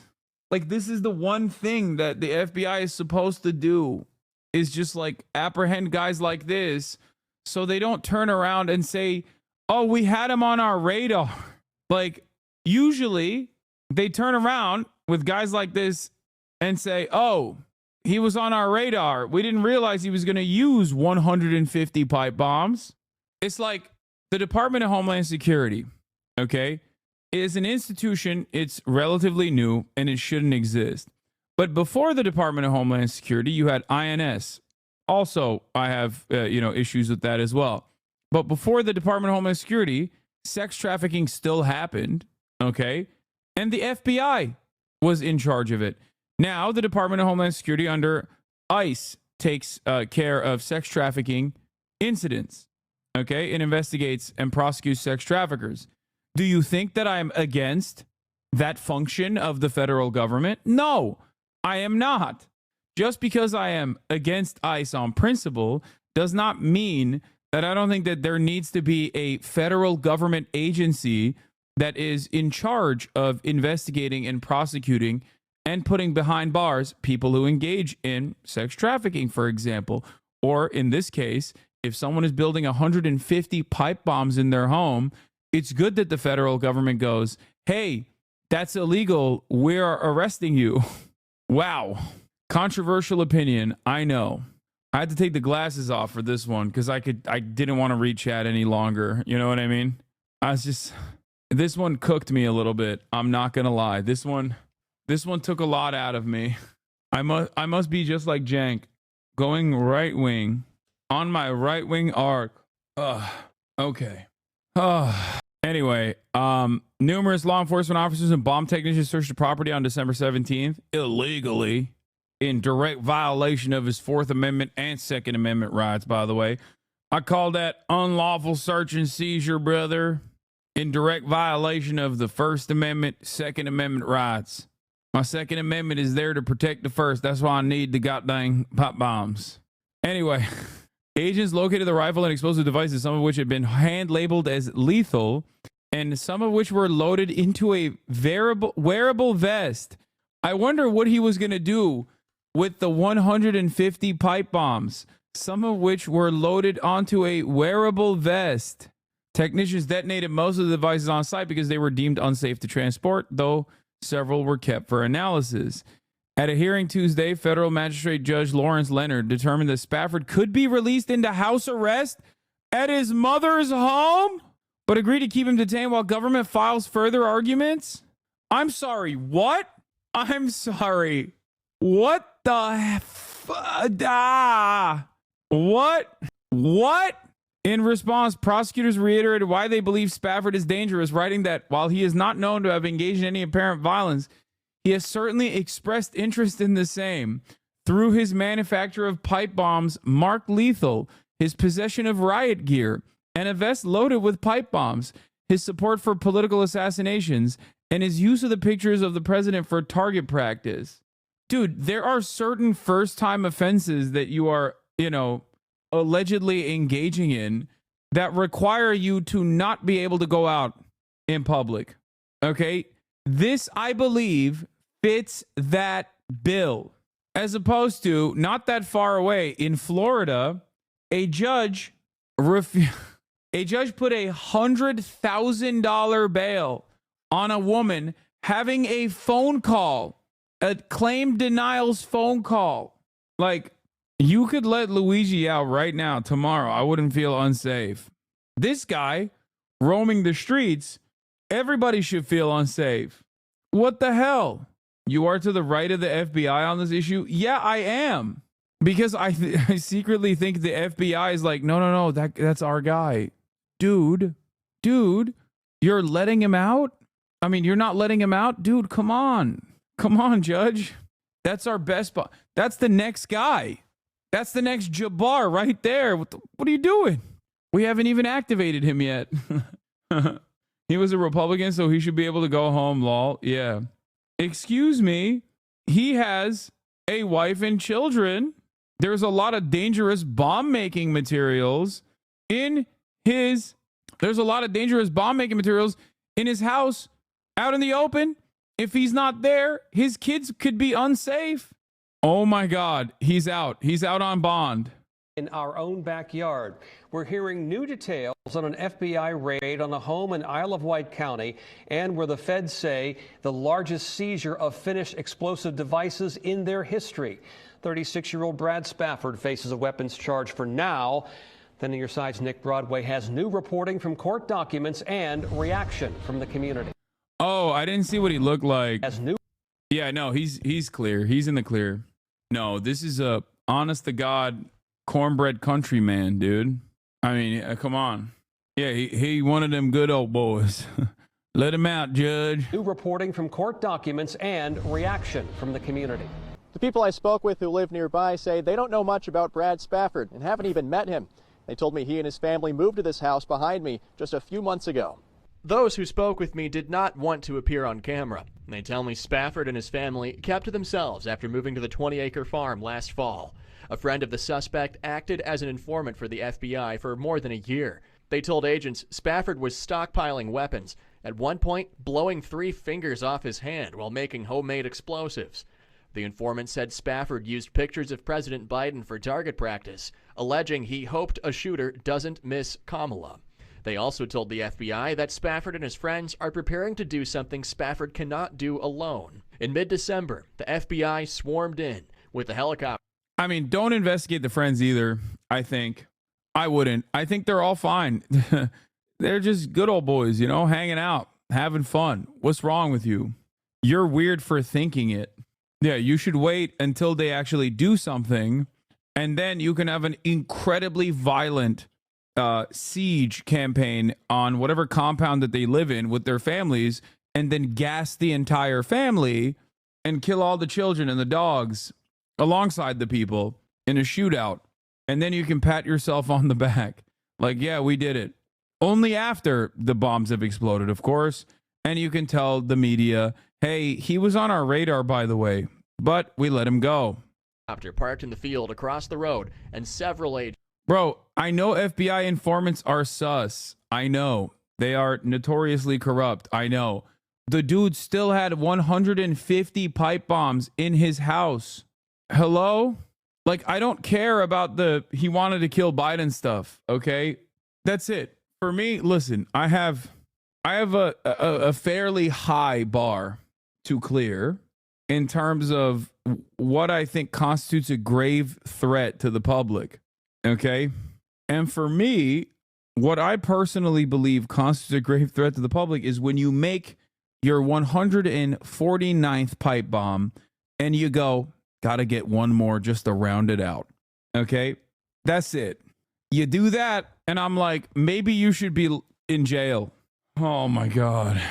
If the dude was even one shade browner than he is, he would currently be shipped off to the Colorado ADX Florence facility, okay, to sit in an isolated cell never to see daylight ever again for the rest of his life. But when you're a white guy and a Trump supporter, they just let you walk after making 150 pipe bombs. That is crazy. Maybe I just like collecting pipe bombs. Have you thought about that? Maybe I have a bad gopher problem on my golf course that I'm the groundskeeper of. I know you said this jokingly, but there's a real possibility that this makes its way up to the SCOTUS. No, this is one of those things where they will let it go. I don't think they're going to use... I mean, they can try and defend it, but I don't think a lower court will take it up. Like, this is not going to... They're not winning the appeals on this. That's crazy. Like, there's a couple things that even the federal government doesn't mess with, and that's, I think, pipe bombs is one of them. Of course, Anderson is there tonight, and I know it's a city, Anderson, where you have spent so much time reporting, and I know it means a lot that you're there. So thanks very much to Anderson. And let's go also to the new details on the Cybertruck explosion in Las Vegas. Okay, there's also additional information coming out of South Korea, second best Korea. Authorities attempting to detain Yoon are blocked by military unit inside the presidential residence compound, according to Yonhap. Oh, my lord. What is happening in the world? Let's look at the Cybertruck thing, and then we'll get to the South Korea and stuff. how we're trying to identify him, and I'm feeling comfortable to give you. Stop saying second best Korea, please. Why not? There's one Korea in my mind, okay? A unified one. Just before the explosion, they found 2 guns, a military ID, a smartphone, and a smartwatch inside the Cybertruck. They've also identified 2 tattoos they say Livelsberger had. One of which was on the stomach and one of which is on the arm, that we can see bits and pieces of it as in comparison to what it is that we now know he had on his body. Livelsberger was an active duty member in the Army. All I'm saying is... There's one of 2 Koreas out there that is not experiencing this kind of government collapse. Your enlistment, according to 4 U.S. officials. He was on approved leave when police say he rented the Tesla Cyber with fireworks, gas tanks, and camping fuel. The level of sophistication is not what we would expect from an individual with this type of military experience. Police credit the Tesla vehicle's body construction, forcing the blast upward and limiting the damage to the hotel driveway, even leaving the glass doors intact. Law enforcement officials say they have not connected the explosion at the Trump Hotel to the deadly terror attack in New Orleans in the early morning hours on New Year's Day, but acknowledge the similarities. Yeah, I like that everybody's dunking on that guy, being like, this guy's a real dumbass. He had no sophistication with his terror attack. His family's going to get real pissed. Livelsberger family members are going to be like, Livelsberger family members about to come out and be like, listen, we're going to do the job for him. Similarities, very strange similarities to have. And so we're not prepared to rule in or rule out anything at this point. Aaron, this was a frightening moment for the 7 people who were injured in the immediate vicinity when this happened, as well as the hotel guests who were staying inside. I talked to a couple of guests who were staying between the 40th and 50th floors behind us in the hotel. They said they felt the windows shake and they saw smoke billowing in the stairwell coming out of the elevator doors. Now, one thing investigators are working on now is trying to retrieve any possible footage from inside the Cybertruck before the explosion. Dude, come on. Come on, dude. DPRK executed 12 young men for playing League of Legends. I mean, I'm sorry, but that's crazy. That's crazy. That's crazy. Gotta do it to him.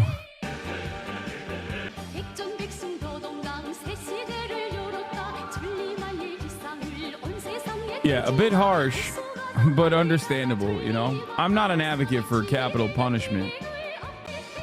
But you got to make sure you stop this scourge dead in its tracks.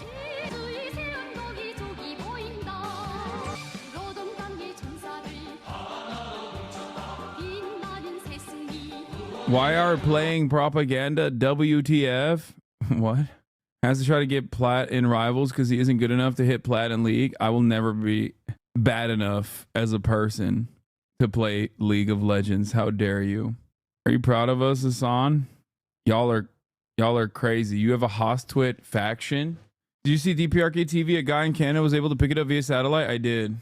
A more accurate headline. DPRK saves 12 young from the pain of playing more League of Legends.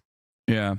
I don't understand devaluing the life represented in such executions. Even if the game is bad or a waste of time, why kill them? Why not find more productive work for them to do? This is so funny.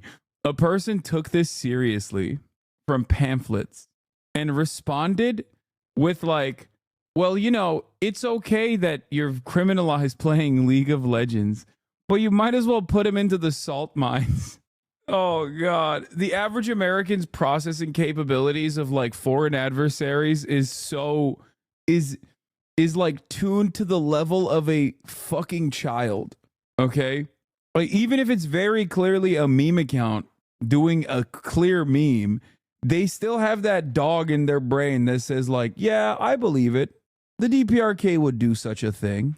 And then we wonder why Yeonmi Park, a person who very clearly was lying about insane things that she experienced in North Korea, and then tying it back to you know, Columbia University being similar because of woke.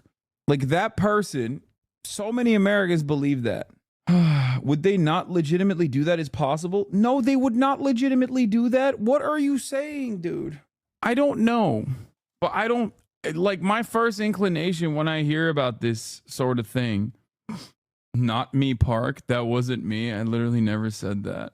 She said the FBI was going to do security for a public speaking event, and then they then canceled because the FBI's director of diversity called her, telling her she had to cancel. Have you ever been in North Korea? How do you know? You know what? You're right. I don't know. Yeonmi Park was lying about what she let leave through in North Korea? Yes. Or do you actually think in North Korea people pull trains? Like, the trains don't run, so people have to pull them. And that they actually have to eat human feces, and then they would eat rats, and then sometimes the rats would eat them, and then the rat would be beefier, and then they would eat the rats again, and they would trade rats for rocks because there's no currency. Like, listen, I'm not one of these dudes that's like, they're eating burger every day in Democratic People's Republic of Korea. They eat burger all the time. They eat burger for breakfast, which I also think is funny because it's such a common, like, left book position created by Americans, because let me tell you why that is inherently an American statement, because they think eating burger is the peak of civilization. So even if you're like a rugged Maoist Leninist or Maoist third worldist, okay, you still think like, oh no, you don't understand. They're doing fantastic. What do I have? Evidence to show that they're doing fantastic? They eat burger all day, every day. No, there is a pizza place. That is not a lie, by the way. They do have a pizza in DPRK. That's correct. That isn't a lie. There's a pizza restaurant in Pyongyang. I mean, I know of. I'm sure there's more than one. I just know that there's one famous pizza place. There's also a Brazilian steakhouse in Pyongyang that the Brazilian consul runs. Oh, that's sick. Anyway, why do you support China if they crack down unions and are state capitalist? They literally have what? Supporting a country that is sending soldiers to fight Ukraine but claims to not be pro-Russia. Why do you support China if they crack down on unions or state capitalists? They literally have billionaires. Okay, I think there is a difference between me saying I don't think people are eating rat poop and then trading rat for rock in the Democratic People's Republic of Korea, and I love the Democratic People's Republic of Korea, and I think it's a good country, and I think it's the best country. There's got to be a difference there, right? Like, there's a lot going on in between there. I would probably be somewhere in between those two boundaries. Okay, so that's number one. Number two, you then immediately moved on to China, which there's never been a moment where I've been like, I love that China cracks down on unions, or I love that China has billionaires. As a matter of fact, I always say I love that China at least punishes its billionaires, whether it's because they step out of line with whatever the party goals are or not, it doesn't matter. I also routinely talk about the censorship and how silly it is, especially as China is now well on its way to become a global hegemon. If you want to get mad at the living conditions of DPRK, you should get mad at the United States of America for creating such living conditions in the DPRK. Even the very fact that they still have an almost monarchy style structure in their governance is partially the fault of the United States of America. There were, numerous times where America did not have to involve itself with the affairs of Korea, but instead they chose to do so because they wanted to make sure they had a authoritarian military dictatorship planted firmly within the American sphere of influence that they wanted to use as a bulwark against the growing growing Chinese communist movement in the region and the USSR during the Cold War. I can't think of any other country that has been so forcibly partitioned by a Western superpower like this in the post-colonial era. Anyway, I hope that this clarifies for you what my position is. Defending the DPRK is a wild position to take and definitely not being normal or horrible. Why are you defending DPRK? They're a cruel, fascist, failed state. Once again, I will reiterate my position because it's so difficult for people to comprehend. American brains, unfortunately, are limited to simple thoughts. I am not defending the DPRK. I am not defending the Kim family. I am simply stating that the greatest harm done to the people of the DPRK, was done to them not by their corrupt authoritarian state, but by the United States of America. And I even further posit that if the United States of America had not done such unimaginable harm that continues to this day through the unlimited sanctions regime that we've implemented, they would probably have an easier time moving towards some semblance of whatever you would consider to be a liberal democracy. Okay? Stop being so easygoing when talking about North Korea and PRC. No, I get that part, brother, but it came off that way. No, it didn't come off that way. You are just primed into thinking that it is that way. And any sort of, hey, man, you're actually wrong, that's not how things are, immediately creates this Western chauvinism, immediately creates this Western chauvinist inference that, no, you're actually not meeting the standards. Like your analysis and your criticism is not reaching the standards that I expected to. You should be sitting there and saying they have the same haircuts and they eat dog poop every day. One must ask the question why you immediately rush to go, ooh, any sort of like any sort of pushback against the well-established Western position, oftentimes exaggerated insanities that go on there, and not just like the regular old awful poverty that they experience over there. Any sort of pushback against that is instantly seen as a defense of the DPRK. If you take this position at Thanksgiving dinner, you're going to turn people off and make them think you're crazy. I don't care. Okay? Wait, really? You think if I say, hey, there's this one random country out there, okay, that we have just starved out for decades at this point, maybe we should allow them to enter the global marketplace so they can liberalize. You think that like people are going to go, that's unacceptable. No, we should kill all of them? Maybe. Okay. Maybe your parents might, but I don't care. Lamau, what would DPRK offer the global marketplace? I don't know. What the fuck does England offer to the global marketplace? Dummy. Sheep? It's so funny. You can't even say like, hey, it's crazy that we have just this unimaginably cruel sanctions regime on countries like the DPRK, on countries like Cuba, or even countries like Iran. And people turn around and go, wow, that's insane. No, we should stamp on their neck harder. Yeah, here. Wait, what the heck? Playback speed is Italia Pizza Restaurant in Pyongyang. It's really interesting because like whenever you see a country that is otherwise presented as a monolithic force of evil on this planet, okay? Whenever you see a country that is presented as otherwise a monolithic force of evil on this planet, and you work to actively humanize them, people have this attitude where they're like, dude, you're defending them. Dude, you're defending them. No, man, I'm just saying that they're like normal human beings, you know? Like, that's it. And if you consider that to be this like unjustifiable defense of, I don't know, North Korean governance or whatever, then that's kind of your fault. It's on you. Spaghetti sogogi? Yeah. Oh, okay. I was at a Christmas party last year and a K-pop stan said she hated North Korea so much she thinks we should just nuke them. Does she not realize that there's probably like family members of the wonderful state of South Korea that she loves that still live in North Korea? That's crazy. And I was like, whoa, hold up. What if we just let them into the global community like you said? And she was like, yeah, actually, that makes more sense. Americans just don't think deeply about their genocidal tendencies. It's important to challenge them.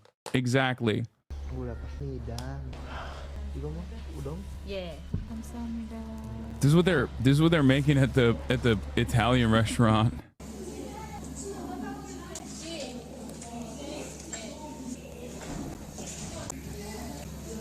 이거 따라고?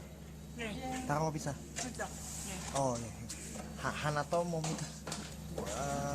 우선 하나도 카프리. Wouldn't it be consistent then to advocate for the Kim family to surrender and relinquish the state to the West? Wouldn't that immediately improve their living conditions by lifting the embargo? Yeah, if I didn't know anything about the history of the DPRK, the Korean War, and Western intervention in the country, and I was just like kind of stupid and said stuff like that, yeah, I mean, that would go hard if I was a dumb guy. Like, what do you mean surrender to the West? This is the classic, like, can't you tell Hamas to release the hostages take?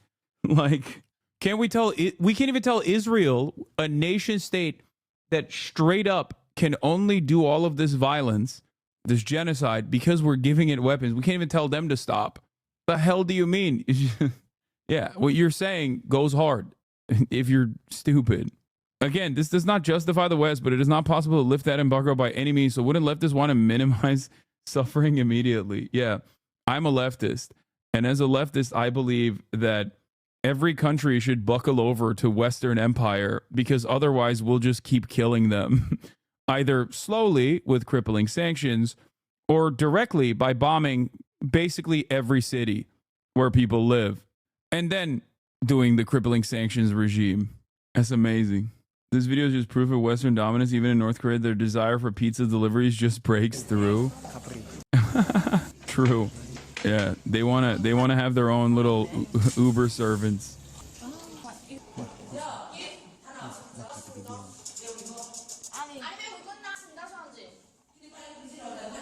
What are they putting on that pizza? Kim Jong-un famously a red velvet K-pop girl group stan and let them perform in North Korea. Wait, what? What year is this from? Oh my God. 2018?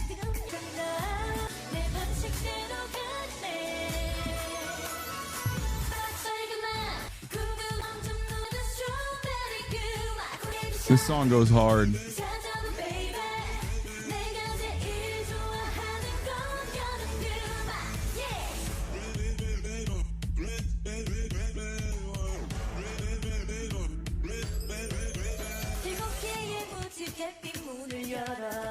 Are these people not curious at all? They just hear something and say, okay, that's my view of the world with no further evidence needed. I think you're misunderstanding how important fear is in this conversation. Fear of the other, fear of the unknown.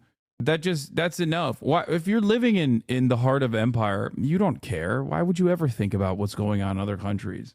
Why would you support a Korea that is owned by corporations, run by a handful of ultra-wealthy families, and forces its own workforce to slave away for minimum wages? When did I say that? I don't know what the current attitudes in South Korea are, but considering the recent history of Korea in general, I think that if given the opportunity for unification, I feel like a unified Korea might move more towards social democratic principles rather than turn DPRK and what remains of North Korea into yet another hellish dystopian hyper-capitalist society. Especially because in spite of all of the murder, in spite of all of the death and the destruction and the murder that brutal authoritarian leadership committed, the many crimes that South Korean leadership committed that the American government totally oversaw and offered funding and support for and defense for in times of need. South Koreans still have a pretty robust culture of discontent. We even saw that with the immediate mobilization that took place after the president. Now, of course, that would never happen with as long as American troops are still in South Korea. That'll never happen. But I'll just say it like this: it's not an accident that South Korea experiences so much public discontent. It's also not an accident that they are endlessly divided on gender lines. And it's also not an accident that there's so much of South Korean media talks about, on the one hand, talks about the glories of capitalism and how wonderful it is to be wealthy, aspirational goals presented, okay? While simultaneously, the other half of South Korean media work almost always talks about the parasitic nature of capital. Young Koreans in their 20s and 30s know how much China has infiltrated Korea, the National Assembly, the media, elections, etc. They are out at night in the cold to stop the arrest of President Yoon, to stand with him against anti-state forces influenced by the Chinese Communist Party. South Korean citizens gather in front of the presidential residence to prevent the arrest of President Yoon Suk-yeol immediately after an arrest warrant was issued for his arrest. Wait, are these actually the incel armies trying to defend the incel president, or are these people protesting the president?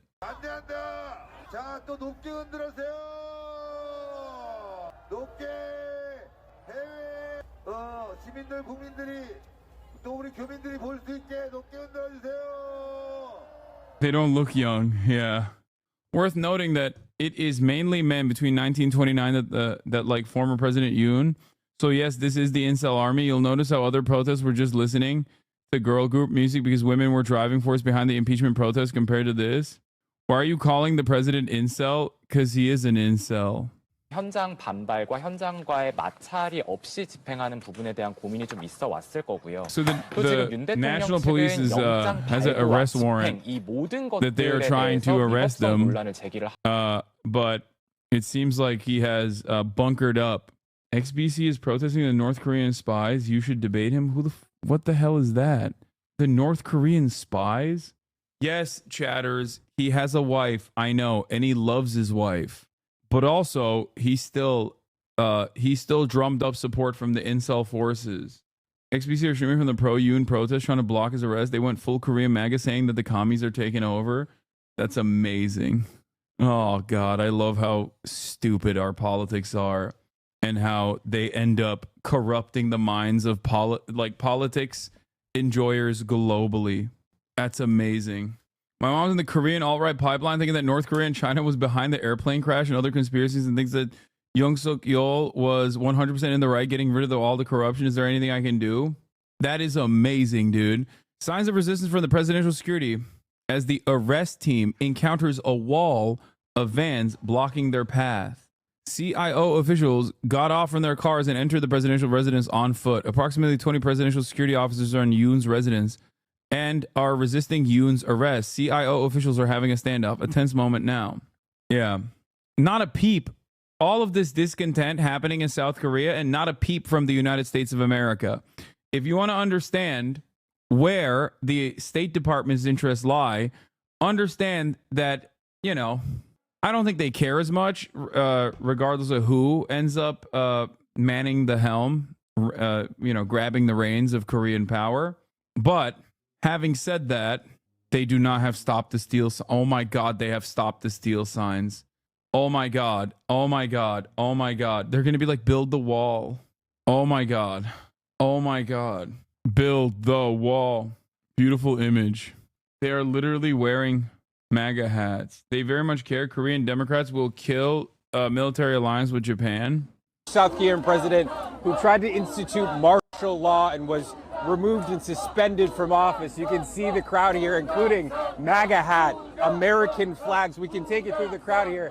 These are, of course, hardcore conservative supporters who are trying to block the arrest there is now an arrest warrant for the president who has been impeached. These people very passionate, protesting all day, in fact, laying down in front of his residence at one point. They want this police action to stop. They say it is wrong, and President Yoon is encouraging his supporters to do so. Very animated crowd. Amazing. That is amazing, dude. I feel like I gotta go to South Korea, man. It's popping over there. They're saying stop the steal in English too. Stop the steal! Stop the steal! Stop the steal! Stop the steal! We will never atone for the crimes that we have committed. Okay, America's interventions around the globe are so vast and so severe and so awful, and also endlessly persistent. Like, colonization doesn't even begin to explain this. Yeah, this is like beyond imperialism. The amount of brain rot that we have exported to the globe is crazy. Connor is getting not Elon, Adrian Dittman on, not Elon Musk. Hold on. Connor said DMs though. How do we know he actually responded to DMs? I believe it. How about 3 or 4 PSD tomorrow? It doesn't have to be exact. Just love planning ahead for Fortnite Friday. Hit me back on DMs soon. The protesters support Yoon are also frowned upon by a lot of Koreans, supposedly because Korea is still under national mourning due to the plane crash. Unless specifically timed with a low chance of alteration by external forces. Anticipating the exact timing of events is unrealistic. Speaking of South Korea, did you see the season 2 of Squid Game? Yeah, I started watching it. Any other updates, not from like an insane hog account, about what's happening in South Korea? Play Red Velvet again, please. No. Okay, fine.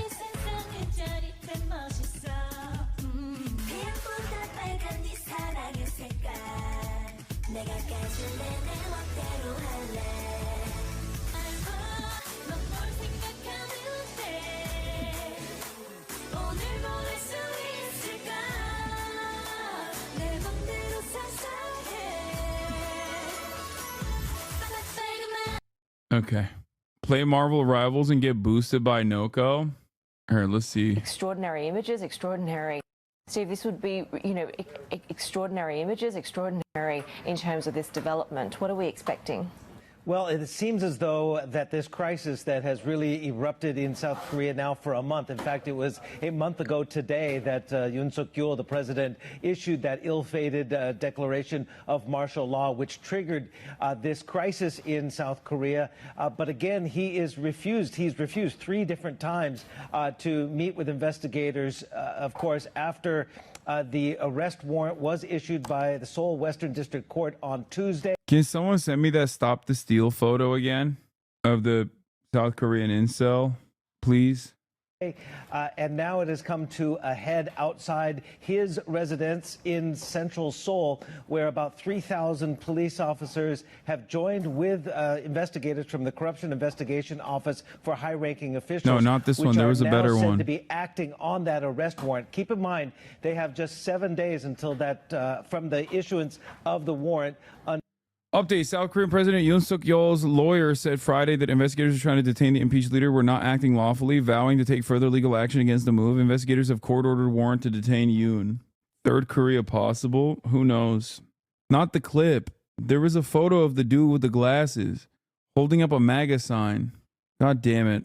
This was the one. Thank you. Amazing. Until it expires. So that would be at the end of Monday. So today and through this weekend, things could come to a boil and to a head, obviously. We have not gotten any reports yet whether the team of investigators have teamed up with the police to try and essentially break their way through hundreds of Yoon supporters who have rallied outside of the presidential residence, as Yoon is said to be inside and staying there and refusing to cooperate. In fact, his legal team yesterday issued or made a petition in court as well to essentially say that any move to get the police and the anti-corruption investigators together would be an illegal move. In fact, this arrest warrant and the proceedings so far, the Yoon team has called illegal and invalid. So there's a standoff essentially right now, and we're going to have to see how this obviously plays out. It might not happen today. It could potentially happen over the weekend, but something will happen by Monday, obviously, when the arrest warrant potentially expires. And again, this investigation, the anti-corruption investigation team, if they do in fact arrest him, they would have then 48 hours to decide whether to formally arrest the president or release him. So lots yet to be determined. And Steve, in fact, in just the last couple of minutes, we're hearing more Yonhap reporting saying that investigators in Korea have now entered Yoon's residence. So there has been indication from him that he would stay and fight it out in court. Do we know what sort of... What they're reporting in the news isn't exactly what people are saying here in Korea. What are people saying in Stop the Steal? Is that what you're going to say? time frame, what happens from here? And, you know, this is a country that's engulfed in sort of so many different types of crises at the moment. Do we expect any sort of stability anytime to come? Well, we obviously have to hear the results from the Constitutional Court. So following that impeachment on December 14th, the ball was then handed on to the Constitutional Court and they've begun, we're hearing, deliberations on the move to potentially remove President Yoon. So the Constitutional Court would, either have to rule by, I don't know the exact date, but on whether to uphold. The congressman had discretionary spending where they could basically spend what they want. The opposing party wanted to audit them. Okay. What part does the congressman who were being audited refuse to work with Yoon? So here's the question. What's the part where Yoon purchasing North Korean uniforms to try to do a false flag attack, but then actually doing a martial law without even doing the false flag attack, where that part of the process becomes an issue? I like that you were like, what they're reporting on the news isn't exactly what people are saying here in Korea. And then what you reported to me about what people are saying in Korea are just the Yoon heads. Yeah, I know. I don't have this opinion that other countries are monolithic in their understanding of politics. I'm certain that there are Yoon heads out there. Okay. Some Yoonies gooning for Yoon, whatever you want to call it, that are going nutty mode and trying to find ways in which they must defend their beautiful president, Hold the impeachment and then go ahead for the proceedings to potentially remove the president. So there are still a number of... The uniform story was debunked weeks ago. The more serious charge and investigation right now is that Yoon approved the military conducting drone incursions in the North Korea to provoke a North Korean attack and pave the way for martial law. I think it seems like his ultimate goal was to gear up for war with North Korea. And I'll take it one step further. Okay, I'll put my conspiracy hat on for a second. There's a reason why it's awfully weird, suspicious, maybe even a little too convenient that Joseph Robinette Brandon hasn't said anything about President Yoon's ridiculous actions so far, which leads me to believe, given the position of South Korea as the bulwark against socialism during the Cold War, bulwark against the USSR during the Cold War, and DPRK's allegiance and closeness to Russia, I would go so far as to say that this would detangle the DPRK, decouple the DPRK from Russia if they were too busy engaging with South Korea, which leads me to suspect that maybe the State Department is not upset. Maybe they're upset that that Yoon was a little too stupid and couldn't pull it off, but I don't think they were upset at the attempt. As a matter of fact, they might have even signed off on the attempt. That's all I'm saying. And if you think that that is a far-fetched conspiracy theory, you sound like Alex Jones. I sound like Alex Jones. This is what I mean. When it comes to foreign policy, so many people are just simply oblivious to like America's involvement and intervention in every country, especially a country like South Korea, a nation that like only exists because America divided the country, that has a permanent military base on the nation state. And you're like, oh, that's just like Alex Jones. Yeah, that's just like vampire lizard people. You're right. Yes. DPRK sending soldiers to Ukraine and aligning itself with Russia is obviously something that the American government doesn't appreciate. So would the American government use a vassal state like South Korea to forcibly remove that allegiance? Certainly. I think the real interesting party in this equation is China, because I don't think China itself is all too happy about Russia's ongoing efforts of occupying Ukraine. China is Mr. Don't fuck up the bag. China is Mr. Look at our fucking wonderful trains. China as a nation state is like, oh, dude, look at all the innovative technological product that we're putting out there. Look, we have 6th generation fighter jets. Look how sweet they are. So China doesn't like that Russia is, one, consistently waging war in Ukraine. They've made that very clear. And two, China probably doesn't appreciate that Russia and North Korea are more firm in their relationship with one another. That probably threatens Chinese control over North Korea.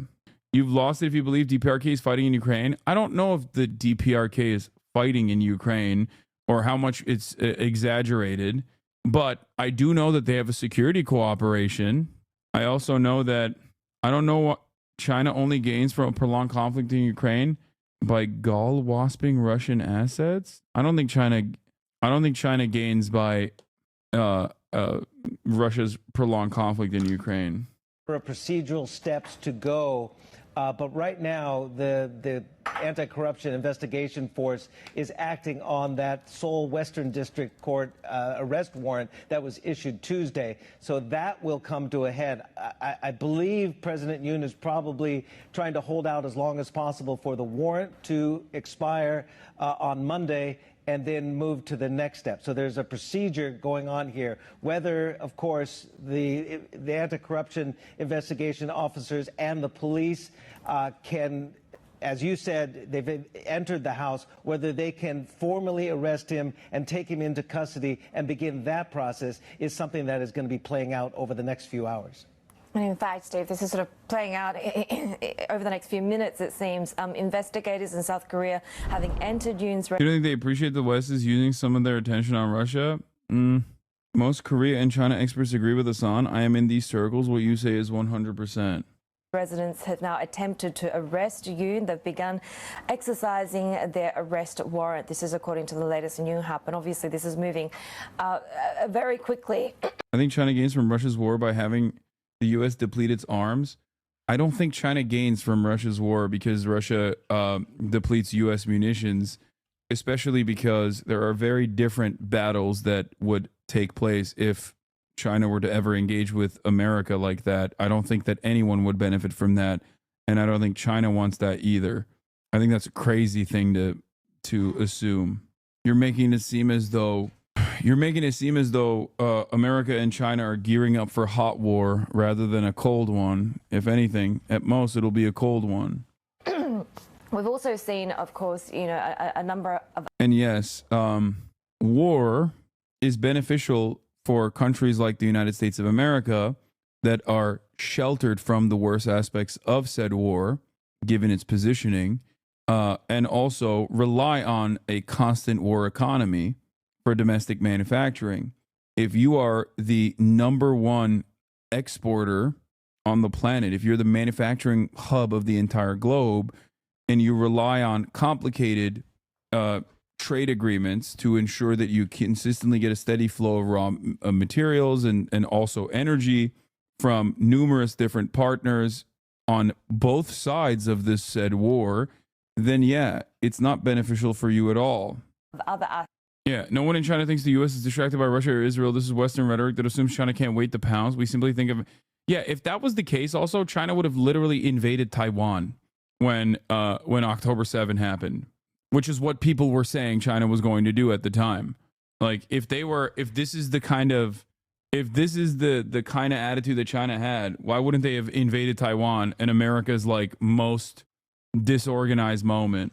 If that was genuinely an interest that they had, I think they just don't want to. COVID kind of shut that down. No, they're not done yet. What? You think COVID is the reason why China hasn't invaded Taiwan? Are you out of your mind? Guys, please stop. What are you guys saying? The current cooperation they have with Taiwan is beneficial. Sure, they would obviously want international recognition for Chinese Taipei as a part of the People's Republic, but America's never going to let that happen, and they're going to keep using Taiwan as a military base, while America simultaneously says, "Oh, we have an understanding that Taiwan is China, but also not."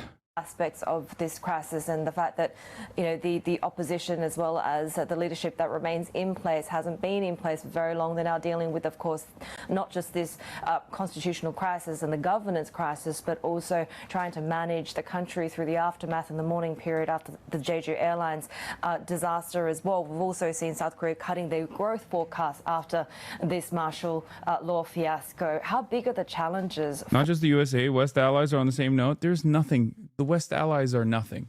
It's an invention. Okay? It's an invention of continued American dominance. Oh man, Estonia's opinions. I really want to know what Estonia's opinions are on the matter. We have NATO. Our Western allies are directly a part of American intervention around the globe. Okay? For whoever the next government and leader is going to be. The storm in South Korea right now, given the constitutional and presidential crisis and that air crash and a period of mourning in South Korea, it's just absolutely mind-boggling to think how and what the next steps of recovery of confidence will take as this constitutional crisis potentially can go for the next month or two as the Constitutional Court reviews the whole process. But, any next administration, if we want to even jump ahead and speculate on that, would obviously first task would be to restore that confidence and restore order in the presidential office. My 80 IQ OSINT prediction is that China will invade Taiwan in the late 2040s, 100th year of the founding of the CCP in 2049, Hong Kong total integration by 2047, and Macau total integration in 2049. Pretty sure anniversaries are huge in Confucianism, and they'd also want to be a superpower by 2050. Maybe. I don't think so, but who knows? Won't China just do what they did with Hong Kong, wait for a point in time where the West doesn't care as much or can't fight back and just absorb it? Probably. I just don't think that China cares about numerology like that. Like, I don't think they base their foreign policy on numerology. Also, absorb it is funny when talking about Hong Kong because, like, it was on loan. China looks like they're going to invade Taiwan in 2025 the way she is talking. I would be very shocked. Macau is definitely the one thing separating China from being a real superpower. Yeah. Listen. We have our reservations in Las Vegas. Okay. Cyprus exists as well. All great superpowers around the world need a holdover space for unlimited, unrestricted gambling. You can't have it until it's like firmly within your bosom. Although I personally, Macau is protected by Ronin. This is why Trainwrecks TV is also a part of a global superpower coalition, given the crypto gambling casino stake.com. Yes, this is also why Jersey has Atlantic City, because New Jersey is a global hegemon. Why else would there be Iranian mothership drones off the coast of New Jersey? Have you never asked yourself this question? What would they possibly want from New Jersey? The small-minded peon thinks in days. The large-minded, brilliant man thinks in years, thinks in decades, thinks in centuries. If the 100 years of humiliation is over and now we are now moving into the century of Chinese dominance, one must not forget that this will also be a century of New Jersey dominance. That's right, baby. That's right.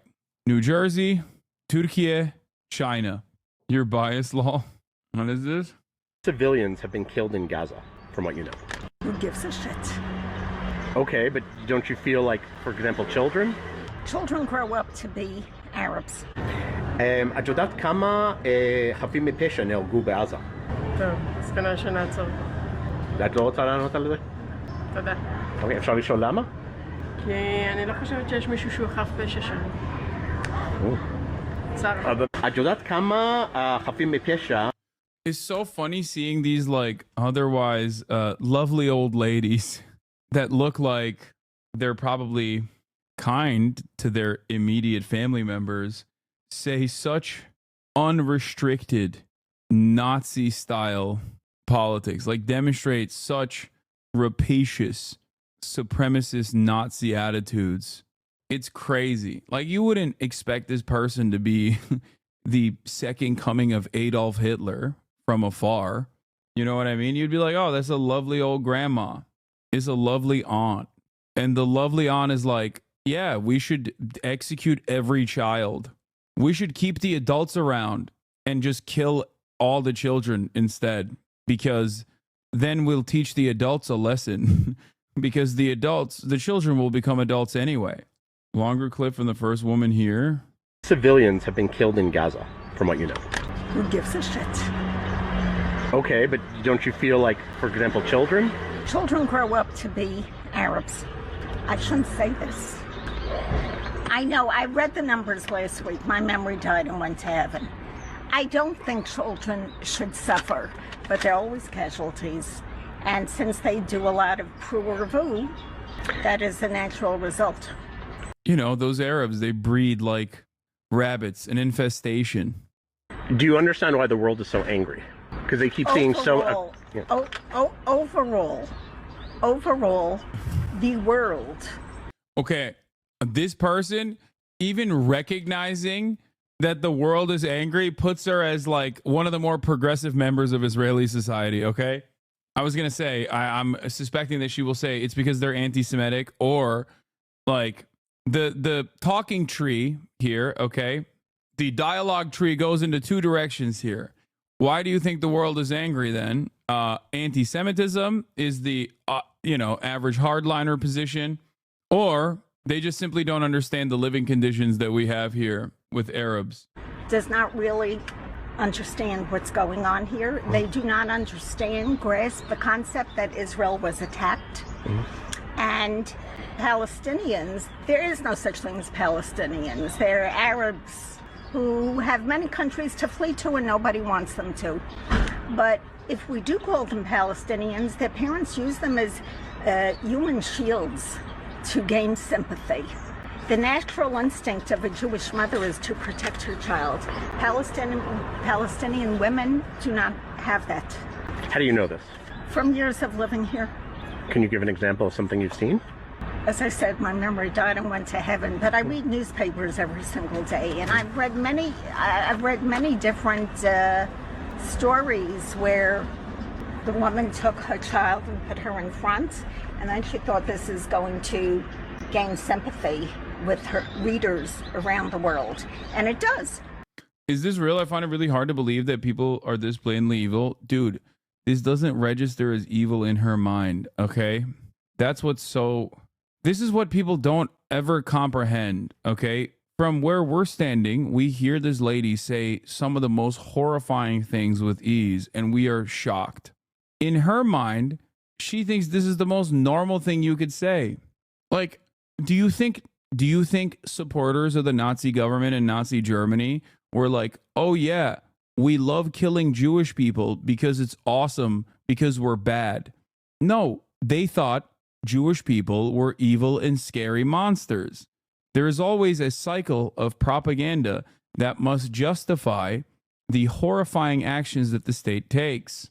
There's so much literature on this. There's so much research dedicated to how, oftentimes also conducted by Jewish scholars, Jewish academics as well, many of which also are not exactly supporters of Israel either. You literally don't know the half of it. Brother, Jewish grandparents are notorious the most loving and kindest people you will meet and make bomb-ass food and will always keep you fed majority of the time. Like, I know this lady gives the best hugs and makes bomb fucking food, but this is also the exact representation of how all my older Jewish relatives think. Yeah. That's why I'm saying that, like, I'm sure that she is otherwise not a fucking psychopath. You know, like Ukrainians are Nazis. What? No one actually believes that, I don't think. That's like a really shitty justification at best. That I don't even know if Russians believe that. I'm sure there are some Russians who do.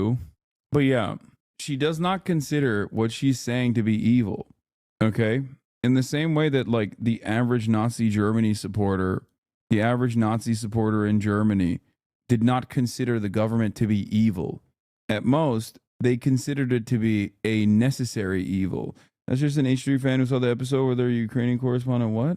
It's gotta be really funny if you come in here and you're like, but you think every Ukrainian is a Nazi. And I'm like, I don't think that. I've never thought that at all. I don't know where you're getting this information.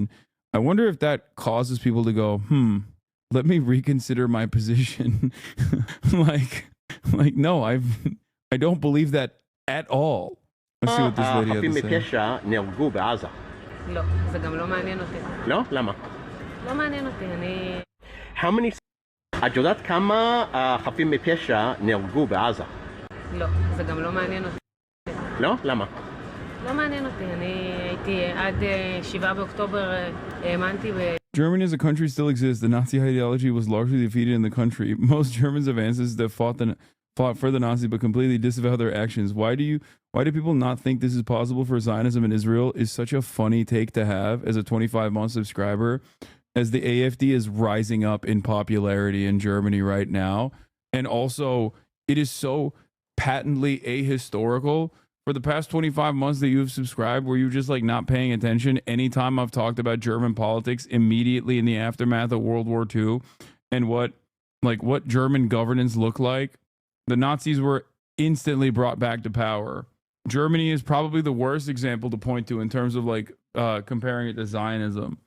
שלום ובשיח ובדו-שיח, אחרי זה הבנתי שאין עם מי לדבר, כולם שם מחבלים, לצערי הרב. אבל ילדים, כאילו. לא, אני אומרת בכנות, לא מעניין אותי. אתה יודע כמה חפים מפשע נהרגו בעזה? כן. כמה? כמה מדווחים או כמה? 35,000? מה אתה חושב? 35,000, 30,000? אני דווקא מהאום, זה פחות. 16,000. 16,000. אוקיי. It is actually less when filmed. Wait, what? אתה מבין למה העולם כועס על ישראל? כן, בטח. אז מה אפשר לעשות? פשוט לא להתייחס, פשוט להיכנס ברבא. אוקיי. כמו לשפוט בני זוג מהצד, איך הם רבים, איך הם זה.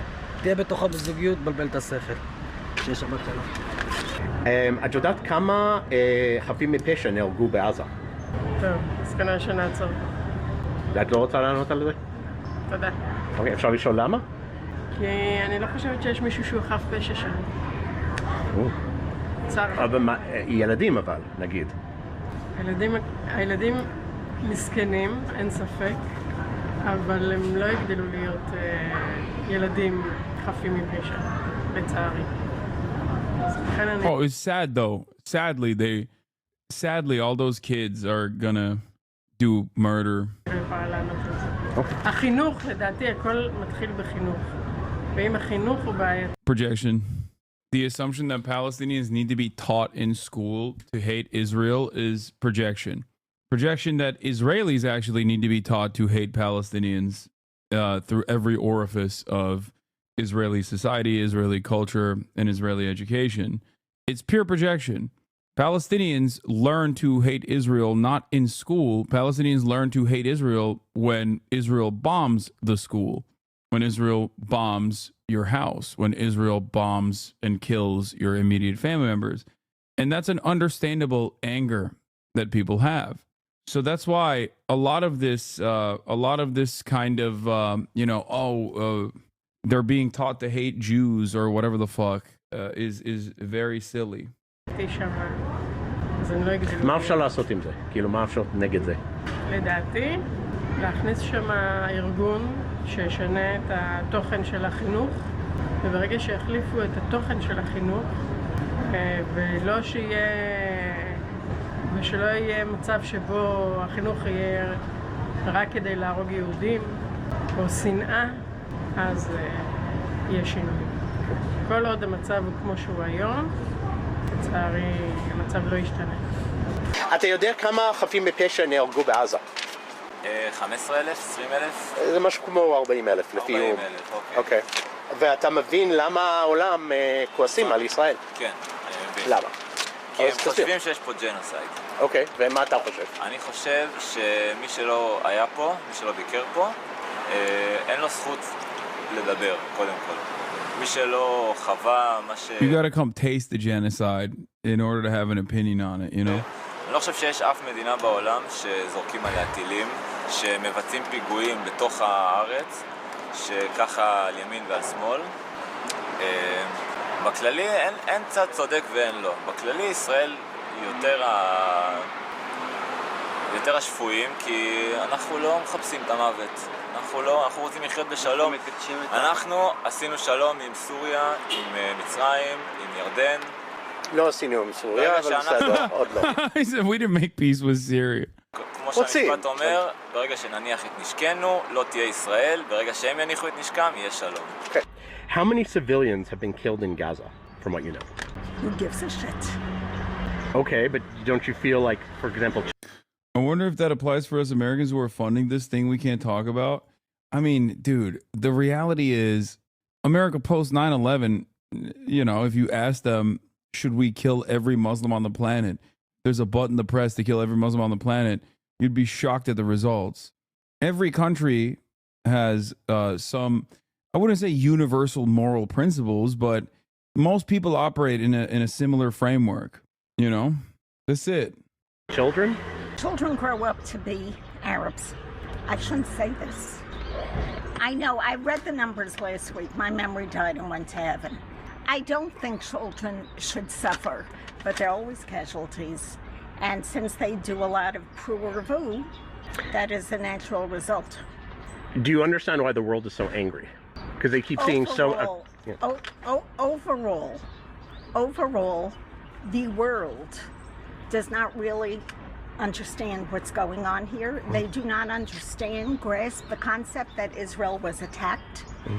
And Palestinians, there is no such thing as Palestinians. They're Arabs. No such thing. Who have many countries to flee to and nobody wants them to. But if we do call them Palestinians, their parents use them as human shields to gain sympathy. The natural instinct of a Jewish mother is to protect her child. Palestinian women do not have that. How do you know this? From years of living here. Can you give an example of something you've seen? As I said, my memory died and went to heaven, but I read newspapers every single day, and I've read many different stories where the woman took her child and put her in front, and then she thought this is going to gain sympathy with her readers around the world. And it does. It is successful for them. Do you know how many civilians have been killed in Gaza? I know the rumor has been talking about 50,000, but I know, I'm also informed that the formal number is a little lower than that. The formal number is around 42 now. That's 42? The last I heard, yeah.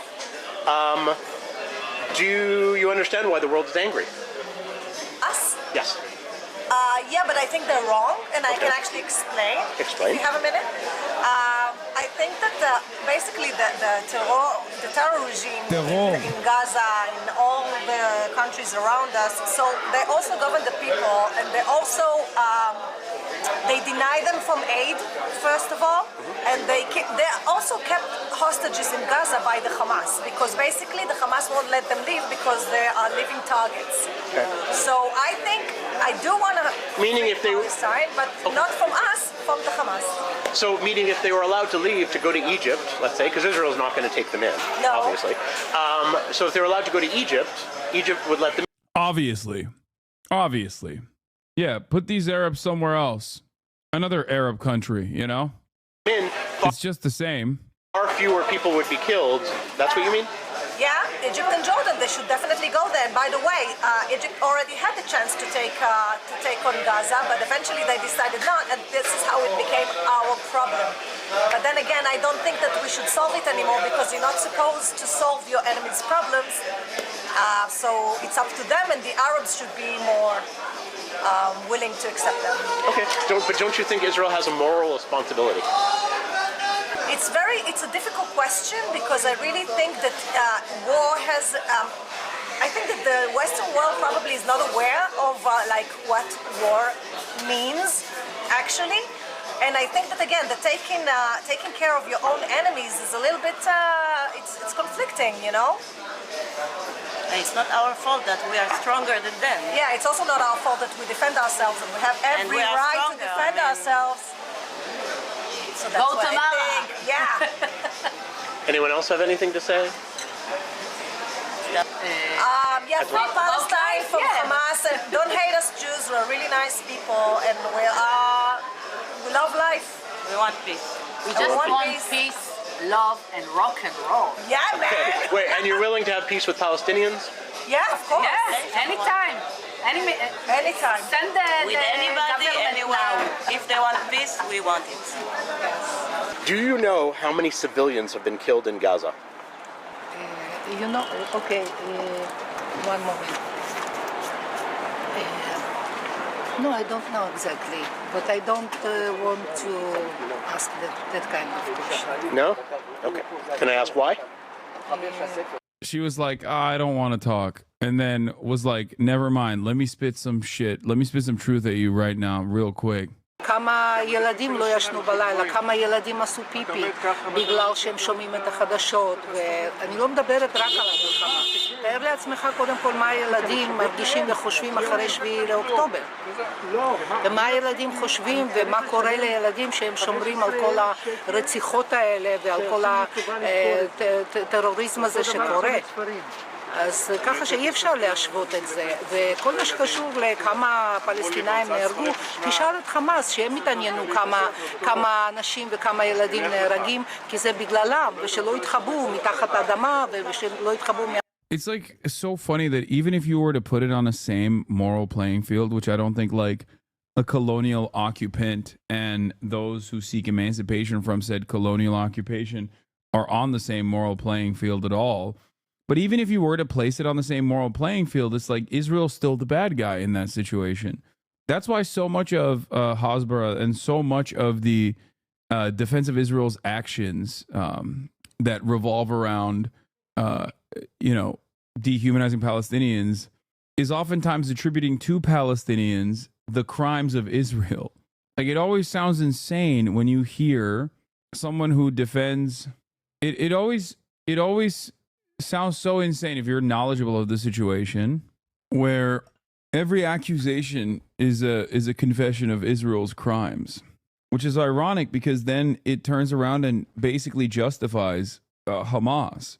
Because if you're justifying violent action, unlimited violence against an organization, a unit, or a military force, a militant force that has done these atrocities, then you're literally justifying October 7.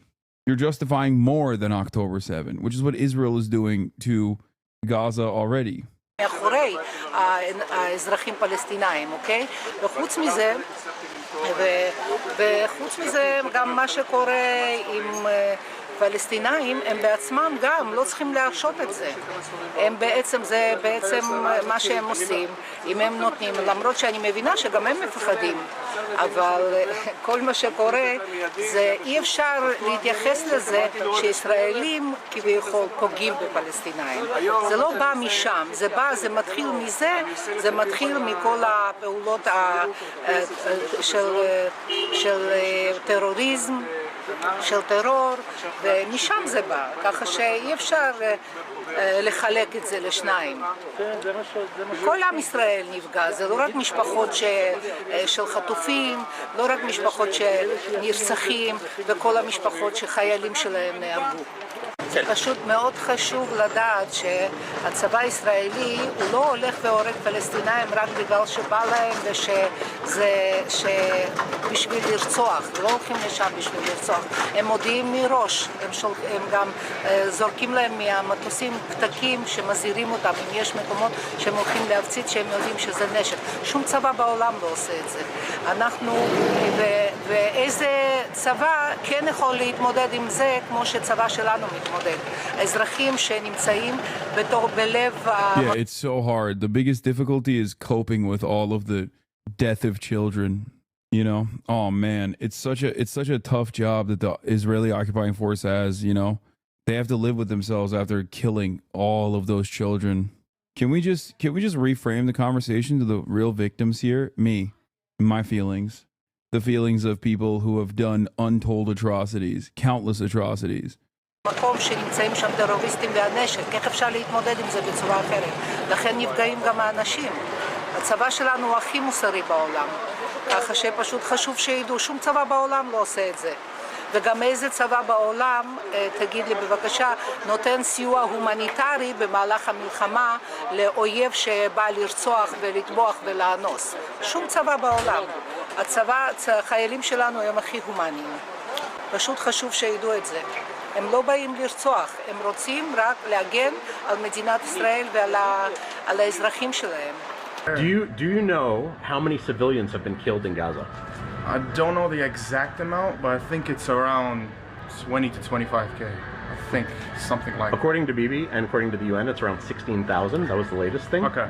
Do you understand why internationally the people are very disturbed by this? Yeah, I do, because they don't really understand why it's happening. They just see it. They scroll on Twitter or whatever it is. They just see it. They see the facts, and they don't understand why it's happening. They don't really get the bigger picture of the story. So what is that? And the bigger picture of the story is, everything is happening because of a group, a little violent, called Hamas. Basically everything is happening because of that. They started everything. They have always wanted war. Israelis never want war. We don't want it. Never. It just happens to be that way. It's crazy. We even barely wanted to start this war after what happened. Do you know what I mean? And that's basically. Does it bother you there are so many civilians getting killed? Listen, my brother has been inside the Gaza Strip for around 4.5 months. So I know a little bit more than usual people around, even around Israel. But listen, most of the kids there that are getting killed, I never support little children dying. I never want it. But if you look at the bigger picture, which is shit, I don't want to look at it like that. Sorry about my. You never want children to die, but some children have bad vibes. They just happen to be Palestinian. My French. Most of them will grow up not to hate Israel. I don't really care if you hate Israel, because most of the world hates Israel. But most of them will grow up not only supporting Hamas, which is a crime by itself, but joining them, which is the worst of the worst.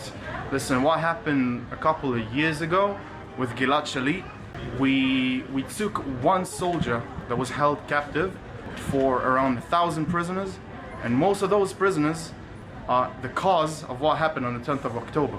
So we don't know what will happen, in years to come, if we'll keep doing it, right? But at the end of the day, I think that a kid running around shouldn't die, right? Shooting what? Shouldn't die. Oh, shouldn't die. He shouldn't die.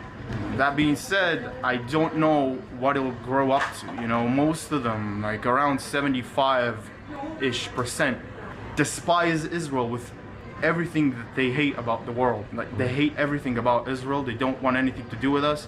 They want us all dead, gone, and fucking, they want my head on a spike. And I have never done anything bad ever to any person. Even though I did serve in the IDF for 3 years. I did do it, but... Did you serve in the West Bank or Gaza? No, I didn't. I served at the... I don't know if I want to say. You don't have to say. It's okay. I'll say it. I don't care. I served at the Iron Dome, and the Iron Dome is only about defense. It's not about attack, which is why I wanted to serve there. Even though it was kind of mentally tough, but it's all about defense. It's all about defending your own family. There's rockets flying above your family. All you want is that to stop it. You know what I mean? Yeah. So if you look at it like that, that's what I want. You were asked very quickly, all these civilian deaths are going to create more people who hate Israel, who want more to kill. Aren't you thinking about that? What's your response? Listen, I think that as soon as more Hamas terrorists die, they'll bring much less war. Even if the exchange is 1 or 2 Hamas terrorists for at least 4 civilians, I don't want it to happen. I don't want civilians to die. Nobody does. That's what happens in war, you know. There's no war without civilians dying. And the quickest way to end the war is to just terminate as many terrorists as we can. It doesn't matter. So Hamas needs to just get wiped off the map. It doesn't matter how it is. They are literally just devils walking around us. They're not even human beings, in my opinion. All they see in their head is just eliminating every single human being that doesn't support, you know, Islam, that's not Islamic, that's not Muslim. You know, there's different perspectives to that. You know, not everyone in the world is gonna be Muslim, no matter how you try. So that's just an act of terrorism, and that's it, I think. Somebody coming in, we're gonna get killed? No, we're not. Okay, hi everybody.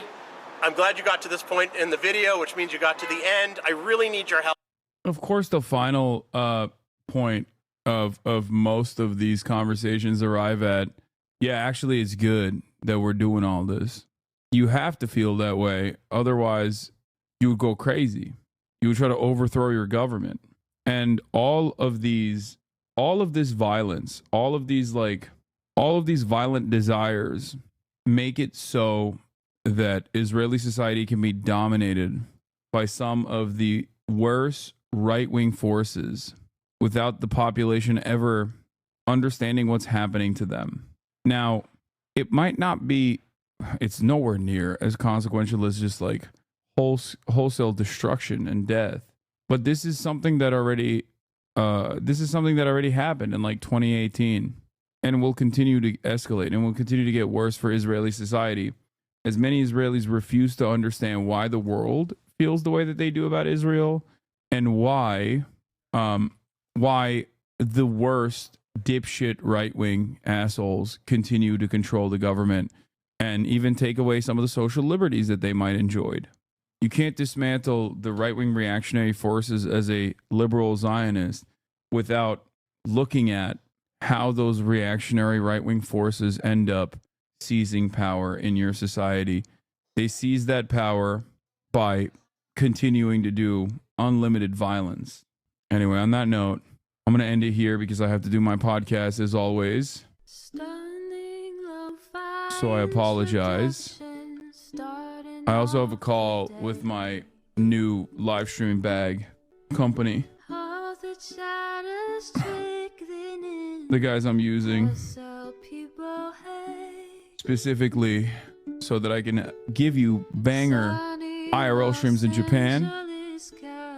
Love you guys. And I will see you tomorrow. All right, peace. Just begun. There is again a sun is streaming, a sun is streaming. There is again a sun is streaming, a sun is streaming. Review in the P.O. box, Uncle Uger's face. Sudden discord at your prop. Great names take embrace. Tiny Bernie Sanders, LGBTQ Air Force. The whole left at your fingertips. Ane at your door. H3 crowded debate, the Young Turks online show. 3 full fucking years of this, plenty more to go. 90-day fiance, talks of champagne, bourgeoisie.